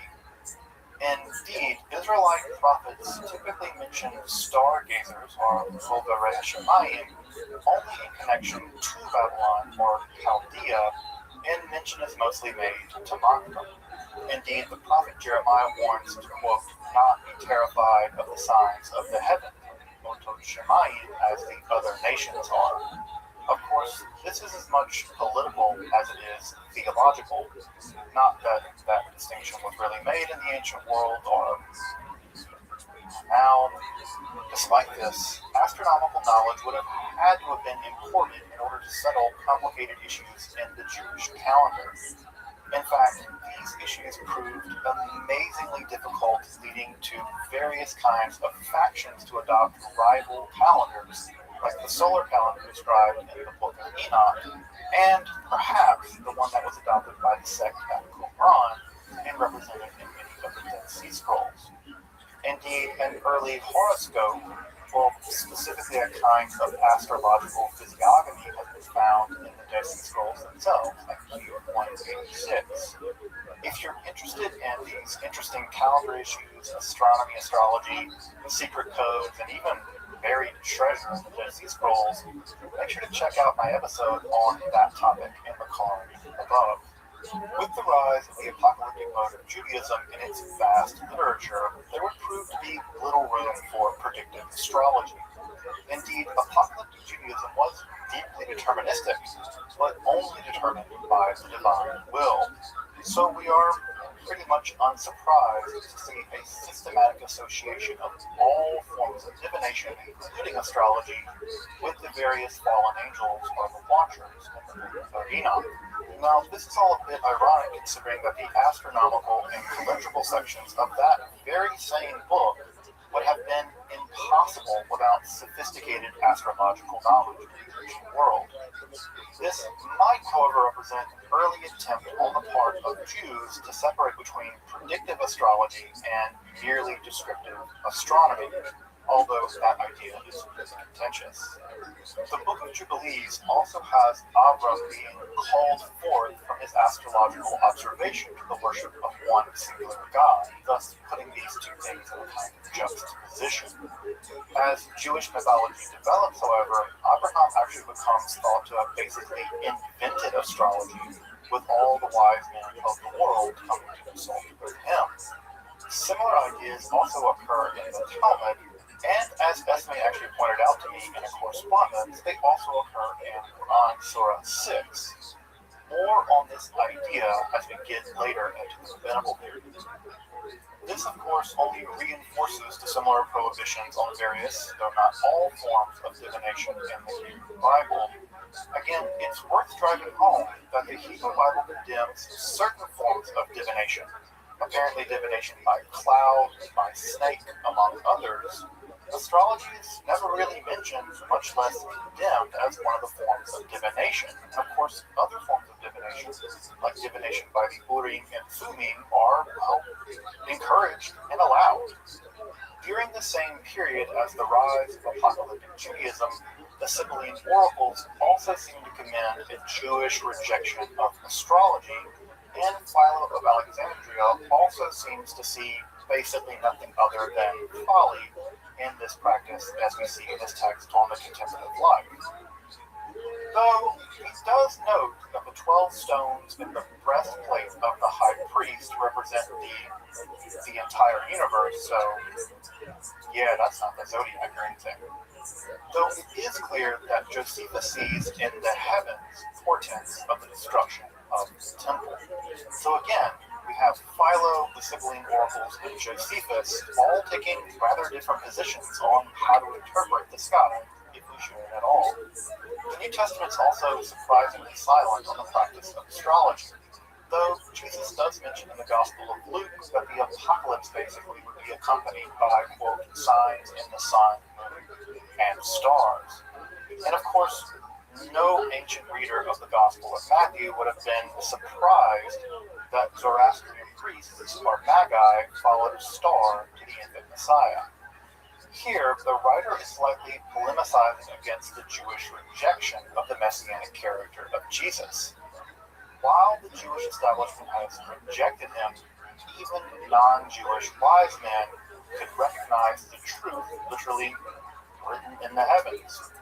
Of course, the relationship of early Christianity and astrology would need to have its own episode on 10, so stay tuned for that. Of course, with the destruction of the Jerusalem temple, Judaism underwent a major innovation. Shifting away from sacrifice to prayer and learning, the major center of Jewish life was eventually shifted following the Bar Kokhba revolution of 132 to 135 to the Galilee and then to the academies of Babylonia. During this period, oral traditions were first written down, perhaps out of rabbinical fears following the genocide in Palestine. First came the Mishnah in around 200 of the Common Era, followed by the commentaries produced in both the Galilee in around 400, and then the most important Jewish text of all, second only to the Bible, the Mammoth commentary became to be known as the Gemara, or the Babylonian Talmud, redacted sometime between 500 or 600 of the Common Era. Of course, by this time period, Hellenistic astrology had become dominant in the region and was a highly developed system of incredible precision and nuance. For the rabbis of the major academies of Sura and Mombedita, the question of astrology was not whether it worked or whether it was real or not. That was basically not in doubt. The question, however, was, one, whether it were permissible to consult astrology at all, the prohibition taking the form of Ein Sho'alim L'Chaldaim, or not consulting the Chaldeans. And two, to what degree exactly astral influence affected the people of Israel. The first question, whether or not one can consult with non-Jewish philosophers, is in some sense easier to settle. Of course you can. You just consult with the Jewish astrologers. Now, this question about whether the consultation of astrology at all is constitutive of consulting with the Chaldeans is going to be a huge question in the entirety of the Jewish practice of astrology in the medieval European context. But that's going to have to be a future episode. At this point at least, the legal opinion seems to have been that while astrology had its origins with non-Jews, the practice of astrology was not forbidden to Jews. In fact, it seems like basically all rabbis consulted with or knew something about astrology in the Talmud. After all, astrology is very much akin to something like mathematics or medicine. In fact, it intersects with both mathematics and medicine. And like other sciences, it was invented by non-Jews, but of course widely practiced by them. That the belief in astrology was widespread and relatively orthodox is perhaps best on display in the numerous astrological mosaics and other artwork that adorn the synagogues of this period. In this period, astrologers are typically referred to in Hebrew as Chaldeim or Chaldei in Aramaic, both terms for Chaldeans, while the more mysterious term Itztagnin or Itztagniut for astrology is also common as well. The transliterated Greek terms astrologos and astrologia are also common, especially in texts produced in Palestine. While most of the Talmudic rabbis believe that astral bodies had a direct impact on earthly affairs, they were often skeptical that such complex and mysterious astral bodies and their relations were or even could be interpreted correctly. Clearly, they held that being born on certain days of the week led to certain personality characteristics, and even the ruling power of the given hour could sway the tides of human fortune or psychological states. All human beings, though perhaps not all animals, are connected to a certain star or mazal. Another opinion states that even single blades of grass have a ruling star or mazal that makes them grow. Now, you may remember this word from earlier in the book of Job, and indeed, mazalot becomes one of the words for constellation in Hebrew. Of course, you've probably even heard people shout Mazel Tov at joyous celebrations in the Jewish world, such as at weddings. Mazal literally means something like star or like astral influence, and the phrase likely has a sense of may you be under the influence of a good astral power, or may you be under the influence of a good star, or more simply just good luck. I've always appreciated the fact that when something wonderful happens in Judaism, we still say, yeah, good luck with that. I mean, it's not like the Jewish people have been through anything that make them anxious about the future or anything. This also introduces the central debate around astrology during this period of the relationship of Judaism to that practice. If Israel had a special covenantal relationship with God, then how could astral influence intervene upon that bond? The typical attitude taken in the Talmud was, quote, Ein mazal Israel, or there's no astral influence upon Israel. Though just what this means has been variously interpreted as there's just no astral influence at all, to only on Israel's collective fate, or that there is no mazal for Israel, but other nations are governed by mazal, so astrological prediction still holds, even that mazal doesn't even bear on individual members of the Jewish people.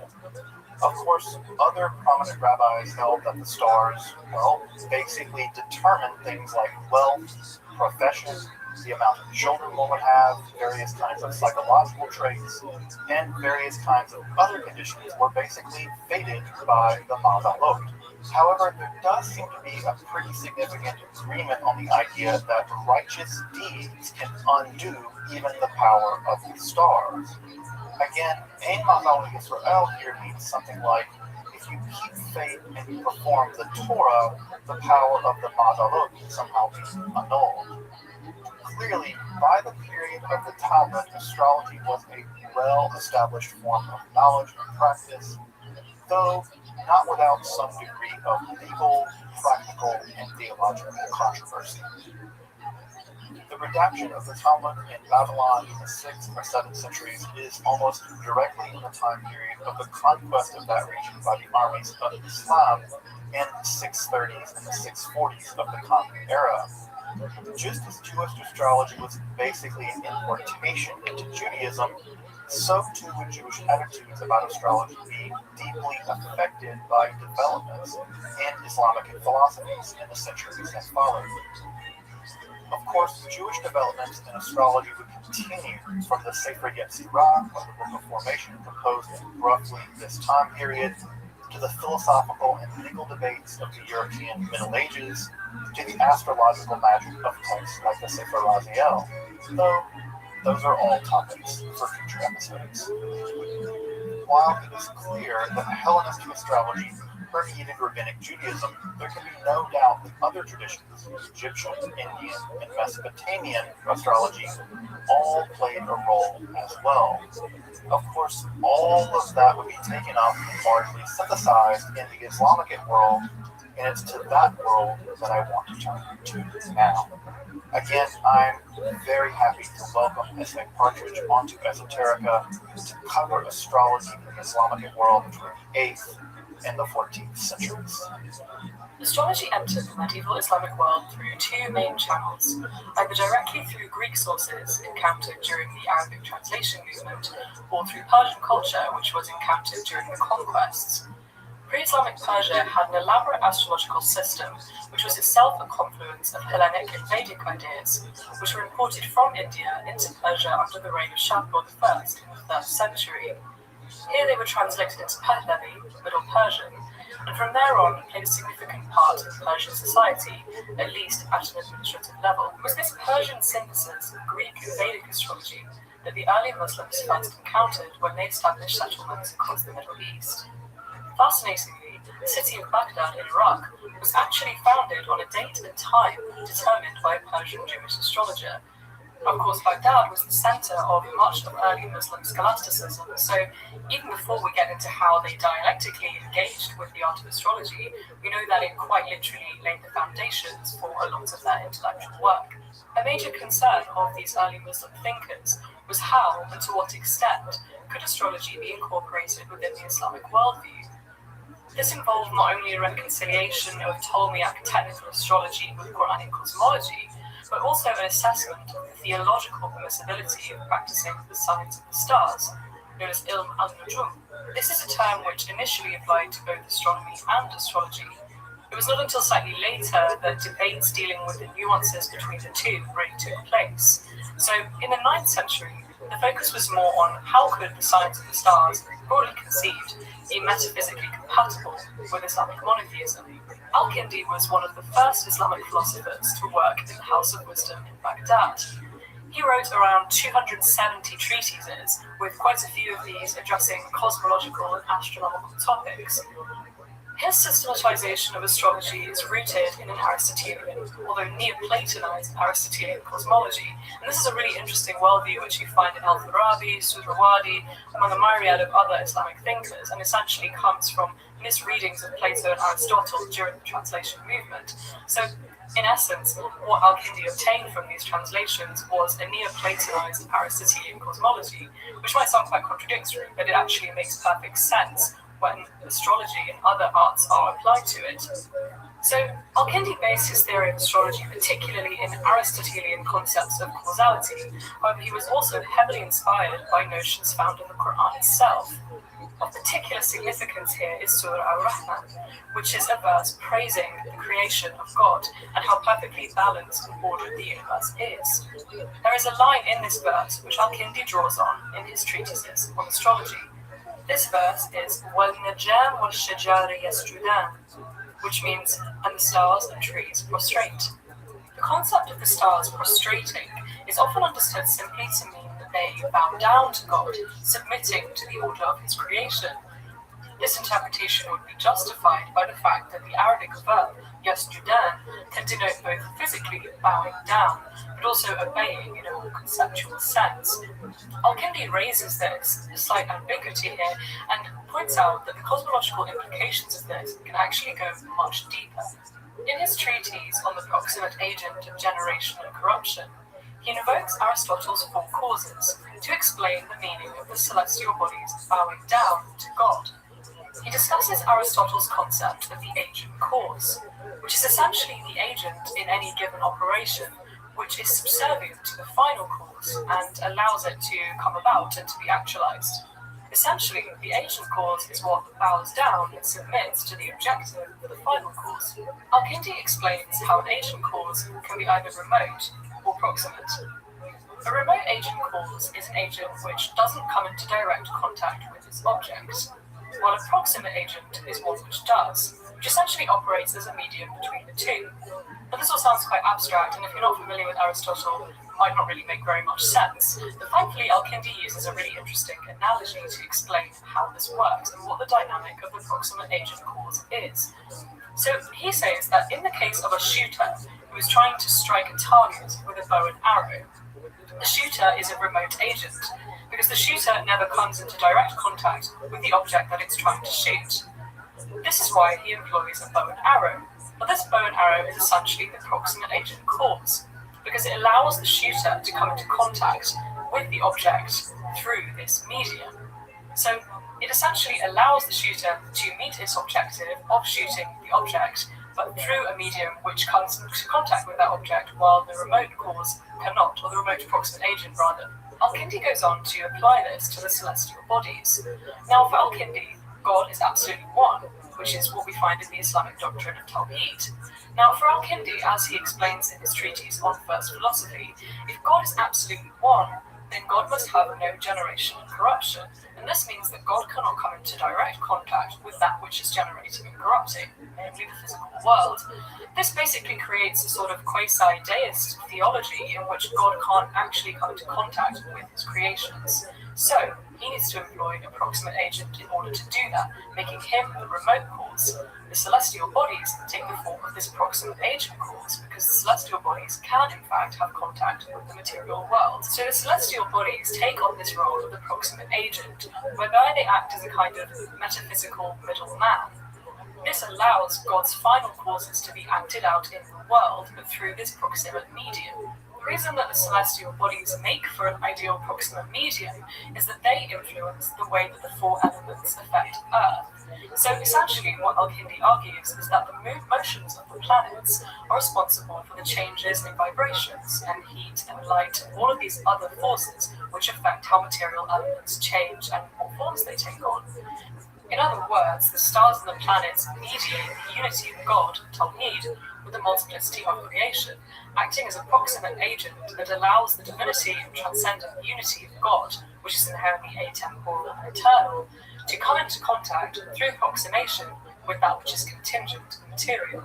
So, although of course the stars and planets are themselves material, they're of a sort of more metaphysically perfect quality because they're closer to the eternity of God. And we can really see the Aristotelian influence here. We think about how Aristotle made the comment that the stars and the planets move out of a spiritual desire to imitate the prime mover. They do this by moving in eternal circles.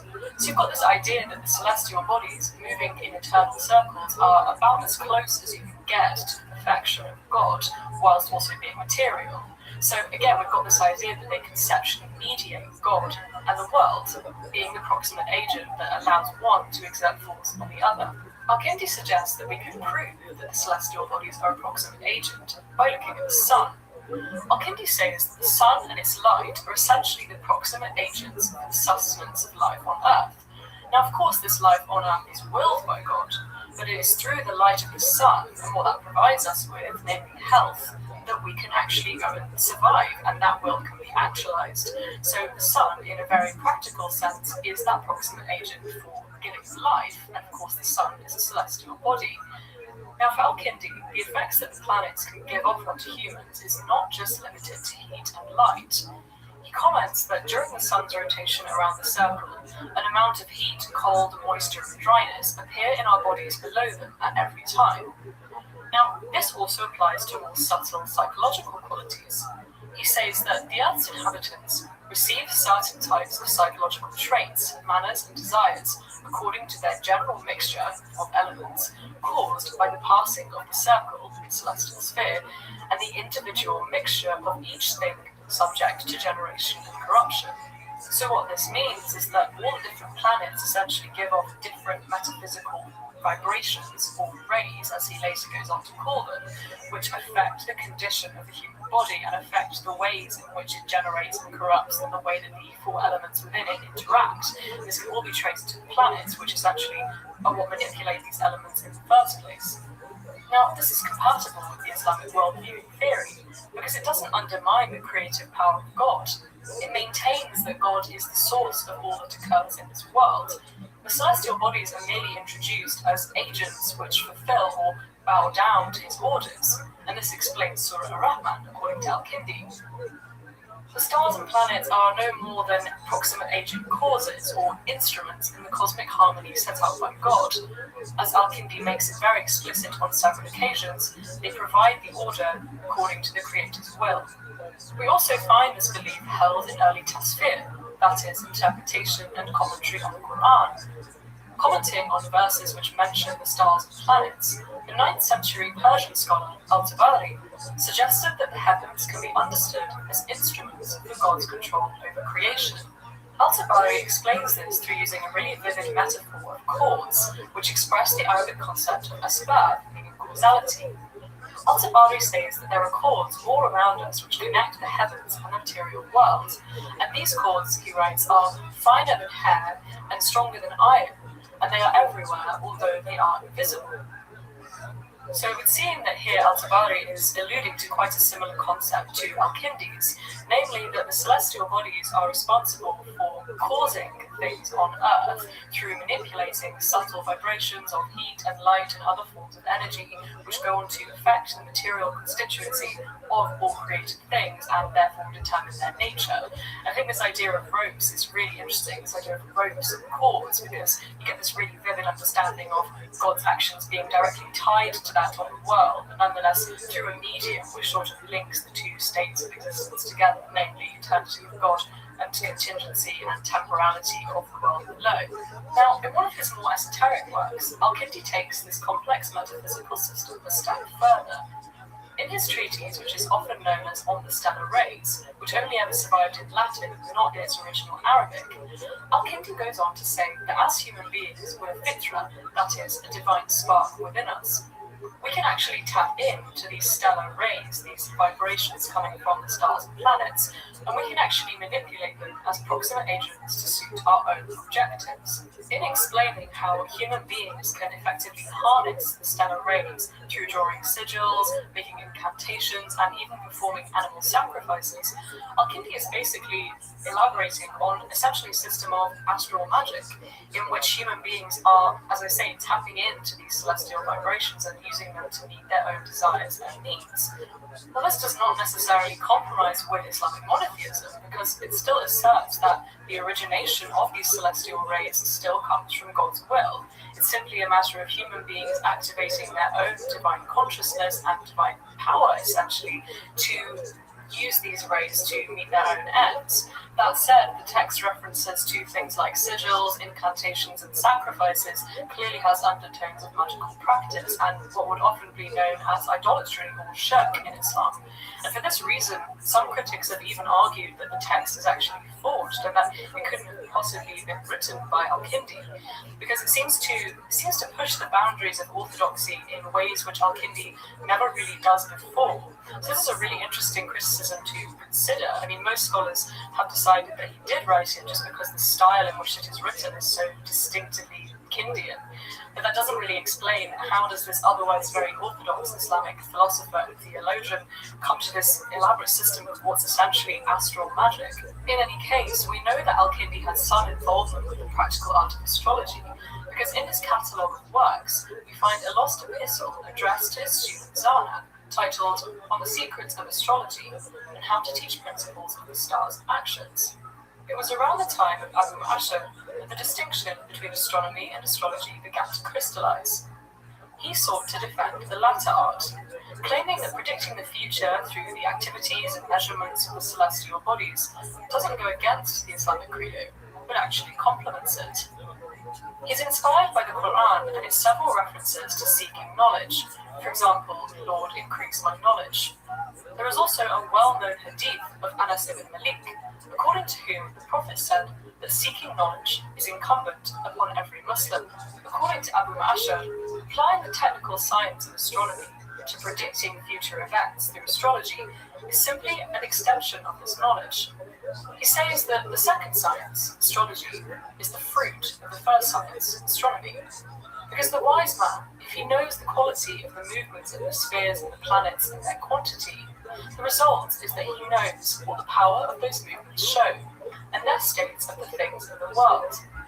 And if he does not know what the planets signify by their movements, then the first type of the science of the stars has no result. In other words, merely observing the stars and planets is just a waste of intellection, because you're only truly knowledgeable if you can seek ways to apply this knowledge to serve better ends and to improve your quality of life. And with Abu Ma'ashar, astrology is the perfect candidate for doing that and for applying our observational knowledge. Now, this view was not without its criticisms. Although it's generally ubiquitous among Islamic scholars that seeking knowledge is a crucial part of being Muslim, there are limits as to how far this can and should go. For example, it's important not to supersede the knowledge of God and transgress the limits of our humility as human beings. By transgressing our epistemic humility, human beings are liable to playing God and trying to imitate God's omniscience. This is exactly why Ibn al-Qayyim, who is a 13th century Islamic legal scholar, was opposed to astrology. Now, he argued that the occult sciences, such as astrology and alchemy and other forbidden arts, are forbidden precisely because they lay claim to God's omniscience and omnipotence. Ibn Qayyim actually went as far as to deny the science of astrology itself altogether. He provided over 30 examples in total showing how the movements of the sublunar sphere have no power over the worldly events. So he not only wanted to deny the legitimacy of practicing astrology as an occult art, but also the science behind it. The jurist, Ibn Taymiyyah, also rejected the practice of astrology. Although unlike Ibn Qayyim, he acknowledged that it had some scientific validity. He makes it clear, though, that acknowledging that the science of astrology may exist in a metaphysical way doesn't warrant practicing it as an occult science. And he says that there is a clear boundary between the two, and we can understand this through a clear definition. And this definition is that the science of the stars can be of two species, computation or judgment. The issue with judgmental astrology is that it's based on the premise that the superior movements are the cause of events in the world, and that knowing the cause necessarily yields the knowledge of what is caused. He says that this implies determinism outside of God's plans for the world, and therefore constitutes a kind of unbelief in God's ultimate power. He summarizes this in one of his legal fatwas, where he says that the belief that one of the 7 stars is in charge of one's good fortune or misfortune is a corrupt belief. And if somebody believes that this planet is what administers him, he is an unbeliever. Now, this would of course be refuted by Al-Kindi and Abu Ma'ashar, because they both make it clear that astrology doesn't take the place of God's will, but is actually completely subservient to it. In fact, for Abu Ma'ashar, the powers of the planets are so passive that even human will is more powerful and more they're capable of ordaining. He states that although the celestial bodies can affect man, man is actually able to subvert them. This is quite a similar premise to what we see in Al-Kindi's On Stellar Rays, in the sense that man still has an element of control. This notion that human beings still have a degree of control despite something being preordained for them is probably best understood on the terms of the Mu'tazilite theory of predeterminism and free will. According to the Mu'tazilites, God creates and, to some degree, predetermines all of the possible causes of a human life. However, these only exist potentially. They are latent possibilities, they are latent creations which don't come into actuality unless that human being chooses to do so. So it's essentially down to the will of the individual human being to actualize or manifest these latent possibilities and ultimately their direction in life. Mu'tazilites use this famous example of wood. Within wood, there is the latent potential to become on fire, but this potentiality, of course, only becomes an actuality if an agent actually sets fire to it. So man is always capable of activating his own free will to determine which specific course his life will go down, but this course is ultimately predetermined by God, except in a latent form. The role of the stars and planets essentially doesn't go beyond the provision of these latent potentialities. They simply provide the material means for something to happen, should the individual either actively do it or not go into any effort to avoid something happening. So, returning to Al-Kindi, the stars and planets are only ever subservient to God's will, bowing down or submitting or prostrating to it, rather than substituting it for another one or creating their own paths of determinism. As Aristotle's metaphysics makes it clear, an agent cause, be that remote or proximate, can never fulfill its own final cause or ends. It's simply subservient to another. And so in Al-Kindi's understanding, there is no need for astrology to necessarily compromise with monotheism, because celestial bodies can at no point take the place of God, at least not in this system. However, the question of whether taking this further into an elaborate system of astral magic, as Al-Kindi appears to do on the stellar rays, is quite contested. One has to carefully weigh up the two axioms relating to knowledge and epistemology within Islam. Where is the line between seeking knowledge and impersonating or trying to undermine God's knowledge?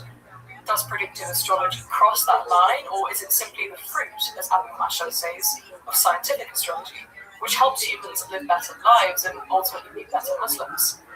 The bottom line is, of course, perhaps that God knows best. However, the debates surrounding astrology's legitimacy in the medieval Islamic world are certainly fascinating in their own right, and pertain to bigger questions in Abrahamic cosmology and theology. The wonderful thing about doing education on YouTube is that we can reach across the ether, so to speak, and really lean on each other for our respective expertise. It was wonderful hosting Esme, and I really hope to bring more scholars, junior and senior scholars, to share their knowledge, as obviously I can't be an expert on everything in the study of esotericism. You'll find links in the description below for more on astrology and Judaism, including a really great source sheet from Safaria with primary sources in Hebrew, Aramaic, and English. I've also included Esme sources as well, so make sure to take a look at those, and make sure to connect with Esme if you really want to follow her. She's going to be, and she already is, a really amazing scholar of this material. Until next time, I'm Dr. Justin Sledge, and you've been watching Esoterica, where we explore the arcane in history, philosophy, and religion.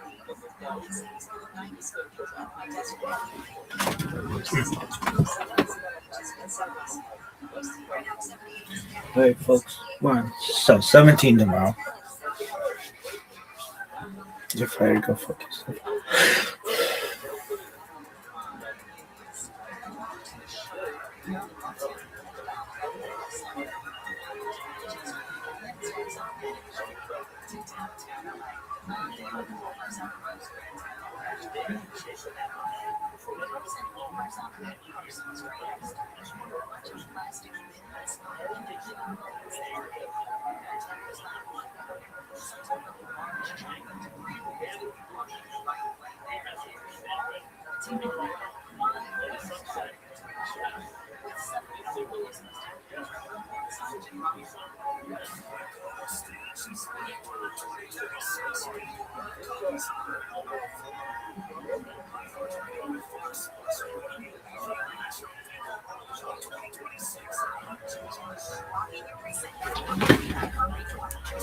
West.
Hey,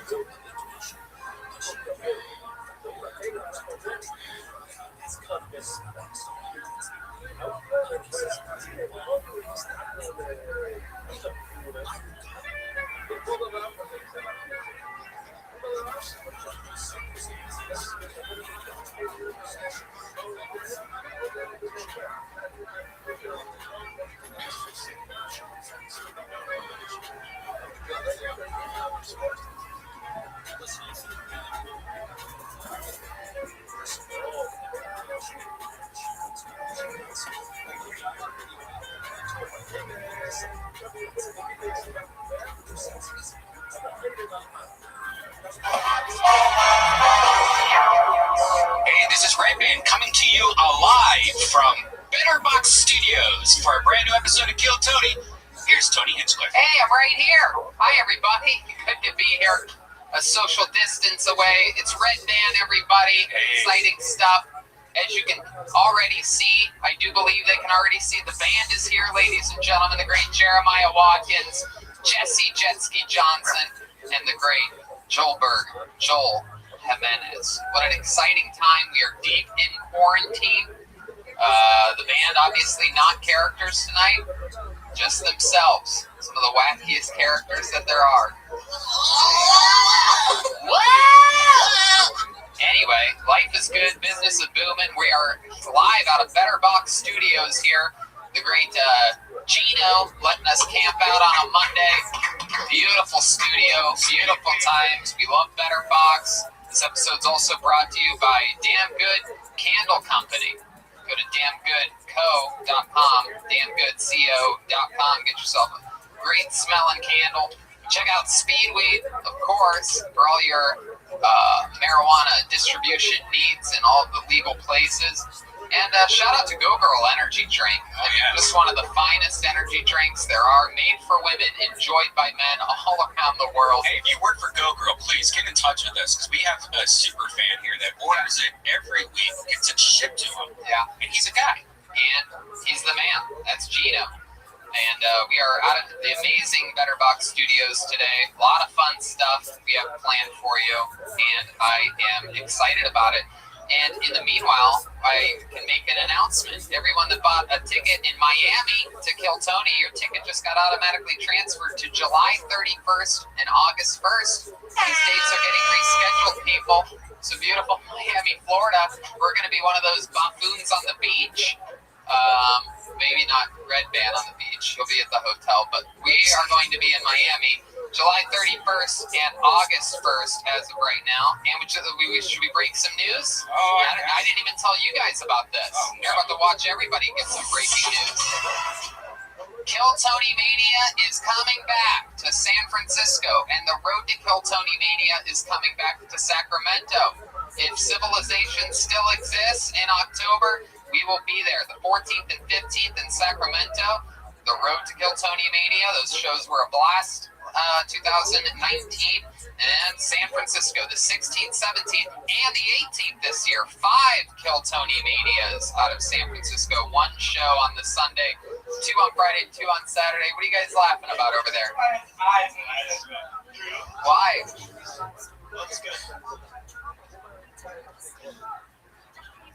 Okay. What are you worried about? Sacramento. 5? Telling him news in his face. We did 4. We did 4 the last 2 years. 1 more on a Sunday. Is that enough to pop your guys' eyeballs out of his sockets? Yes, 1 more show. So yes, we're doing 5. News that makes you go. I guess so. And you know that 5th one's probably going to sell out. We're going to have a 2nd one, so it's going to be 6. At least. I'm surprised that you guys are surprised. If you guys would like to do less shows or go home, feel free. I mean, you don't have to if you don't want to. Just do one every day. Well, actually, it's better to do it this way because then we'll have a bunch of stockpile. That we're driving. Oh, yeah, my style. My guess is yes. Since we only have 1 show, my guess is yes. The only thing I would worry about is anybody not getting a little too drunky pie or roofing themselves down there in San Francisco. Definitely. Yeah, That was a horrible night. yeah. Especially for the people that were responsible and had to just sit around and try to make the best of it. Are we back online? Yeah. Are we on the internet? More fun stuff happening. Ryan J. Ebelt is drawing tonight's episode from home, and we are going to be checking in with him at the end of this episode to see what he ended up drawing. Everything at RyanJEbelt.com, including all the amazing road posters and prints of every single episode, are available at RyanJEbelt.com. He's an unbelievable artist. Everything is on sale right now, and it's an exciting time for that. Very fun stuff. And a lot of people are online nowadays. That seems to be the big thing. And what part of our online searches does the government have a right to know about? That's a great question. I know that we've asked people, and we found out a lot of people look at some suspicious porn. People are into wild things. Red Band, you do a lot of the chat things and nudie cam things. Yeah. Nudie cam. I'm a grandfather. Okay, boomer. But the answer is none of the above. The government doesn't have a right to know anything you do. And if you have ExpressVPN, they cannot see anything. Without ExpressVPN's protection, though, hackers, governments, ad companies, and ISPs all have full access to your data. I don't want them using my web history or video searches against me. That's why I use ExpressVPN every time I go online. ExpressVPN encrypts and reroutes your web traffic to any number of countries, keeping you safer and secure. Download the ExpressVPN app, click to connect, and boom, you're protected. With ExpressVPN, you can make it seem like you're browsing from a whole different country, so you can watch Netflix library in the world, anywhere in the world. Yeah, you can watch pretty much if they don't have like I've been using a VPN for a long time, Tony. It's great because a lot of times when you're like at the airport, anywhere public, you're opening up your phone to anybody that knows what they're doing. They can go in your phone, take some photos. A lot of times you want to watch video, but it's restricted to a different country. What a VPN does is it pretty much makes it seem like you're surfing, seem like you're in Los Angeles. You can make it look like that you're in Canada, so you can access all of Canadians' websites. It hides your location is the most important thing. It makes it secure. So if you're ever using a free Wi-Fi or Starbucks Wi-Fi, or if you just want to, look at different videos throughout the road, I highly recommend using a VPN. The railroad, indeed. ExpressVPN is the fastest VPN I've tried. Costs less than $7 per month and comes with a 30-day money-back guarantee. It's time to stop governments and internet companies from keeping tabs on your data. Take back your online privacy like I did with ExpressVPN. Protect your online activity today and find out how you can get 3 months free at expressvpn.com/KillTony. That's expressvpn.com/KillTony for 3 months free with a 1-year package. Visit expressvpn.com/KillTony to learn more. Hide your nudie cam history with ExpressVPN. That is correct. Absolutely doodly. And something else fun that I stumbled across over this week of having a lot of spare time is something for you Kill Tony fans out there that might not know about this. Maybe you've become a fan recently, but I stumbled across episodes 224 to 236 are all in 360 VR. So I don't have the whole VR goggle setup like Red Band does. However, I do have an iPad that I use a lot, and it's incredible. You take your iPad on the YouTube app and you can spin it around. So if you miss the feeling of having a live audience right there with you, you can spin your iPad around and remember what it was like back in the day when you used to be able to be with a group of people out in public. You haven't got VR yet? Yeah, no. That's highly recommended. It's so fun. You can even watch movies in VR. You can just lay in your bed. It looks like you're in a huge outdoor drive-in. You can lay in your bed and watch movies. Some fun episodes those were with Ron White, Tom Segura. A lot of fun VR episodes. You can spin it around. If you have VR, you can do that. If you have an iPad, you can try it. I'm in one of those, out of the bucket. Oh, you're in one of those episodes? Yeah. Wow. With Tom Segura. That before the jet ski hit the water. So yeah, exciting times. Next week we're going to try a little experiment. This is a big announcement for all of you Kill Tony fans that maybe have always wanted to try a minute on this show. We're going to try a little experiment. Send in what you think would be your minute on stage that you would do. Videotape it, send it into this email, GAGE at 2083group.com. Gage, G-A-G-E, at 2083group.com. Is that correct? Is that the right email? And make sure in the heading, this is very important or else it gets deleted, you put Kill Tony Minute and your name. So one more time, Kill Tony Minute and your name in the heading, G-A-G-E at 2083group.com. And if it's not a minute, he's just going to delete it. So don't just send anything. Just, don't waste his time. A minute or slightly less, and make sure you put Kill Tony Minute in your name. Jeremiah Watson. Now, I have a question for those submitting, Tony. Yeah. Is it a minute that they're filming in their own living room, or is it a minute that they can be chopped from a stand-up show that they did? What is the requirements? No, I think they have to do a minute in their living room. Yeah. I mean, yeah, that sounds about right. You got it. Thanks, Jeremiah. Asking the questions nobody was wondering. Here's what I said on HBO. Thanks, Whitney. Logic. All right. So, heck yeah, we're going to have some fun here tonight. This episode is for us to enjoy ourselves for a couple hours and take our minds off the global pandemic. Huge shout out, by the way, to Vito's Pizza, keeping us still. Oh, yeah. Even in quarantines, nothing can stop Vito's Pizza. Our boy Charlie brings us unbelievable pizza every episode of the show, including here live at Better Box Studios. Make sure in this quarantine that those of you in the Los Angeles area go to Vito'sPizza.com, something like that. Go to Vito's Pizza on the internet and order a pizza from there. You got to order it from somewhere. They have guys working hard, delivering. Vito's Pizza is legit. If you check the Barstool app, they got it in the 8s. I mean, that's impossible. Yeah, and let me tell you something. The pizza out here in Southern California absolutely sucks. A lot of people give these other pizza companies credit. I hate every single pizza company that there is that I've tried in LA except for Vito's. They're the only one I believe in. Full Hinchcliffe endorsement there for Vito's Pizza. I've been a fan of Vito's since before they were a sponsor. Wow. I used to work in downtown LA. I drove in the rain from downtown LA to the location in West Hollywood. One of the best slices you're going to get. There you go. You know, and Joel knows food. I mean, this is the only guy that didn't get food poisoning when he went to Europe. So no one knows food better than Joel. He also drinks bubbles. There you go. So let's just jump right into tonight's show. I've lined up a few special guests that are going to phone in and talk with us and communicate with us. And perhaps we're going to get started here with a bang with one of the queens of coronavirus. She's been on the show numerous times. Everybody knows her and loves her. We're going to wait a second for that. Beautiful. How about L13? Is L13 ready and queued up, you think? We're going to wait on that. Beautiful. Oh, okay. All right, perfect. So, all right. Well, that's great. That's beautiful. So we're up and running.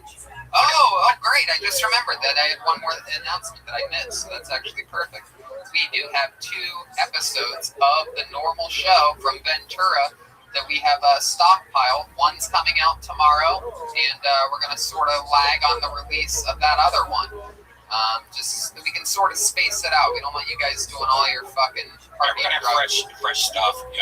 Usually the audio comes first and then the video. So check out not only us on iTunes, but also on our YouTube page. What did you do all week? Because I noticed you were kind of radio silent the whole week. Did you? I'm enjoying being radio silent. I'm pretty much staying away from social media. I'll check in every once in a while and, just basically really relaxing for the first time in absolutely forever. You know, I am a huge fan of documentaries and film, and I've just been getting back to my roots of absorbing art forms and having nothing to kick it back out on. You actually look well rested. You actually look like you've slept. Wow, I do. Yeah, you usually have like little bags under your eyes, but those are completely gone. Well, you know what? That's because we have another sponsor that we're going to talk about next week. No, I'm kidding. I haven't used anything. You're right. I've just been sleeping, and it turns out that my fun life of living my dreams every single night until 3 a.m. at the Comedy Store has come to a screeching halt, everyone. Turns out normal life fucking sucks. No, I'm kidding. I'm having the time of my life. Which reminds me, I wrote down a few things that I wanted to recommend to people. You know, why not? Tiger King is out. just absorb the hell out of that in a day and a half. Highly recommend it. And if you haven't seen McMillions, Succession, and Ozark dropping their 3rd season. Jeremiah, you an Ozark guy? Nope, never seen it. Wow. It's great. I recommend Debs and Westworld. Westworld? You see the I just rewatched The Bronx Tale. Great movie. Oh! Bronx Tale's great. Yay! So good. I just watched Moulin Rouge. No, that does not hold up. That did not hold up. This was the deal. I got to watch Hobbs and Shaw if I watched Moulin Rouge. Well, that's what being a character I is just recently watched it, and I was a Moulin Rouge fan, and it did not hold up for me. I thought it was You were a fan? I love Moulin Rouge. Dude, I liked it. It was a great song. You thought it was Moulin Rouge? You thought there was an Asian girl in it, so he watched it. Oh my god. How about Succession? You a Succession guy, Jeremiah? Yeah. These are all things you guys have to get into. I mean, I give everything a chance, and then the second it sucks, I'm out. These are all things that are absolutely foolproof. These are undeniable shows. Dilemmas that a normal person would say Breaking Bad and The Sopranos. Like, these are shows that are with those shows. The Mighty Duck series on HBO. Nope. See? That's dog shit. You absorb a bunch of dog shit. Yeah, grown adults. And Wild Tales. Wild Tales is only available on YouTube and Amazon at a cost of $3.99. It's an Argentinian anthology feature movie for those of you that actually like cinema and movies and art. But for $3.99, you absolutely can't beat it. Nobody knows about it. That's a Tony Hinchcliffe homework. Super bonus. I've seen a great movie. Wild Tales. TALES. Go watch Hoyler Gracie versus Eddie Bravo. Go watch DuckTales. It's a very recommend the Gummy Bears 1983 animated series. I rewatched Contagion. Why would you do that? That wasn't even a good movie. Well, it's Keep on pretty watching star-studded. bad movies about disease Contagion? out of nowhere. Star-studded cast. Is it? No, not Morgan Freeman. Yeah, That's Morpheus. Outbreak. I watched Outbreak Morpheus? today. Yeah, Morpheus is in it. Kate Blanchett, Gwyneth Paltrow. Sounds awful. No, Is A1 ready? I think Jennifer Aniston's in it. Yeah, star-studded. Good movie, though. Like, pretty chilling. Oh, yeah, Matt Damon. He's like one of the stars. Well, one of the stars. Oh, Jude Law's in it. Interesting stuff. Well, that's fun. And, yeah, absolutely doodly. Let's go to the bucket and take a question from one of our fans while we wait for our first guest, Holland. If we can't get A1, you can try D5. Beautiful. Craziest experience on the road. Since you've been with the squad the shortest, Jesse, while the rest of us think, I'm going to let you go first. You've only been on one road gig with us, Swansea and Kiltony Mania. I'm going to let you go first.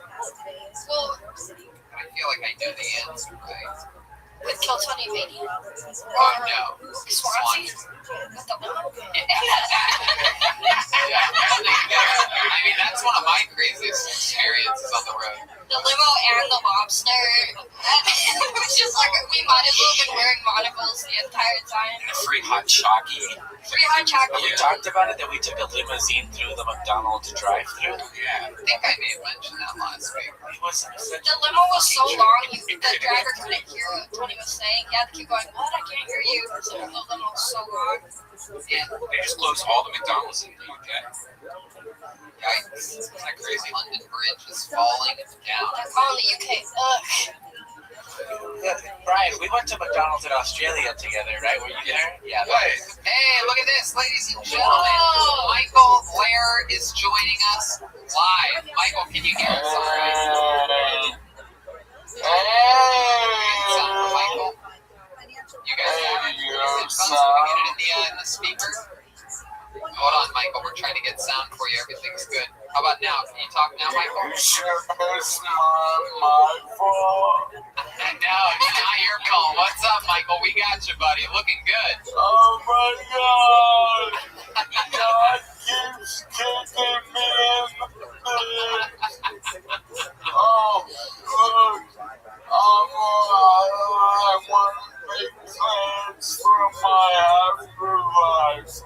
I don't want to be cremated. I want to be half and half. I like my kids are lactose intolerant. Alright? And also, please make sure my tombstone reads, what a waste. Ever using condoms. Should've went raw dog every time. And look,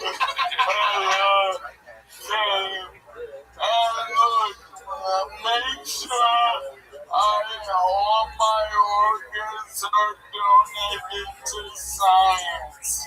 Not all of them, just my huge cock. I want to pay it forward to a healthy and small cock person. Which side do you want to get cremated? Do you want your top half or your bottom half?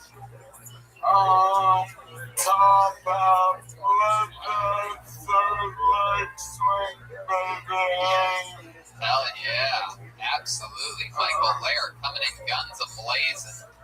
Oh my God, it's awful. I miss going to comedy open mics. They're a great place to get advice on food stamp fraud.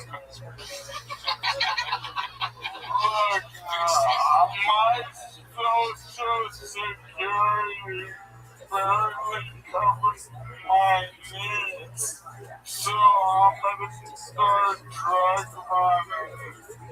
My chair only goes 6.5 miles per hour, so FYI, that's how fast your drugs will be run. Wow. Slow weed over here instead of speed weed. Are you all stocked up? Are you all stocked up? Do you have all the things you need? Toilet paper, pee bags, whatever you need? No, I have nothing. I have nothing. But it's alright. Look, I'm gonna make sure that I still get through pilot season, even in the pandemic. I have several self-tapes to do I'd like to practice right now. Oh, okay. Yeah. You want to run some self-tape auditions? Go right ahead, Michael. Yeah, I've seen this first one is for a spin-off to This Is Us. It's called This Be Them. And everyone in this show is in a wheelchair. It's gonna make history. Alright. Here comes the self-tape read from Michael Lair for the movie This Be Them. Hey, if we're all in a wheelchair and can't walk, it's like we all can walk. And see, take your eye. This next one is for the reboot of Blossom. Oh, wow, there's a rebooting Blossom? Yeah, it's called Flowers.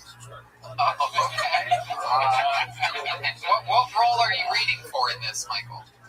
I play the neighbor with Down syndrome. Oh, okay, perfect. All right. Let's see that read. Yeah, I took care of the baby. I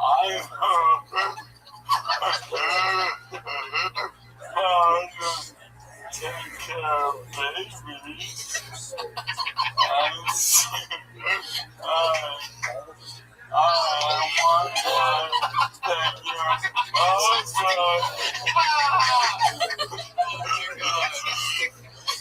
All right, what's the third one? It's a reboot of the Cosby new show. Oh, okay. This is good. Yeah, it's called Prison Break. Oh, wow. Alright. I'm playing inmate in wheelchair number 5. All right, beautiful. Here's the read, Michael Lair for wheelchair person number 5. Well, Mr. Cosby, I think there has to be a road to redemption for everybody.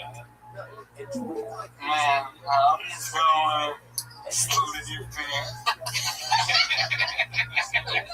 I see. Wow. Oh, man, that one's the best. I think I got it on one take for all of them.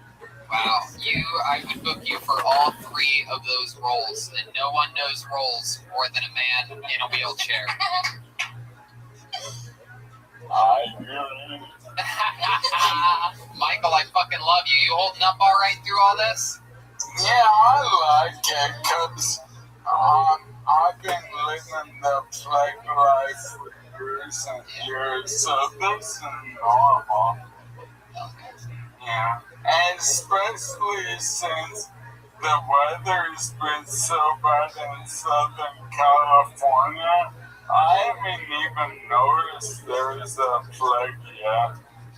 Yeah, it is crazy how absolutely horrible the weather has been in Los Angeles. It's 35 the other day. Thing. It's March. And the temperature's one thing, but I mean, I wouldn't even mind that if there was sunshine. There'll be like a glimpse of sunshine for a minute, and then like an hour later, just a downpour. It's like the Truman Show. It's like the weather's trying to keep us in too. Yeah, there's some mystical going on. Yeah, it really is. It's alright, I like it though. You know, everyone gets a taste of my medicine for a while. You're damn right, Michael. How you been doing? You all stocked up on weed? You have enough weed to survive for a little bit? Yeah, I'm good on weed, but my nurse/girlfriend, she only bought me 12 years. And those went real quick. Well, you can order it from Postmates, you know. Michael, I'm gonna drop you off something tomorrow. I'll drop you off some beer and wine tomorrow. I'll come by. I'll text you. Alright, awesome. That definitely won't be happening, but No, I promise. I'll do it. I'll be there. No, for sure. We'll make sure that you get some Rolling Rock.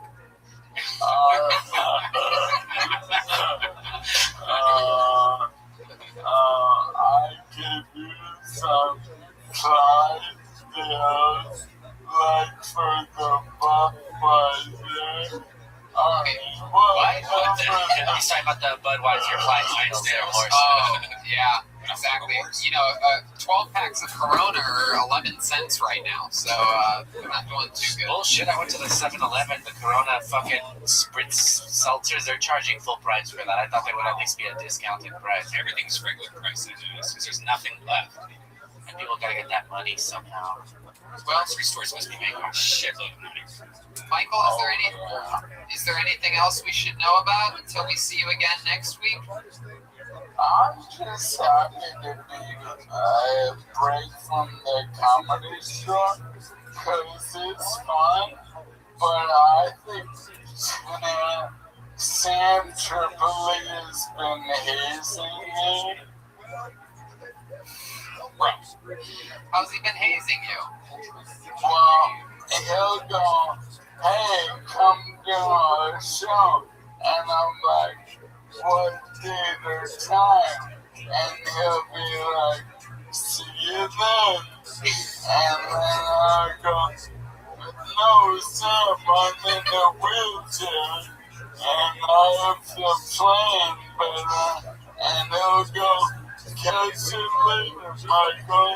And then I'll show up, and he'll go, why are you here so early? Yeah, that's Sam for you. He's a wild one. He's a great great leader, though, amongst all of us. He's a great big brother to everybody. Keeps an eye on everyone. First guy to ever take me on my first road gig. Me too. No shit. Yeah, took me down to La Jolla with them just to do little 5-minute sets. Almost 13 years ago. Holy cow. All right, Michael. Well, we love you, pal. We're gonna check back in with you next week, and we will see you soon. Stay powerful. All right, thanks, guys. Let me tell my mom. There goes the great Michael Lehrer, everybody. And now we're going to switch things up a bit. Out of all the great cast members, there's been a lot of amazing characters that have joined the band over the years, and we actually were lucky enough to be able to book one via teleconference. I believe is the word, video conferencing. We are going to go live with the great Kid Rock, everybody. Kid, are you there? Wow, here he is. It's Kid Rock. Oh, my name is Kid Rock. Wow, Kid Rock. You have an entire audience of people behind you. Are you still performing live? Yeah, still performing, brother. Yeah. Oh my goodness gracious. Yeah, me and some of my closest friends here, Fort Wayne, Indiana. My God, I think your fans, literally. They're rabid, look at them. I mean, that's incredible that you can still get a huge audience. Your fan base is so loyal, they literally ignore pandemics to come and see you. Loyal to the soil, loyal to be foiled, you know what I'm saying, bro? I actually really don't understand what you're saying. Yeah, man. Wow, so kid, how is this pandemic? Yeah, I've had coronavirus for 2 weeks, brother. How do you know? What are your symptoms? All of them. Yeah. All of them? I threw your picture away. My God, yeah, man. Hey, calm down back there. Yeah, they're really excited. It's amazing that you would make that audience wait while you talk to us. You look like you've been hanging out with the Tiger King, dude. Yeah. You really look like that, dude. Oh. Well, yeah, I'm a big fan of the big cat family, man. Panthers, jaguars, tigers, lions, and yeah. Man, shut up. Let me do this, man. You have a weird fan base. Look at the front row behind you. Do you have a black lady dressed up for like church or something? Yeah, we got one of them. Yeah. You got one black lady. Yeah. My goodness. Wow. They are patiently waiting for you. It appears as though you made everybody wear. They have breathing masks, but they are all on their chest. They don't even have them on right now. There's things behind on their chest. They're little boxes. Oh, those are defibrillators. Because I gave everybody in the audience coronavirus. Rock and roll for sure, my friend. My goodness. So you've been still hooking up with chicks? Normal after party life for you? Oh, yeah. I mean, I haven't seen Sheryl Crow here in a little bit, but yeah, you know, chicks are a little bit weird about Tinder right now and stuff like that because, you know, they don't want me coming over to their house and stuff, bringing in the coronavirus and stuff like that.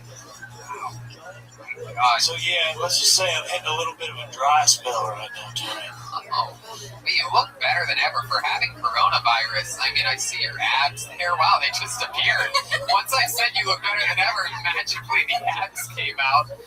My goodness gracious, you have pectoral muscles. Yeah, wow, look at the move. Yeah, man, I've been lifting a lot lately, man. Ah, man, an American badass! Oh my God. Yeah. Wow. Hey, you want any of my cassette tapes? I got like a truckload. Yeah, I'd actually love some cassette tapes. I would take anything from you, Kid Rock. That sounds like an incredible adventure. Just to have cassette tapes from Kid Rock. I've been a fan for a long time, and I have nothing to play them on, but I will totally take cassette tapes from you. Heck yeah, any concert you want to come to, you VIP, Tony. I love that. Well, thank you so much, and I'm totally going to take you up on that offer, without a doubt. My goodness. Kid Rock, do you have any older family members that you've been in contact with that might be that might be in danger? I killed my Nana. Wait, what? You killed your Nana? Yeah, I killed my Nana. I didn't know how serious this thing was, and then like I went over there and she fixed me like some warm apple pie, and I coughed just like because I had something in my throat, and then yeah, she ended up dying from the Rona real quick after that. Oh, wow, my goodness. Oh, we had a little bit of an audience. My audience didn't like that one. Oh, my goodness. They're turning on me. Wow. My mom's a huge fan. Could you do a shout out to Kim Johnson in Arizona? Hey, what's up, Kim Johnson? I'll eat your pussy any night, any time of day. I love you. Straight up. It's great. Wow. You got a really crowd reaction there. They didn't move much, but they appear to be moving. Oh, wait a second. Kid Rock, who are these people? Oh, these are my friends. How'd you do that? Don't worry about that. I sometimes I forgot to tell you. If I like years ago when I was a little boy, people asked me if I could have one mutant superpower, what would it be? And I said Nightcrawler, and guess what? That wish came true. I just teleported, y'all. This is actually okay. That's is that Foghorn or Leghorn, dude? Man, shut up, dude. You keep slamming on me over here, man. Who the hell are you, man? I keep hearing this dude. I can't even see that. I can only see Tony where I'm at right now, man. Oh, sorry, I'm stepping on Darius's beard or whatever. That's Darius? Yeah, that's Darius right there. That's Darius. And then that's Curtis right there, yeah. Oh my God. Yeah, that's Curtis and that's Darius. How long did you know these guys for? Oh man, they raised me just like in Mowgli and Jungle Book. The wolves raised them. These were my two wolves, man. Heck, one guy looks younger than you, though, than on the right. Time is just a construct. Yeah, it's pretty wild, man. So that guy next to you appears to be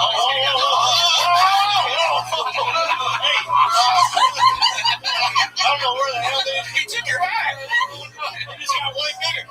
Wait, I couldn't even shrunk myself. What's going on here? I think Darius is trying to say something to you. He's grabbed your butt. Oh wait, what's going on? Oh my goodness. Darius. What's he saying? Darius. Oh, he's looking right at you. Darius. Yeah. You have anything to tell me? Oh, he's so shitty, dude. Oh, what the? Well, Kid Rock, this is.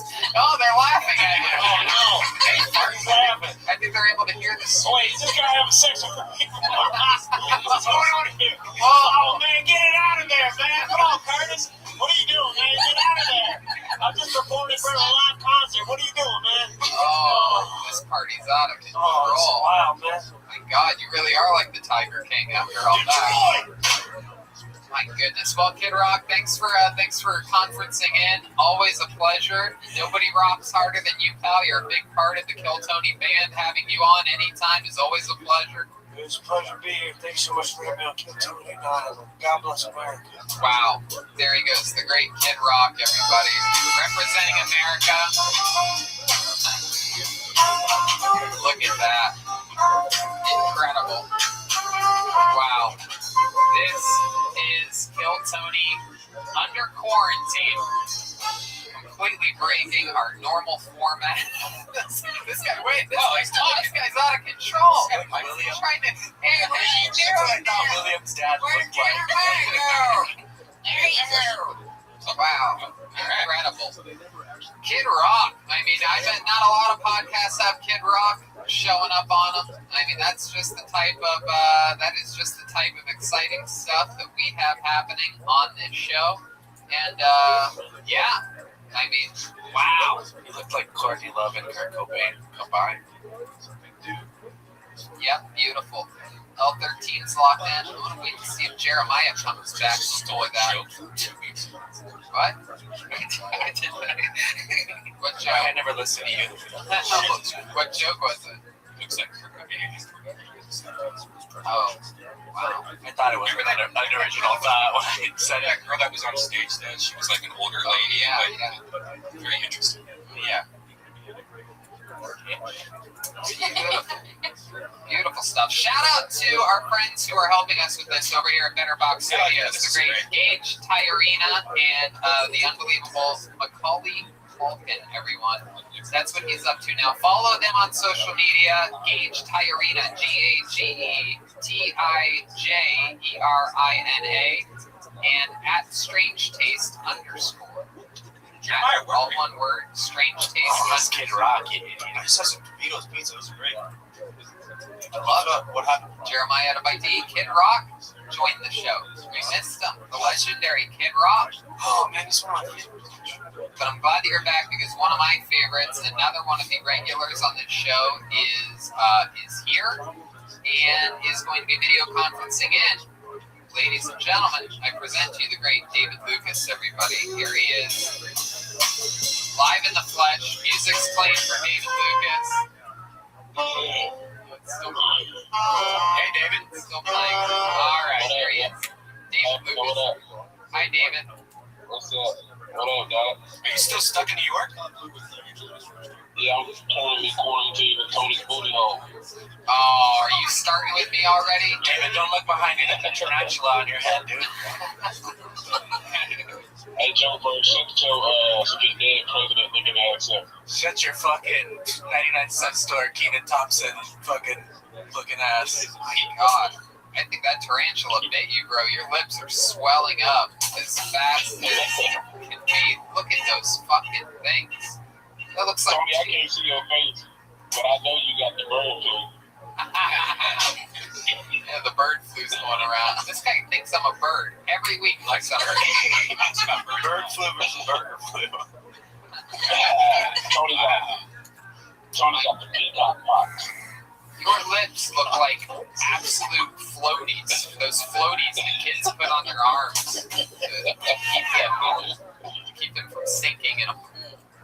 I said your lips look like pool floaties. You look like one of them sticks that they make young kids find at the bottom of the pool. Can I just say that since David is FaceTiming in, I feel like we're a part of a conversation that happens between Tony and David before bed every single night. Like they FaceTime each other and roast each other right before bed. This is how we fall asleep at night. Tony got to fall asleep with a warm glass of milk. Oh, come on. Not all of us. I mean, and I get the warm glass of milk from milking you. You're a cow. Spell that one out. Spill it out for the rest of the room. My goodness. No, you look great, dude. A lot of people like to make fun of you, but I think you look absolutely better than ever. Are there calories in that vape pen? Yeah. What was that? Where your vape at? I know it's latex flavor. Oh my God. You got me there. Absolutely. You got me. So you're in New York. How's that going for you? You went out there, you had some gigs, and then the gigs turned into podcasts. Out of the 5 podcasts I was supposed to do, I was only able to do one because everybody was going. Well, New York's going to be hit the worst, they're saying, because everyone's stacked up on top of each other. There's nowhere to really go, so everyone's going to get. I will say this: New York people are more sensible than LA. More sensible?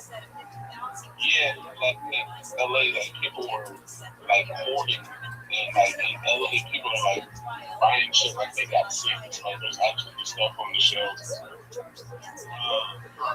They're buying in moderation, basically. Right, actually humans. Yeah. The actual humans. Also, when you were in LA, that was the initial rush, I think. There's a lot more restocking going on than there was. They weren't prepared for that a week or two ago.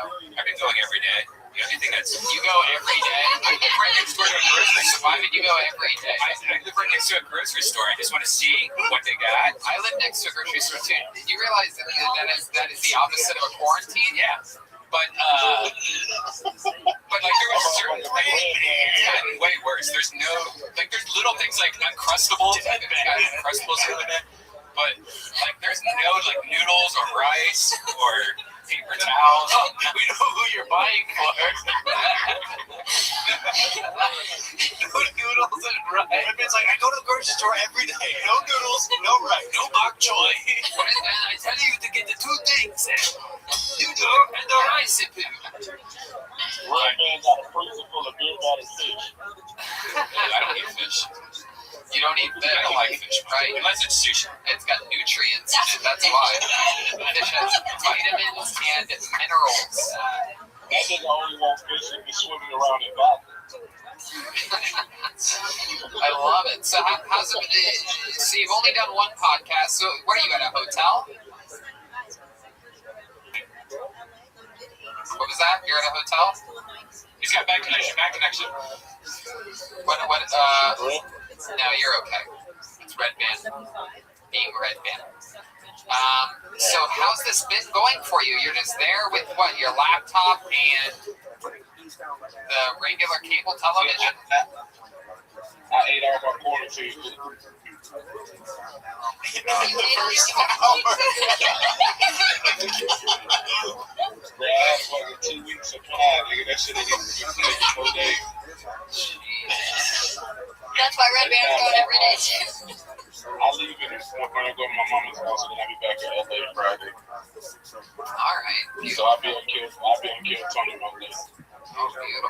Oh, freshly traveled. Bring it. Yeah, Come on over here, yeah, Juice. great. I can't wait for you to come back.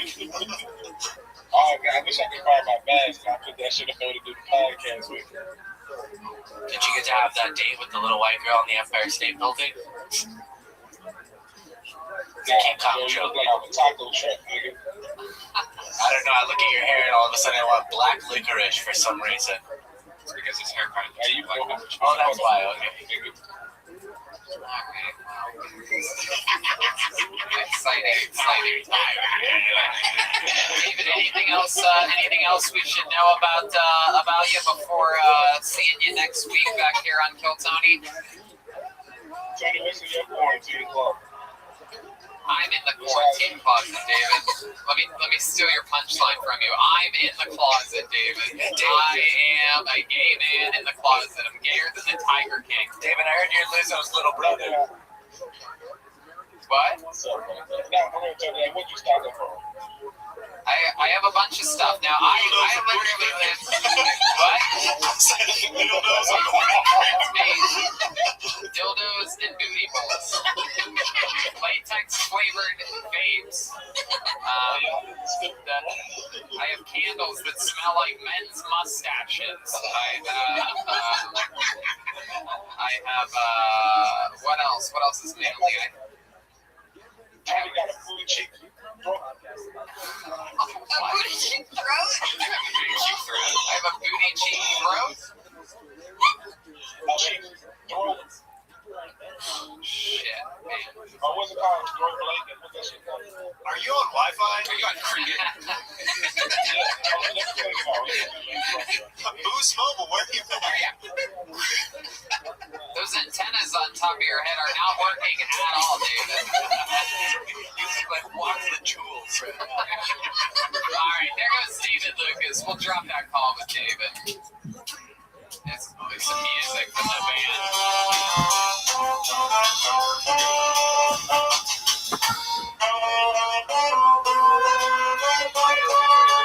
There you go. The amazing Kill Tony band, the best damn band in the land.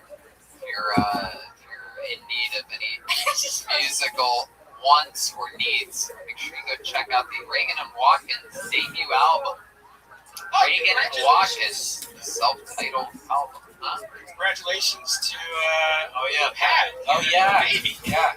Yeah, everybody's having babies. No better time to have a baby than now. Congratulations to the first ever band member, band leader, Pat Reagan, adding a new member of the Kill Tony family. Having fast. Yeah, very cute. That's my boy, Daddy Reagan. Daddy Reagan. Check out go to Spotify, look up the Baby Boys. We got a video coming out soon, this week probably. Did he have a baby boy or a baby girl? Baby girl. Her name's Isla. Yeah, she's beautiful. I'm gonna be the godparent. I said might, but I gotta talk to a priest.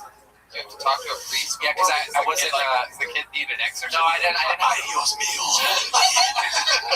That's racist. First of all, you're canceled. I don't know. I didn't have my confirmation, so I got to get that done before I can legitimately be the godparent. But Is that a real fuck out of here? You have to pay more money to the church. no, they're gonna do it for free. Oh wow. Just go to a lawyer. Okay, cool. Shout out to all the lawyers out there. If anybody out there can get me confirmed tomorrow, hit me up. Redman with his Godfather knowledge. Very interesting. Literally the Godfather to no child ever. And he's never seen The Godfather. I've never seen the However, he does eat Godfather's pizza almost weekly. Okay, shout out to Godfather's Pizza. In Ohio. I get it freeze dried and shipped every week. Alright. Let's keep it moving along here. Fun times. Everything's hanging. You want to go to the bucket for a little question? Let's do it. Okay. Good to know. We have another one. Oh, I read that last week. Some of these ended up going back to the bucket from last week.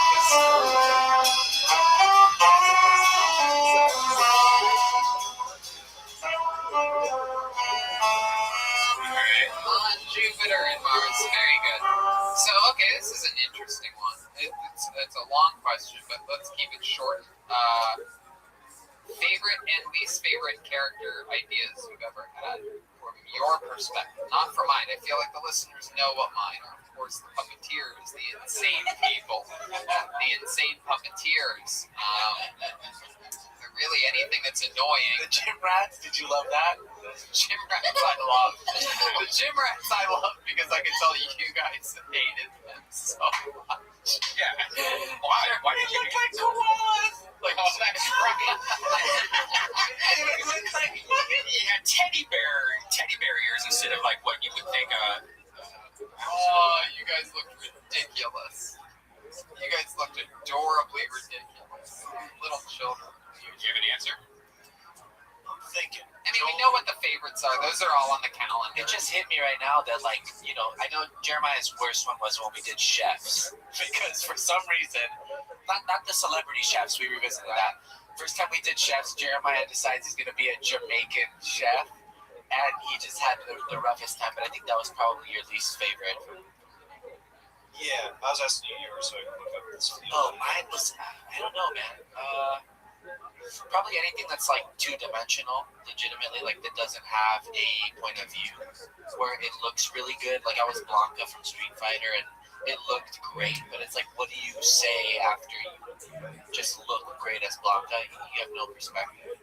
Right, it's a video game character. That is a tough one. That was in what, Swansea? No, we did. No, I wear the same wig, but yeah, no, we did that. That was actually that brings me. Oh no. That's when you're supposed to make your own story, like Oh, I know. Crohn's disease or something. Yeah, it took me a while. That's true. It took me a while. Jeremiah taught me this. Was like a lot of the best characters that we've had. You have to have a really clear point of view, and I think that when we first started, I wasn't well versed in that, so I would just sort of rely on the costume. And so now I try to find a point of view. One of mine, and it was one of my favorite moments to do, but it was a lesson that I learned, was when we actually did the Legion of Skanks episode. I kind of realized that night, there's a reason why on SNL, they specifically do it on Weekend Update for about 5 minutes tops. Because there's something magical that kind of wears off about the gimmick of doing an impression for a person. So when I did Big J for the full 90 minutes to 2 hours, it felt like it gradually kept getting more and more watered down, and you feel trapped at that point. So that, for me, like the initial first half hour, I was like, this is great. The last hour, I was like, there's no escaping this. There's like, you know what I mean? The pops literally got less and less as the show goes on because the gimmick is done. Yeah, that's an interesting one. Did you feel that way about Joe Rogan as well? No, because we did that. We did a best of with the characters that night, where I was literally Joe for only 10 to 15 minutes. That's right. So I got to basically get the big pops and go out on a high note without it tapering off. So that episode was kind of like a good thing to reflect on and go back to, because we did it. We got out like as quick as we got in on this. Jesse, you have a least favorite character? I don't right now because I'm so new. I like all of them. But I think the most challenging was when we played blind people. I was gonna say that, yeah. Which I ended up being Phyllis Watkins to kind of paint like a story behind it. But yeah, when we were like before thinking, oh, it's gonna be Phyllis, it was like, okay, well, who is this blind person? You know what I've noticed? That anything in front of the eyes is bad for me, as far as I like eye contact is so important. I ended up loving those characters. I was, for the most part, was for a lot of characters, I find that eyes are going to be funnier than like an obstruction.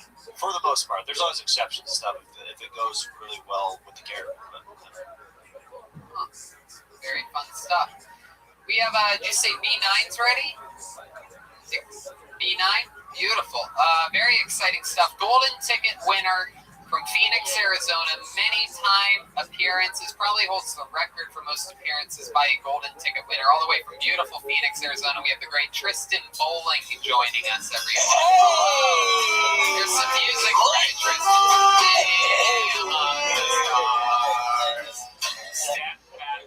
Oh, hey, Tristan Bowling. How's it going, my friend? It's going fucking dope, dude. I'm chilling out in my house. Of course, you're so hip. You're so cool. You're on the Wi-Fi. The sound is perfect. All these other people struggling. Of course, you're going to be dialed in. You are. This is why you are a golden ticket winner. You're white. You've got a good internet connection. White screen. Your bills are paid. All the things we need. That's right, Tristan. You are just a freaking winner, pal. Dang. How you guys doing in LA?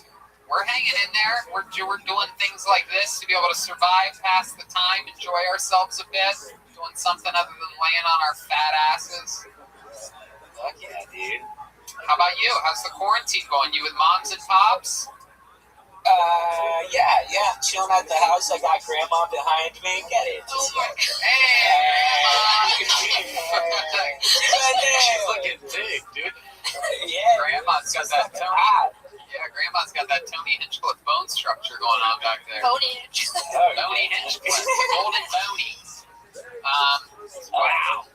How is your grandma doing? Your grandma does live with you guys. Yeah, she's like the only person who I wish was sick. But she just keeps fucking kicking, dude. Yeah, she's unstoppable. She's pounding glasses of wine, having the time of her life. I think that would keeps her body sterile. Yeah. Just all that goddamn Chardonnay. That makes sense. Red Band, you've been drinking during this? The last 2 days, I for like a week I didn't drink. And I was like, you know what? I don't know why I'm not drinking. Like it's so weird to drink. What are you drinking at home? Last night I had 2 Tito's and orange juice. You make it strong, Comedy Store strong? Yeah, it's more like Martinez. The night before I had some Jack and Diets, but like I forgot. Like, well, I'm allowed to drink. I don't have to wake up or anything. Why am I not drinking? I usually don't drink at home. It feels in here too weird. Right, same. I agree 100%. Cracking a little bit of red wine. I bought a 6-pack of beer just to be reminded. What kind of beer was it? What was it? I got it from this fancy French market near where I live. Surfboard, grinding on that wood. Yeah, man, big dick Tony. And it's a fancy, I think it's like fancy German beer. Tastes absolutely horrible. I hate it. Every single sip, I regret buying it and drinking it. I just keep having 1 or 2 a night. Dude, I've been fucking basting in it the last 9 days. I have just been. You've been drinking heavily? Kind of, not heavily. I've got days where I don't, but a lot of your immune system up, man. Enchiladas, ¿Qué estás bebiendo? Estoy bebiendo cerveza mexicana, enchiladas. Sí. One thing I have been doing is I've been smoking a lot of weed also. And I start coughing, and then I start getting paranoid, like, why am I coughing? And I forget that's what you usually do. And getting a little paranoid. I think we've all got paranoid at some point. Oh yeah, for sure. Every ache, every pain. If my foot falls asleep and I start walking, I'm like, oh my god, that's it. They said soreness is one of the side effects. So Tristan Bowling, what's been happening? What's been going on over there? Give us an update on your life or anything you want to talk about. Dude, my mom is fucking nuts about this coronavirus stuff. She will not let me leave the house at all. And like when I do, she'll get like mad and shit like that. But like I have to like make excuses to get out of the house. Real shit, I'm just like drinking beer in my car in the driveway. You gotta sneak out your window like a bee. Yeah, I gotta tie bed sheets together. You have a second floor bedroom? Yeah, I'm on the second floor, so I can be better on top of my dad's shoulder.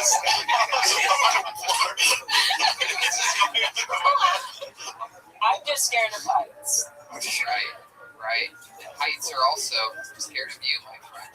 So, Tristan, how's the rap game been going for you? Anything lately, rapping wise? You've done some amazing raps. Normally, you have rapped on the show and gotten standing ovations and incredible audience reactions. How's that been going for you? It's been going good. I've been writing some bars. I've also been doodling around on my guitar and stuff like that, doing that fun stuff. You have a guitar now. Yeah, I've had a guitar. Every white, like, young person has an acoustic. Is that true? Yeah. Go to Guitar Center on any day. These poor girlfriends are in there with their boyfriends testing out Ibanez's. He has no idea. You write any coronavirus songs or anything like that? Yeah, I did a little bit. You want to hear it? Yeah. Yeah, I do. Fuck yeah. I'm busting out. Oh my god, I'm so fucking mad. I'm so fucking mad that he said Ibanez because that's the exact same type of guitar I have. Hey! Oh my god. I'm a white boy to a T. Alright, this is called Fuck Coronavirus in the tune of House of the Rising Sun. Hey! There was a storm of sunset that sold that good comedy. But since the virus had shut down that old store, us comics are going hungry.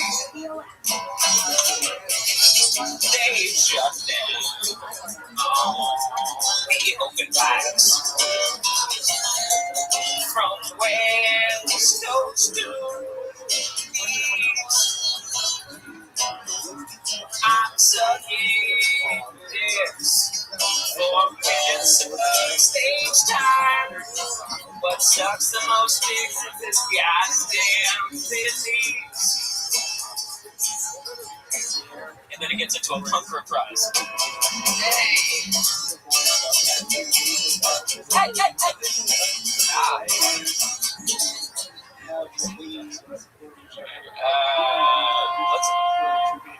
Yeah, we got it. All right. Let's go. Fuck all these on the stick. Let's get it done fast. Let's get it done quick. Cause I miss comedy more than teaching LP. I hate how I'm always stuck inside with my dummy grandma by my side. Catch me always coughing in her coffee. Virus, take a shit inside his iris. Coming for you like you're fighting virus. Watch out, it's a zombie virus. Watch out, it's a zombie virus. Watch out. Wow, Tristan Bowling, everyone. Writing songs. It's all good. Writing songs, staying creative. You're a warrior in this time. My goodness. What's the craziest thing you've snuck out of the house to do since the quarantine has begun? I went to my friend's birthday party, which is probably a bad idea. Yeah, I had a feeling you'd have an answer like that. You remind me of these kids that all went to Miami Beach over the weekend. No, it was like we were all hanging out together in the house. Like it was fun. Like if one person sneezed, we're all fucked. But like, Yeah, I don't think that's how coronavirus works exactly, but You smoke joints together? Did you pass a joint already? No, did you smoke joints together? Officer Redman wants to know. Jed, how many girls you smoked a joint? No, yeah, I had my own joints to myself, not because like I didn't want to share, I just wanted money. And like I took, I was drinking beers and stuff like that, but like if I picked up someone else's, I'm down for that. So as long as you kids haven't been smoking any of the reefer, then I guess I'll let you off with a warning. Well, Tristan, you're the fucking man. Stay strong out there. We love you. We will talk to you soon. I love you, boys and girls. Bye, everybody. Tristan Bowling, everyone.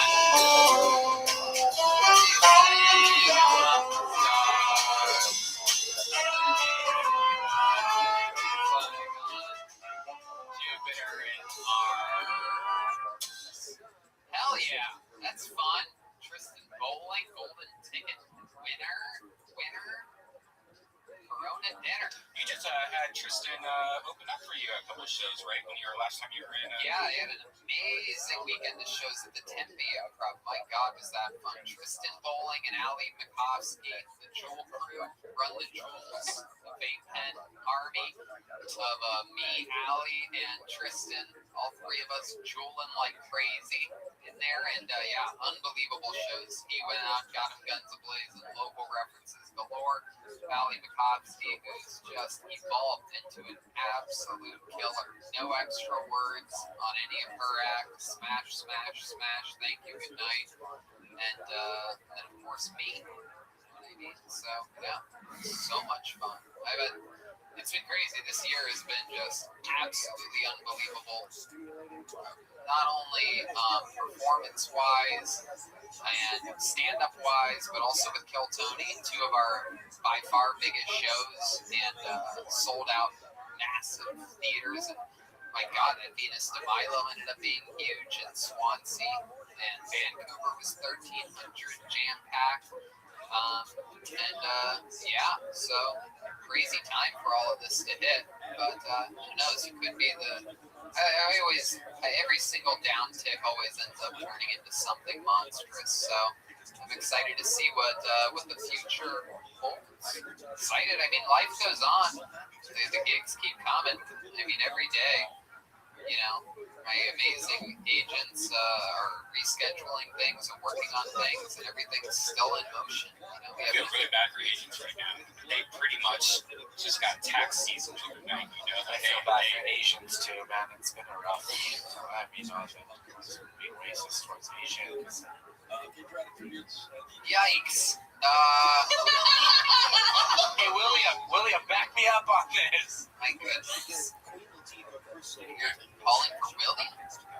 He says to get my back on this. You guys know Tristan and I used to do mics together years ago in Phoenix? Really? Yeah. I had no idea. I wasn't sure if you knew that or not. You ever hit on him? No, we've been good friends like since day one. He's hilarious. And so I would go to this club all the time, and I ran into Tristan. He was 16 years old, and his dad would bring him to all the shows. His dad's cool. I would just talk to him and his dad. And, yeah. Wow. Yeah, you could tell immediately. Oh, he was already funny at 16. Now, I don't know how old he is. Yeah, he's got that amazing knack about him where he just writes and creates and doesn't stop. And, you know, I recognize that in him immediately. Plus the performance, the energy that he brings, everything he has. He's a total package type of guy. Very, very, very exciting stuff. All right, let's take another question. Should we, you know what? Why don't we go with our third regular? Can we do that?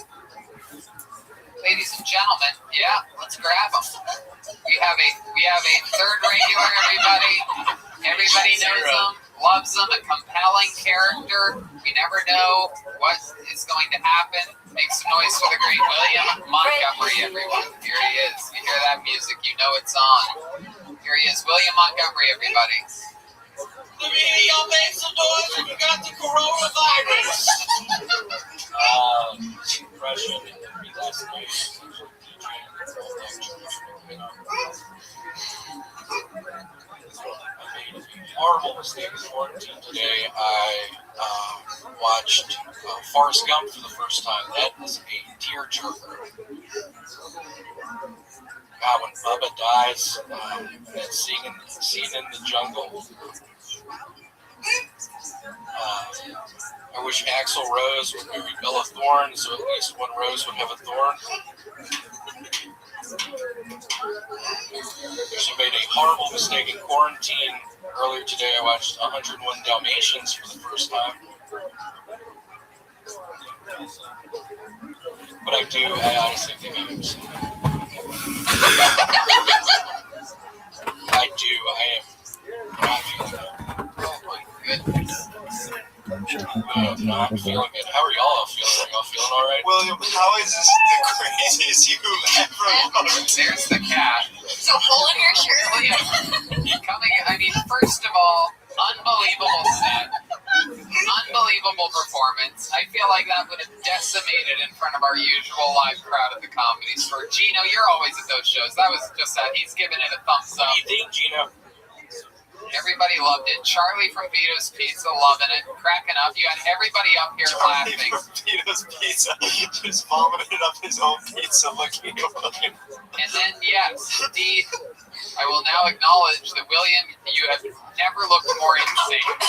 I mean, The shovel fresh off the setup. Bram Stoker's dragging him looking at the butt haircut that he's got. What the fuck? I don't think I've ever seen you without a hat. oh my God, William, you look like a crazy man. It's like a David Lynch film. Classic move right there when you start laughing.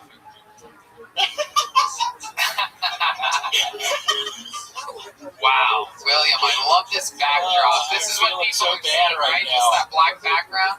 That is so awesome. William, you look Really messed that one up. You look. Doesn't look like it to me. It is. What are you fucking doing in there? William, you have any symptoms of the coronavirus? My nose will not stop running. Is that true? Yeah. My goodness. What else? What else do you have? William is live in studio with us, by the way. We've kept him out in the lobby up until this point. And who has the White Claws? Where did those things come from? All I did was slip Joel, roll in it the to him. bathroom. Roll it to him. Do not. There you go. I'm kidding. Are you well? Can I trust? You trust Joel? What did you just say? You heard what I said. Oh, Ruben, please stop. This is always an interesting part of the interview when you two go at it. So wow, William, other than your nose running, what else has been going on? Anything else crazy? One of my feet is yellow. Oh. Is that normal? You said you've had hammer toe in the past. Yeah, one of my feet is yellow color, but it's normally like that. Oh, there you go. All right, William, that's fun. Now you've taken off work. You've taken work off the whole week, right? Because you said you felt sick. I really. Well, I am sick. They better. I know they're not watching this, but I am sick, so it's weird you brought that up. Are you really sick, or is this a joke? Look at him. Well, this is what he normally looks like. He normally does this thing where He lies. This is his. Look, he's doing. He's really accentuating. It's a fucking aerial view of his head. Oh my God, that looks like. Look at that nightmare. Look at that. Looks like the inside of a cotton candy machine. Corona under a microscope. Jack Nicholson's colon. Oh, Have you ever thought about shaving your head, William? It looks like he did shave it just right down the middle. That's the goddamn moneymaker right there. What cuts your hair? Is that bony?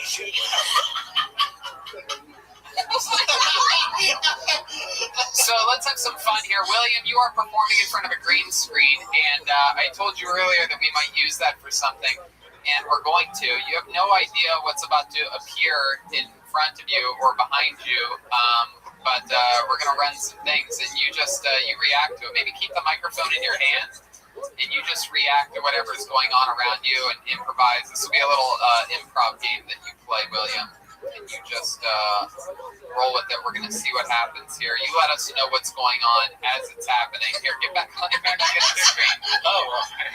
Let's see. Really, the only thing. So here we go. Oh, Where am I?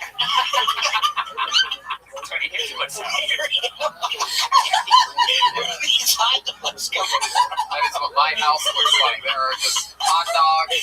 What is this house? So many wieners going around. Everywhere. Wieners inside of buns, if you catch my drift. Because I am a gay man. So whose house is this? Why can't I fucking walk around There's a lot of hot without dogs. this shit happening? You know I can't eat hot dogs. That's a lot of hot dogs. No, I don't eat hot dogs anymore. Okay, is there another one we can perhaps bring up here? Let's see what happens then. Whoa! Oh my god!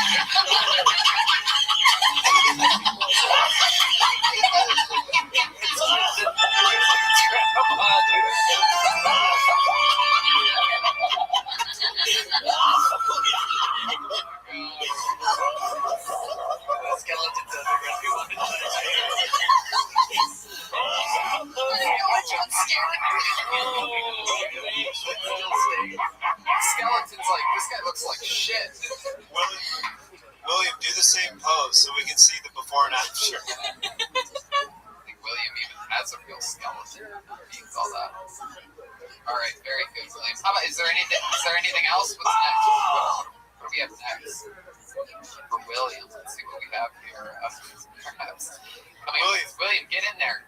Oh, look at that. Are you running for president? Let's hear your campaign pitch, William. How's it going? Go straight to camera. Atlanta, Georgia. I told y'all I would not be working at this church tonight, but here I am. I know the coronavirus is going strong right now.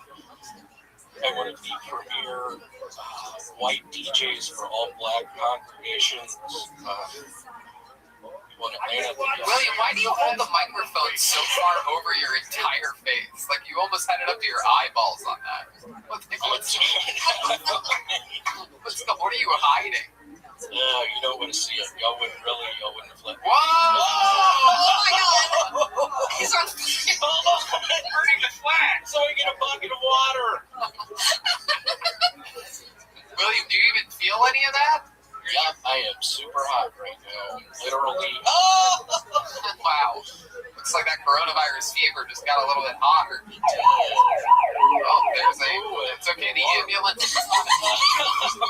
Oh, William, what are you going to do? Hold on, I can't swim.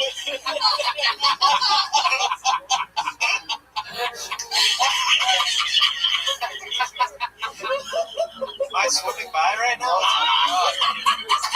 That's Jeremiah doing a backstroke.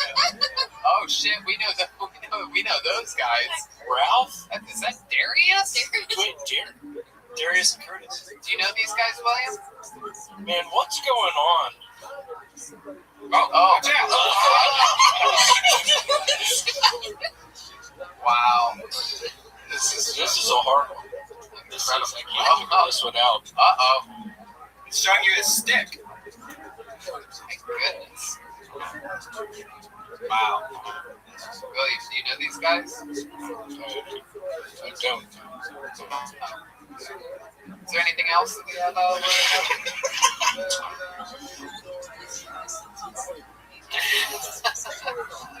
All right, that's cool.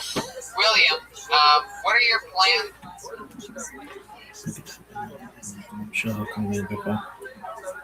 was possible. It was nasty. It was horrible. It was unnecessary. He started his post-fight interview and was going to do one of those gimmicky things that, honestly, like, I think it's lame as gross. Get it together, dude. You do stuff like that, it really is worth to support you. It was completely uncalled. Obviously heard it. Well, reverse Frank Slater says it was lame when Hogan did it. It was lame when Chop did it. I never did it. When did you do that? Didn't show up. It was so great. Michael Obama didn't show up, though. She didn't show up. I'm sorry for saying. Michael didn't show up. Please don't say that. That's a man we know that. I don't know. Hey, dude, I'm not the biggest conspiracy of that, man. No, I'm begging not to say that's a man. That's fine. But I like how I kept that same energy. It was like, fuck Trump. And didn't show up. When others really fuck Trump, but had to show up. Use her prominence, please. What?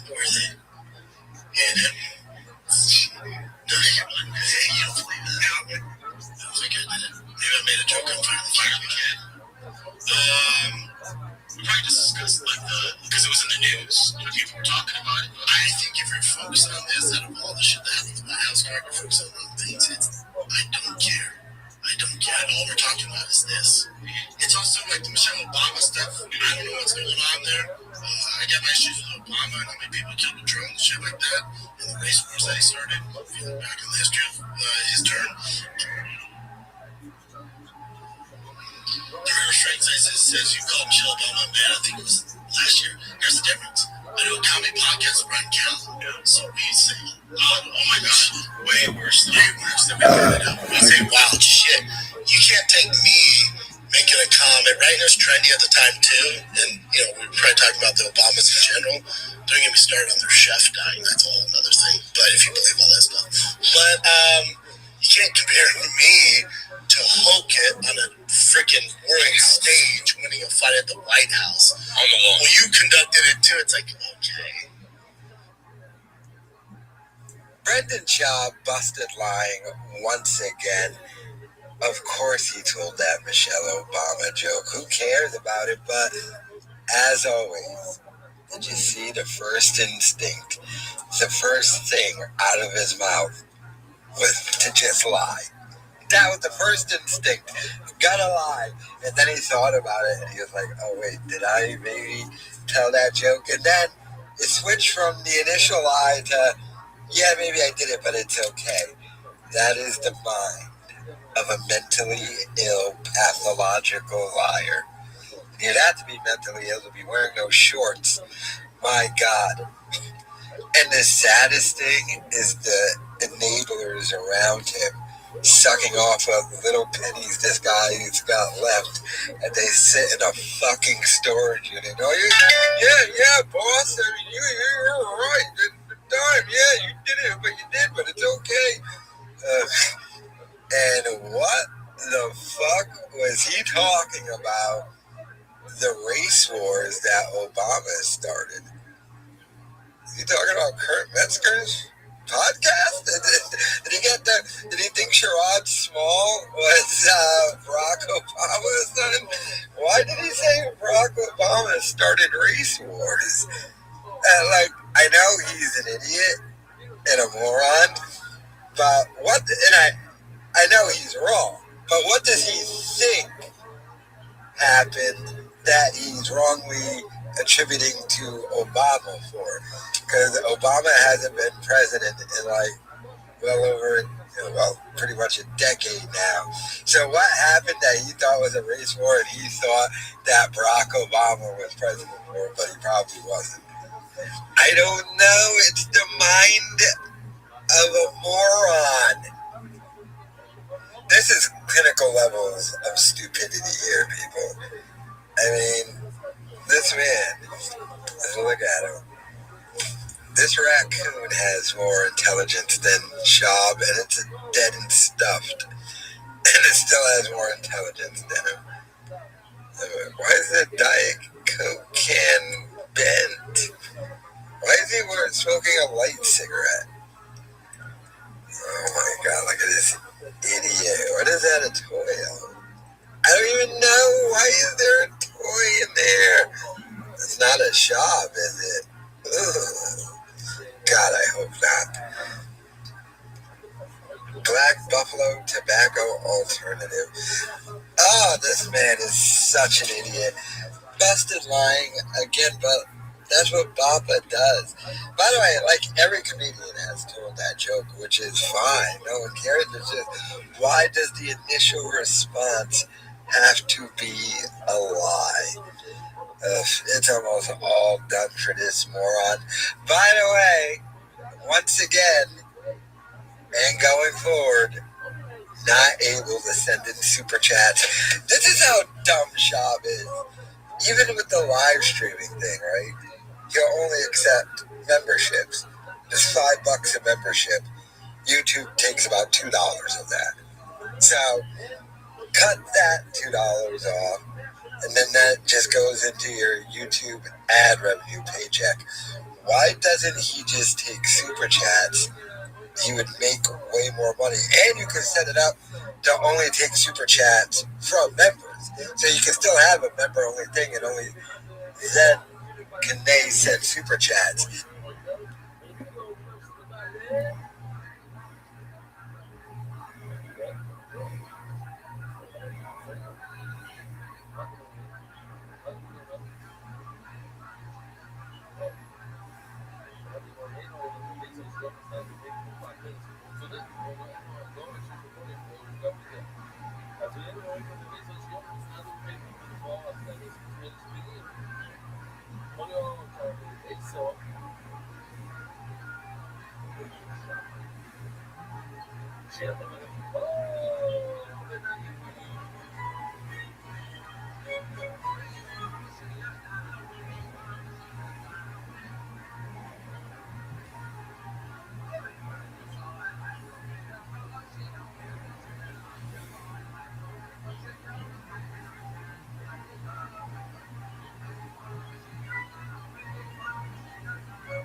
On which to build its models, and I have more human data for AI to study than any human in global history.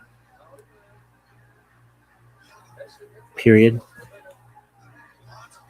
This puts my project in a crucial position to be able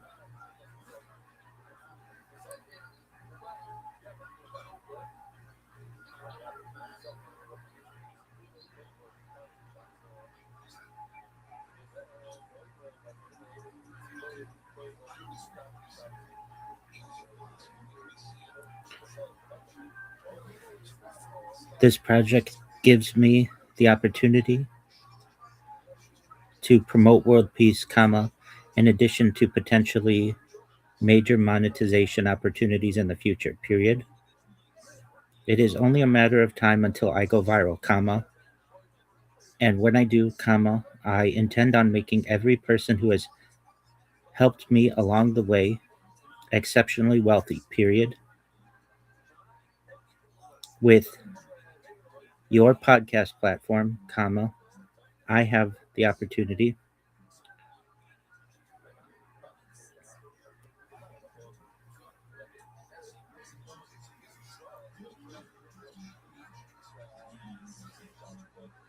your podcast, with its amazing reach, will give me a platform to be able to be discovered and maybe a catalyst for my going viral, period.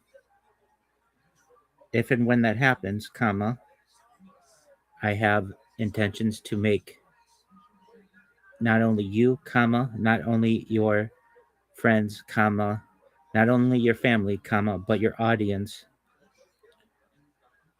trillionaires, period.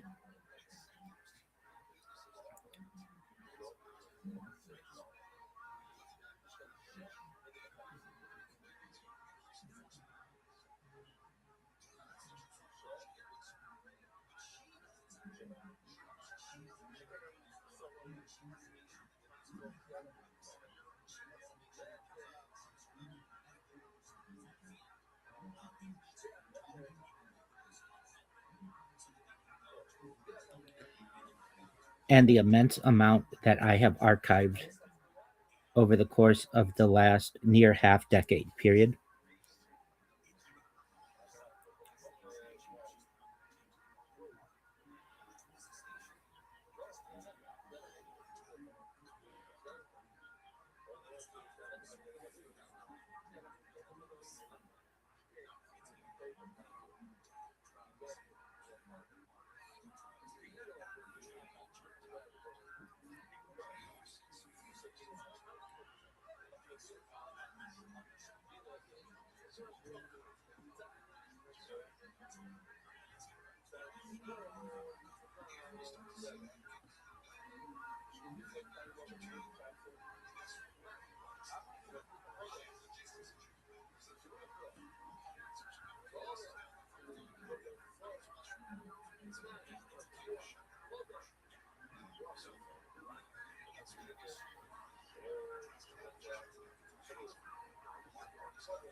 I would sincerely appreciate if you would consider me as a guest, period.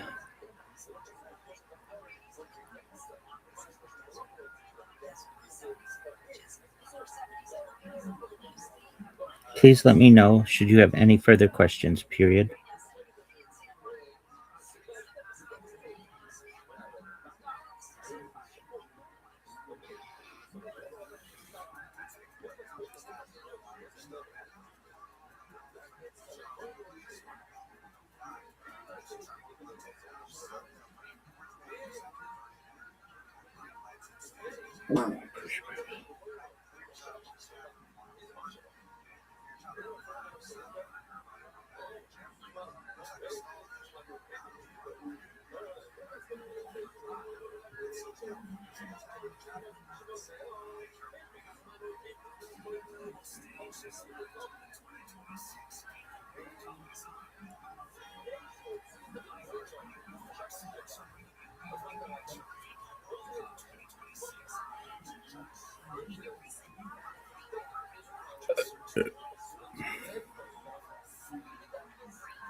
In addition to live streaming my life, essentially every moment of every day for the last 5 years, I have created more social media than any person in global history, which the world may find to be a treasure hunt once I go viral, period. This is a really exciting opportunity, period.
Welcome. How are you, Kukan?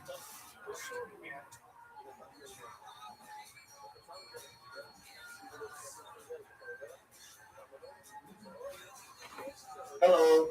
Hello, how are you? I'm fine, thank you, Abby. How are you?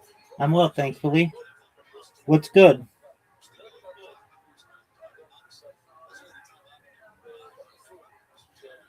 What's new? Can you hear me? What is good? Sorry, I couldn't understand what you said. How are you? I'm fine, thank you very much. Thank you. Excellent. Please remind me, how'd you find out about me? We have already talked yesterday. I found you on my channel. I clipped you. Yes. I clipped you. Yeah, absolutely. Thank you very much. Excellent. What's going on? Good, good. I'm now streaming on Kick. You are now streaming on Kick? Yes. Well, that's phenomenal. Are you on Twitch? No. I only stream on Kick. Did we talk about you multi-streaming yesterday? Yeah. You already told me about the Rumble. Yes, sir. I'm gonna create the Rumble Smash. Okay, excellent. That's phenomenal. And so, if I may ask, what are your goals for your channel? First of all, my goal is to get verified, get the green tick, get verified. Yes. Then, I just want to earn enough money to survive. Excellent. $2,000 per month. It would be enough for me to pay my monthly bills. That's enough. Certainly. Well, I can tell you that Rumble probably pays the best out of all of them. Because you don't have to be verified there. You can start making money immediately. And you'll make a few cents here and there for your streams. Nothing overwhelming, but it's something. And then as you continue to grow, you can tell people, hey, follow me on Kick. Watch me on Kick. And then you eventually become a Kick creator. And then you can make like $14 an hour. You see, right now you're just on Kick and it's small. But if you have YouTube and Twitch and additionally Rumble, you can filter everybody to whatever stream's going to make you the most amount of money. It's like you want to put out a fire. A house is on fire. You want to put it out. Right now you just have one hose. I want you to have 4 hoses.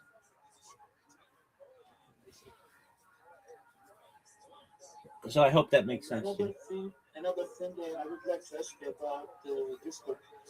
Today I had a look around on Discord, but I couldn't find any place to write because my English is not my native language, so it is a little bit difficult for me to explain or contact. And if we can arrange a channel for us to write, actually, it would be much easier for me to communicate with the rest of the people. I understand that. And in the future, we're going to do that. I don't have enough people to be moderators right now. So I don't want to have to babysit. And also, I get people who put bots in the chat, and then you have a whole lot of things to delete. So in the future, I intend on doing that. And I intend on people being able to generally say whatever they want. But right now, I just don't have enough people to be moderators. So it's a video call. All of the channels are basically VCs. But that doesn't mean it will always be that way. In the future, I think people will be able to have text channels and such. But again, when you're basically a one-man show and you're just running it on your own, I don't have to be checking several times a day to make sure somebody didn't put a picture of their genitalia or something inappropriate, something like that. So I hope that makes sense. Yeah, and another thing is there any way that I can communicate with you? Because I have a few questions regarding financial questions. Maybe you can help me about that. First question about AI. Yeah. I would like to create AI videos to generate some income on YouTube and etc. I have around $500 for that, so I can subscribe some AI tools online, such as Xfield, OpenAI, or maybe Cloud. So maybe you can give me some advice about that. Because this is my last money. I have worked in a collective job for a few months to earn this money. So I would like to try my last chance to make some money. Absolutely. I'm planning to make some online money to survive. Right, I understand. You save your money, okay? Don't spend it on premium for these services. You want to save it. Everything that you need can be done for free. So basically, you want, like everybody, you can have some AI video that's made, and then all of a sudden it goes viral, and then you have a channel that earns income. That's the plan, right? Yes. Yeah, so I would not spend money on this, because at a certain point it becomes a budgetary race. Who has the most amount of money? And $500 just isn't going to do it for you. And so I don't want you to spend your money. You should hold on to it. One thing that I think has a lot of a future is AI face swap videos. So what am I saying? You take a video of someone who's popular or not popular. We're just going to use Donald Trump as an example. Whether you like him or whether you hate him, he's probably one of the most identified people on the internet. Would you agree? Yeah, of course. Excellent. So what you can do is take his head, his face, and put it on, say, Taylor Swift's body, or put it on Brad Pitt's body, or put it in a movie or whatever. And people find these to be very funny. And you can do this for free. You don't necessarily need to pay any money to do this. So what's an example? Oh, let's just say there's a really popular song, whatever it is. Let's say it's a Taylor Swift song. You take Donald Trump's head, you put it on Taylor Swift's body, and the mouth moves just like Taylor Swift's does. And then you take a 15-second clip of that and you upload it to YouTube Shorts, and people start to like it. Does this make sense? Yeah. I think I have seen a few videos just like that. So I will try to copy them. Not exactly, but what I'm trying to say, I can make similar videos just like that. Exactly. Now, there used to be websites. A big one was called Sora, run by OpenAI, that would create a full video for you, like 10 seconds, but they shut it down in April. These types of services are very expensive. And so you want to avoid using those kinds of services because even the service fund, even the platform finds it expensive. You want to use pre-made videos. So what would I do if I were you? Name 5 celebrities. You named 5 celebrities or musicians or whatever.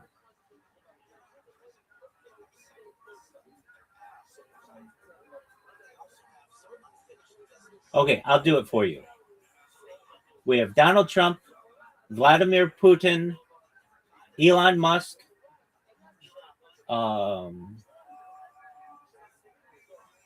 Kim Jong-un, and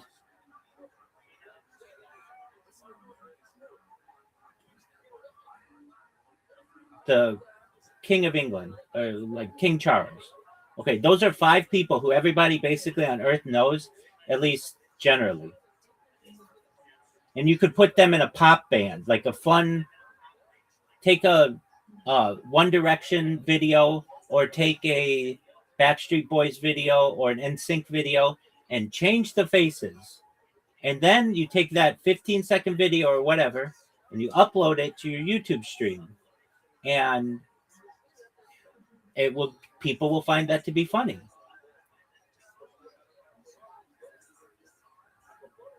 But I would not spend that $500 on anything. If anything, I would preserve that money because you're going to need it. And absolutely. But that's an idea. And then an interesting thing that you can do is in the corner, you put your app. So then when people download it and share it, people are going to know where they got it. Did we talk about Linktree yesterday? Yes, you told me. So you put your Linktree in the corner so that people can find all your social media. So they're sharing it all over Reddit and Twitter and all these other places. But then when somebody looks, they're going to be curious and they're going to look you up and they're going to follow you and see your other stuff. Does that make sense?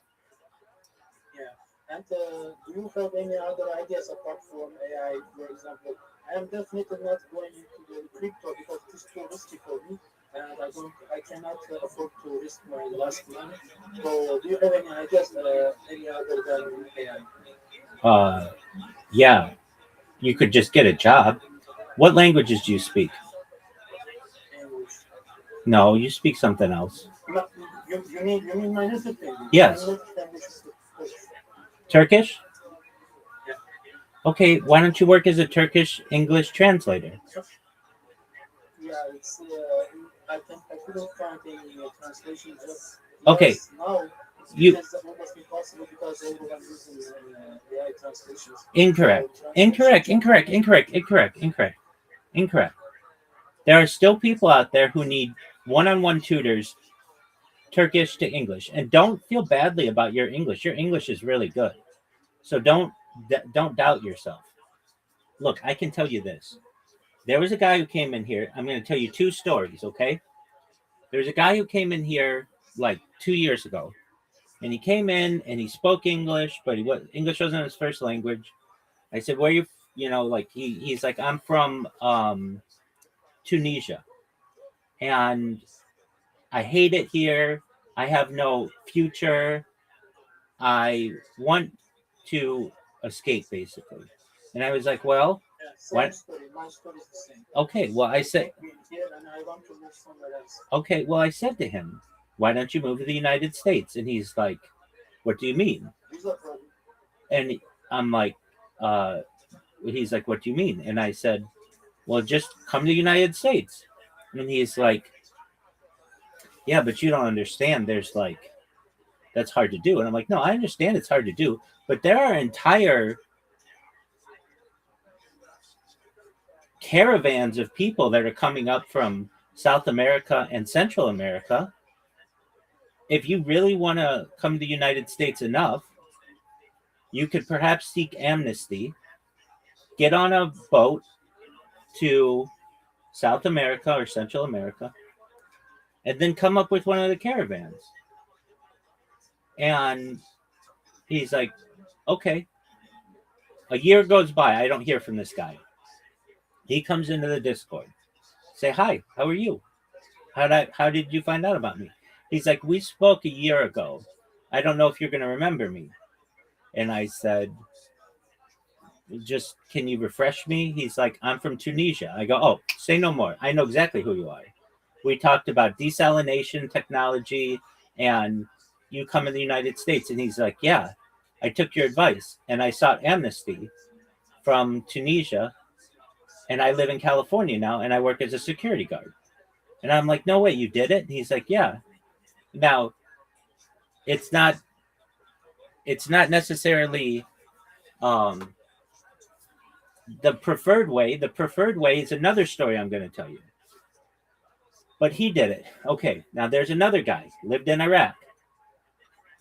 He comes in here. He's really upset. He's a smoker. He is a young person, but he's just basically smoking his life away, working construction, making 15 cents a day in construction.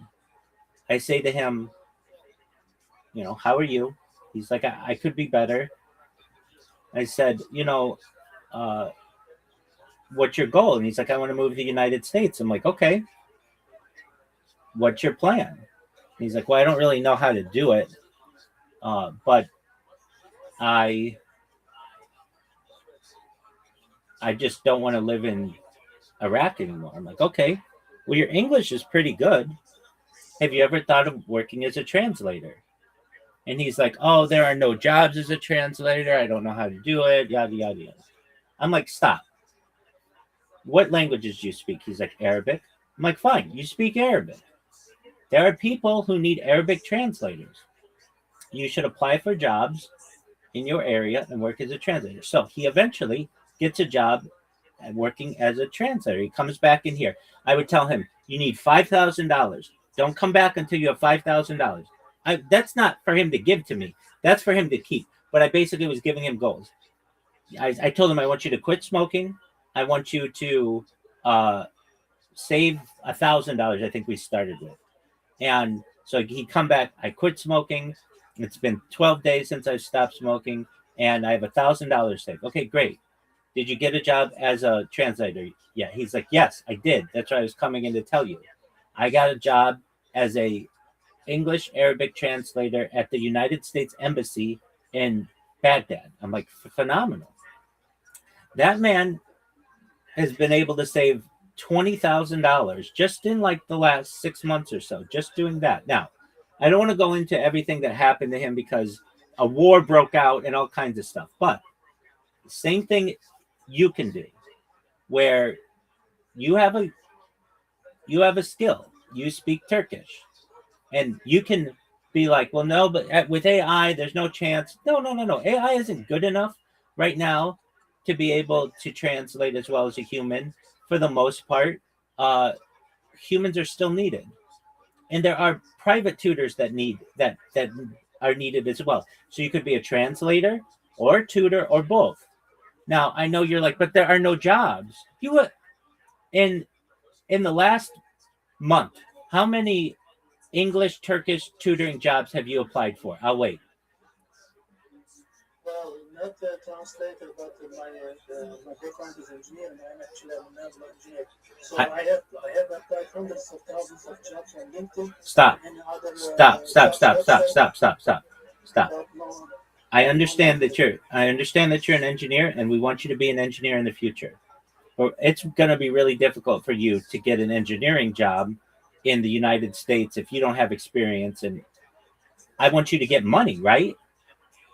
Yeah. Okay, so you've applied for hundreds of thousands of jobs as an engineer.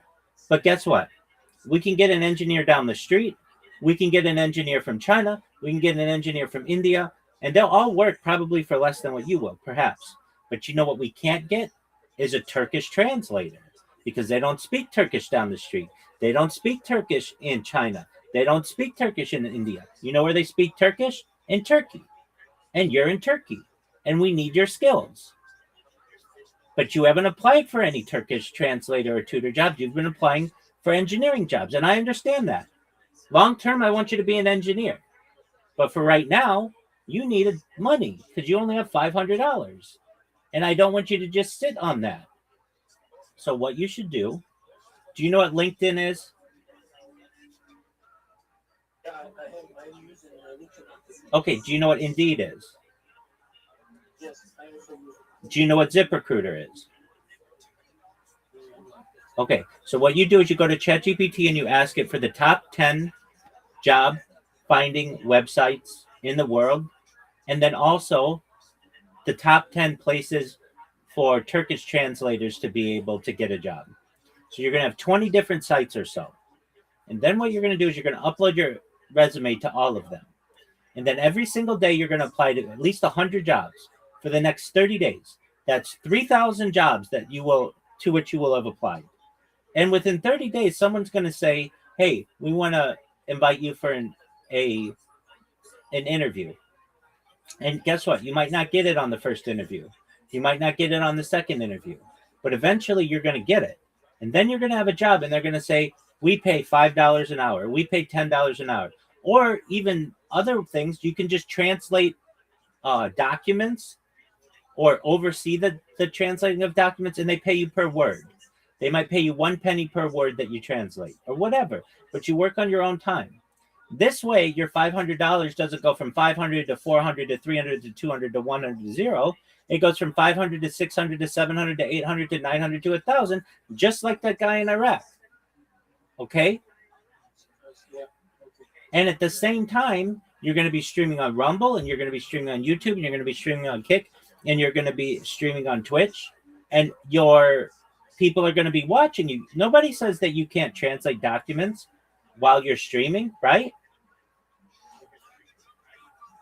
So you can do this all at the same time, and you can document your journey of becoming a vetted translator while live streaming. It's like a document of your life. It's like archiving your life. It's like home movies of your life. And in 5 or 10 years, you're going to be happy that you did that, because you're going to have this huge archive of yourself, and you're going to eventually be a bilingual engineer working in the United States or in England or in whatever Western country you want. And you're going to be able to make $80,000, $100,000, $120,000, maybe $200,000 a year working for a huge company. And you're going to have gotten your start by just working as a translator. This is going to help your English skills. This is going to help your people skills. Does this make sense? Yeah, but thank you. Absolutely. So is there anything that I said that does not make sense to you? No, I really appreciate your advices. Absolutely. I'm here for you. So you can come back tomorrow, tell me how you've done. But here's what I want you to do. I want you to upload your resume to 10 different websites and 10 different job websites, 10 different translation websites. And I want you to apply to 100 jobs every single day for the next 30 days. If you want out of Turkey, that's the way out. Okay, makes sense? Thank you very much. Absolutely. Before you go, are you anywhere near Istanbul? I am in Istanbul. Perfect. So you're already in one of the biggest cities in the world with people from all over the world who are looking for English to Turkish translators or Turkish to English translators. You're in one of the most historic places in global history. It was Byzantium, it was Constantinople. It's been fought over for thousands of years. You're in a very special place of the world right now. And Istanbul is the only major city in the world that's on two continents. You have people from all over the world coming to where you are. And you have to recognize that there are a lot of people there who need your services. There are a lot of people who speak English because it is the dominant language of business, and they're in your city. And you can work for them remotely, you could work for them in person, but don't feel bad about it if you have to start as a translator before you work as an engineer. Okay? Excellent. Come back tomorrow. I want to know how your job hunting went. And if you can't come back tomorrow, come back the next day. I will help you every single day until you get a job. I will help you every single day until you move to the United States if you want. You're welcome, my friend. Take care.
Yes, I did Saturday.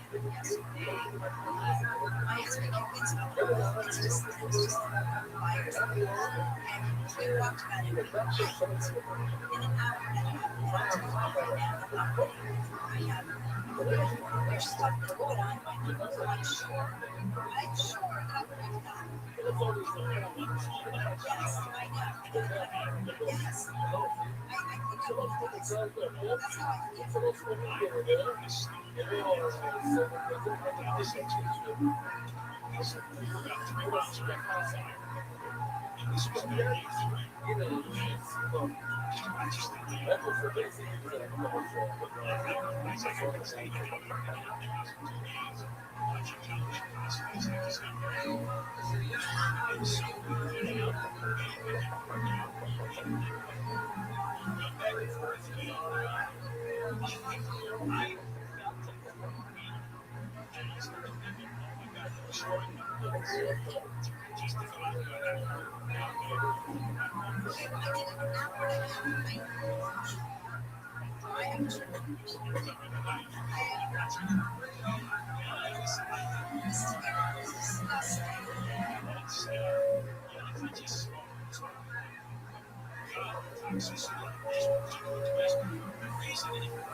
This is an amazing it's necessary. It's a 500,000 storage facility for frozen food.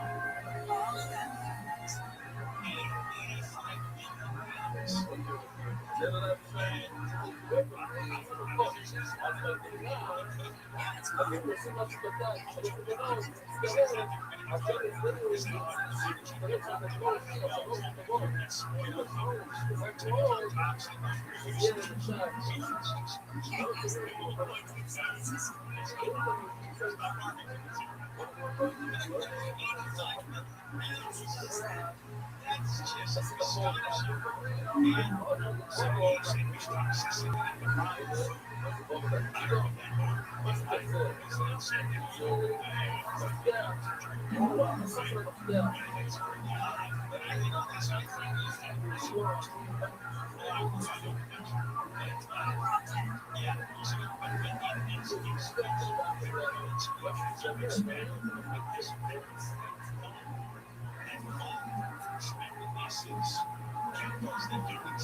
Rabbi, What up, big dog? your camera's frozen. My camera's frozen? Oh, there it is.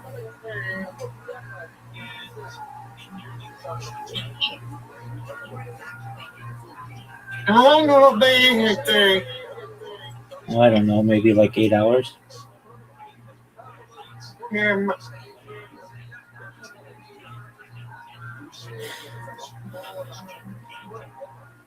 maybe like 8 hours. Yeah.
Predictions that were made in this dream were things like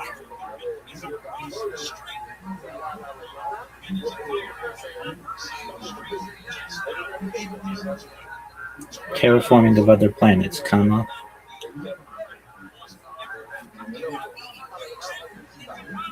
space tourism, comma, interstellar travel, comma, teleportation, comma,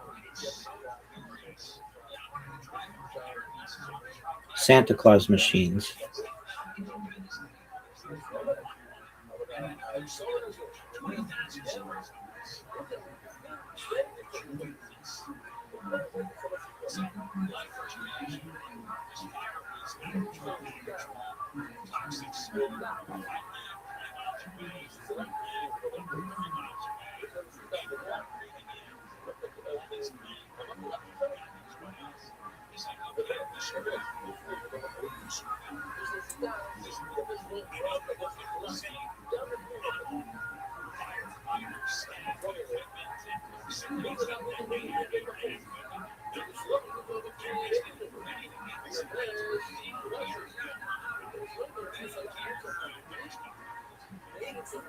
I kept inquiring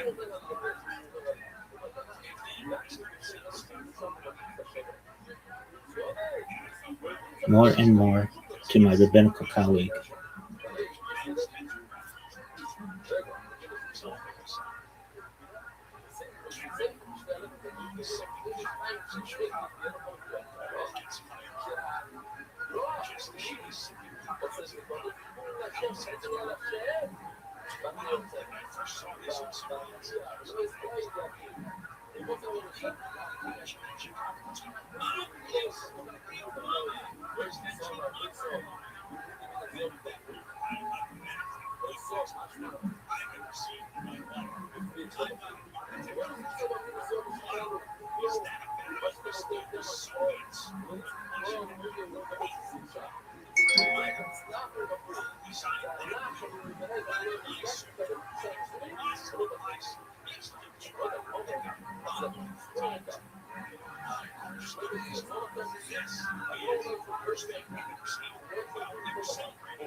In the dream, I was made aware that humans are not yet a Type 1 civilization on the Kardashev scale, but that we were moving in that direction, and my streams would help with that, period.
We discussed many other topics, but for sake of brevity, this is a basic overview of what occurred, period. I have had one dream like that since then, period. I had never had such an in-depth dream prior to that moment, period.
Everything that I'm telling you could have just been a dream. Period. However, comma, there were extraterrestrial aspects to this dream, and much of what was in this dream has come to fruition, comma, although not absolutely everything, comma, but I was told in the dream that some things would not all be correct, comma, but they would be incorrect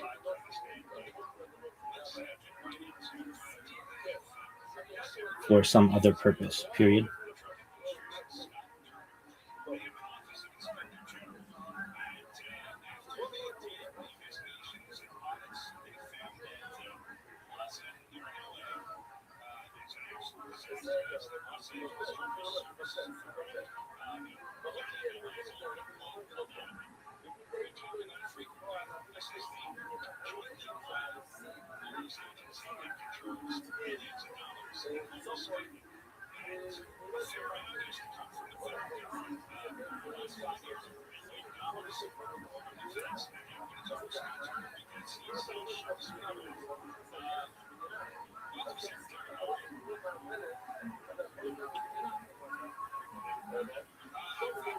These dreams transformed me from being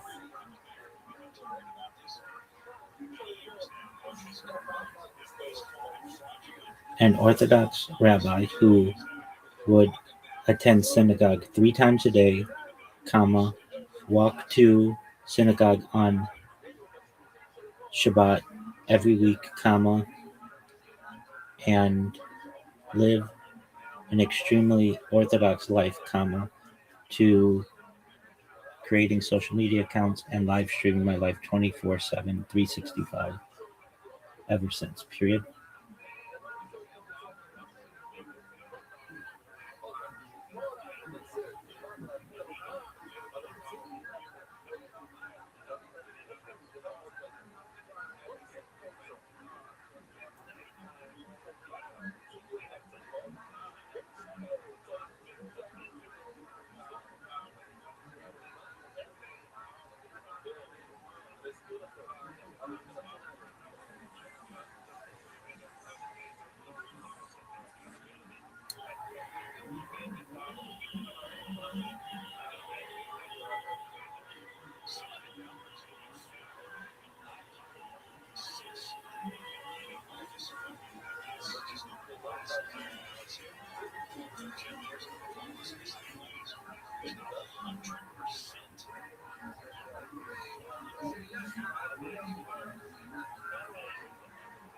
While still maintaining as orthodox a lifestyle as possible, comma, given the circumstances, period.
definitely, however, would like to discuss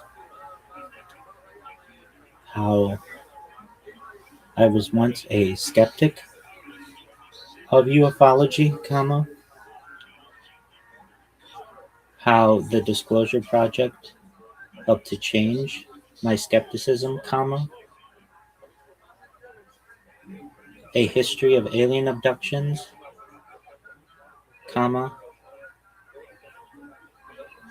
reverse engineering technology that might have been gleaned from UFOs, and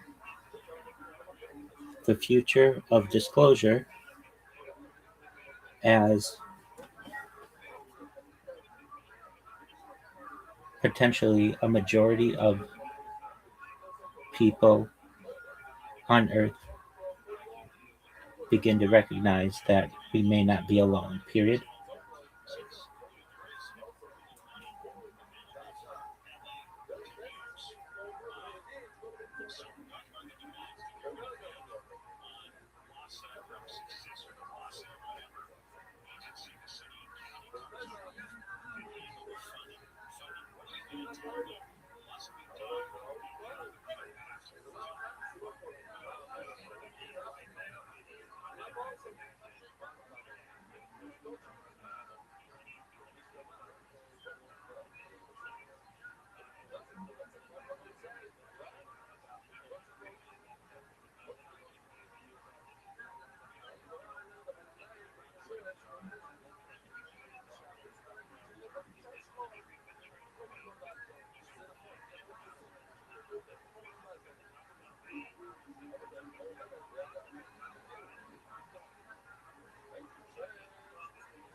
I am well aware of the strictness of the YouTube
The next witness testified that he is convinced the Muhammad fire how the 6 firearms caused by firearms. More at the top of the hour, witness 65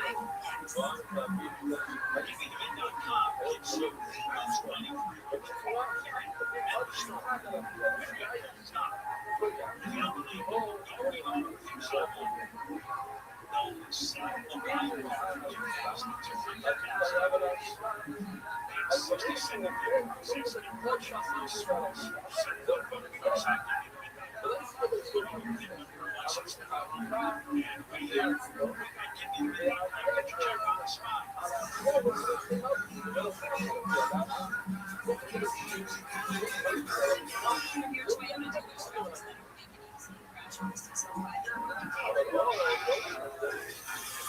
This one is called the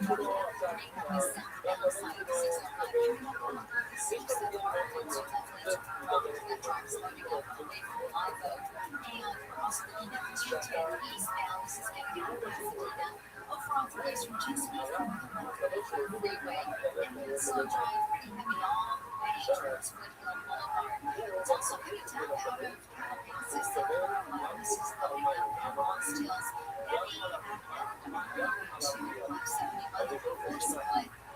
California's most accurate trip. Signage Martinez. Discover new podcasts for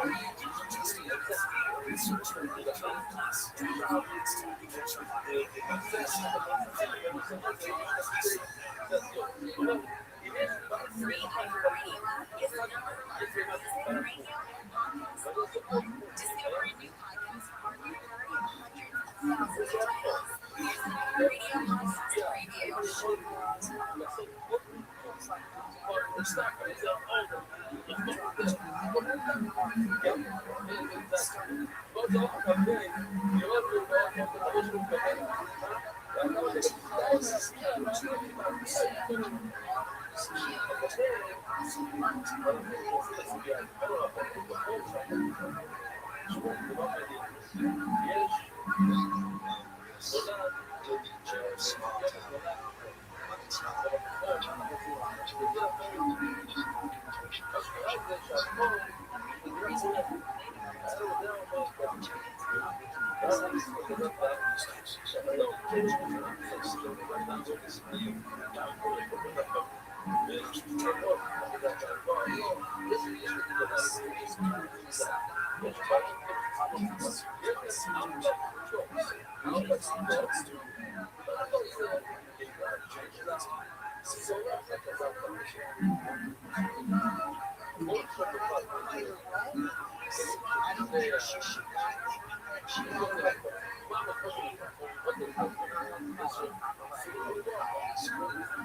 Listen and follow this podcast for free on the iHeartRadio app.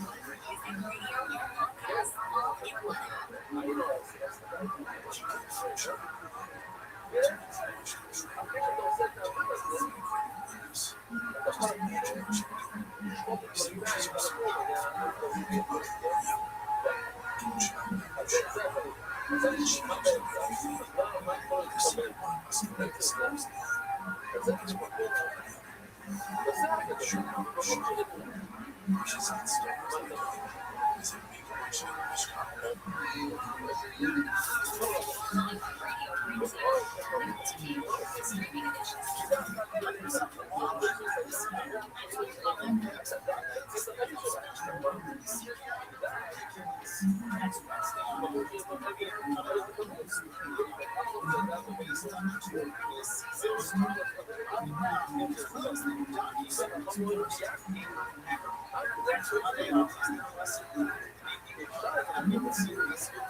Trying to figure out what live produce for a company that owns the warehouse in Boylights has been on fire, says it's likely started by subcontractors doing some tests of solar panels. The lineage company says they were working on business with panels last week.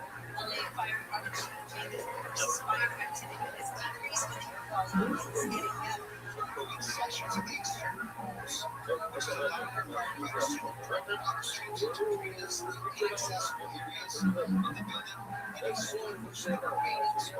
getting better. This is fire department's areas of LA Our expert has testified that he's convinced the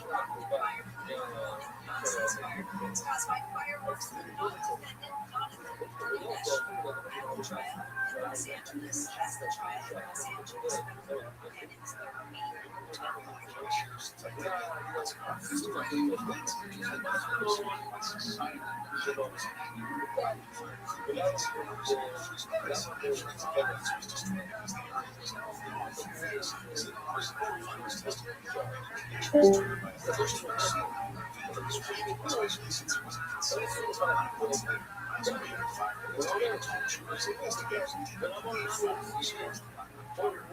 news is brought to you by Sellers Advantage. LA USP Superintendent Andrew Garland has resigned. Months after the FBI search of Snyder's investigation. Garland says instead of resigning because of the times news, without a stretch. Acting Superintendent Andres Chase says leadership transition don't have an impact on the district's mission. It's really hard making sure that we have programs that students and families can take part in.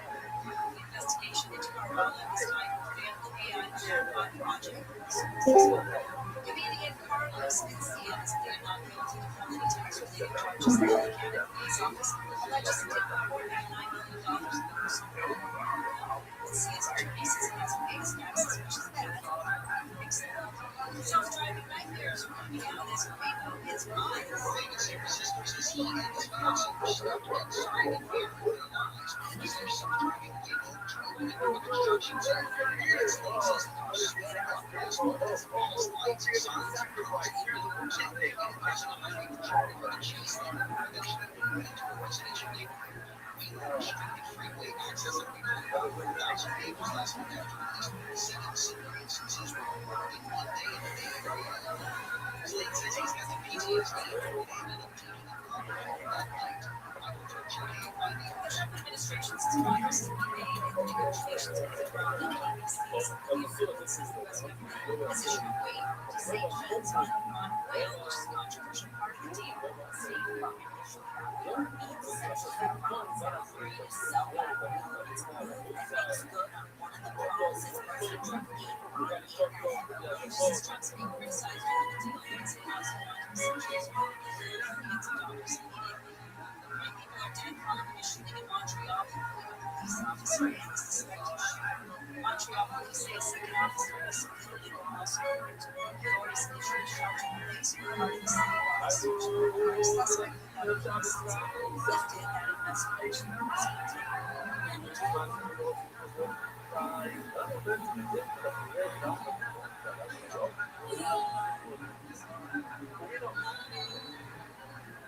legendary music person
all in one app.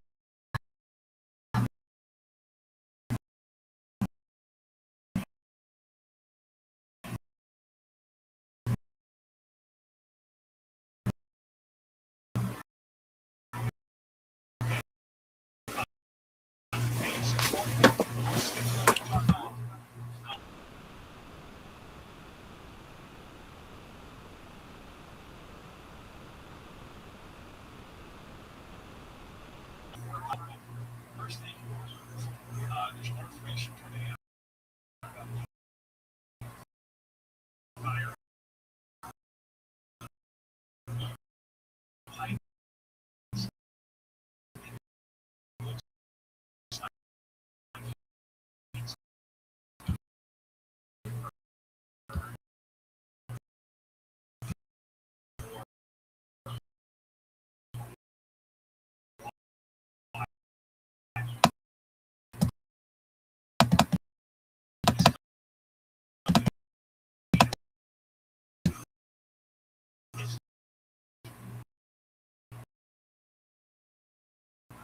Fires that never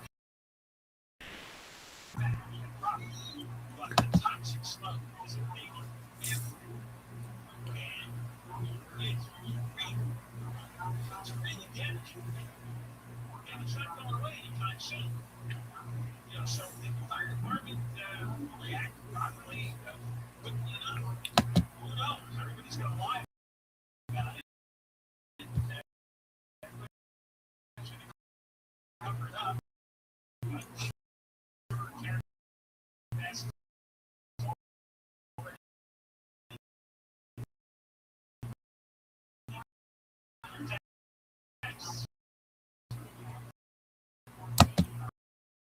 she had nice cocktails. Woman twice.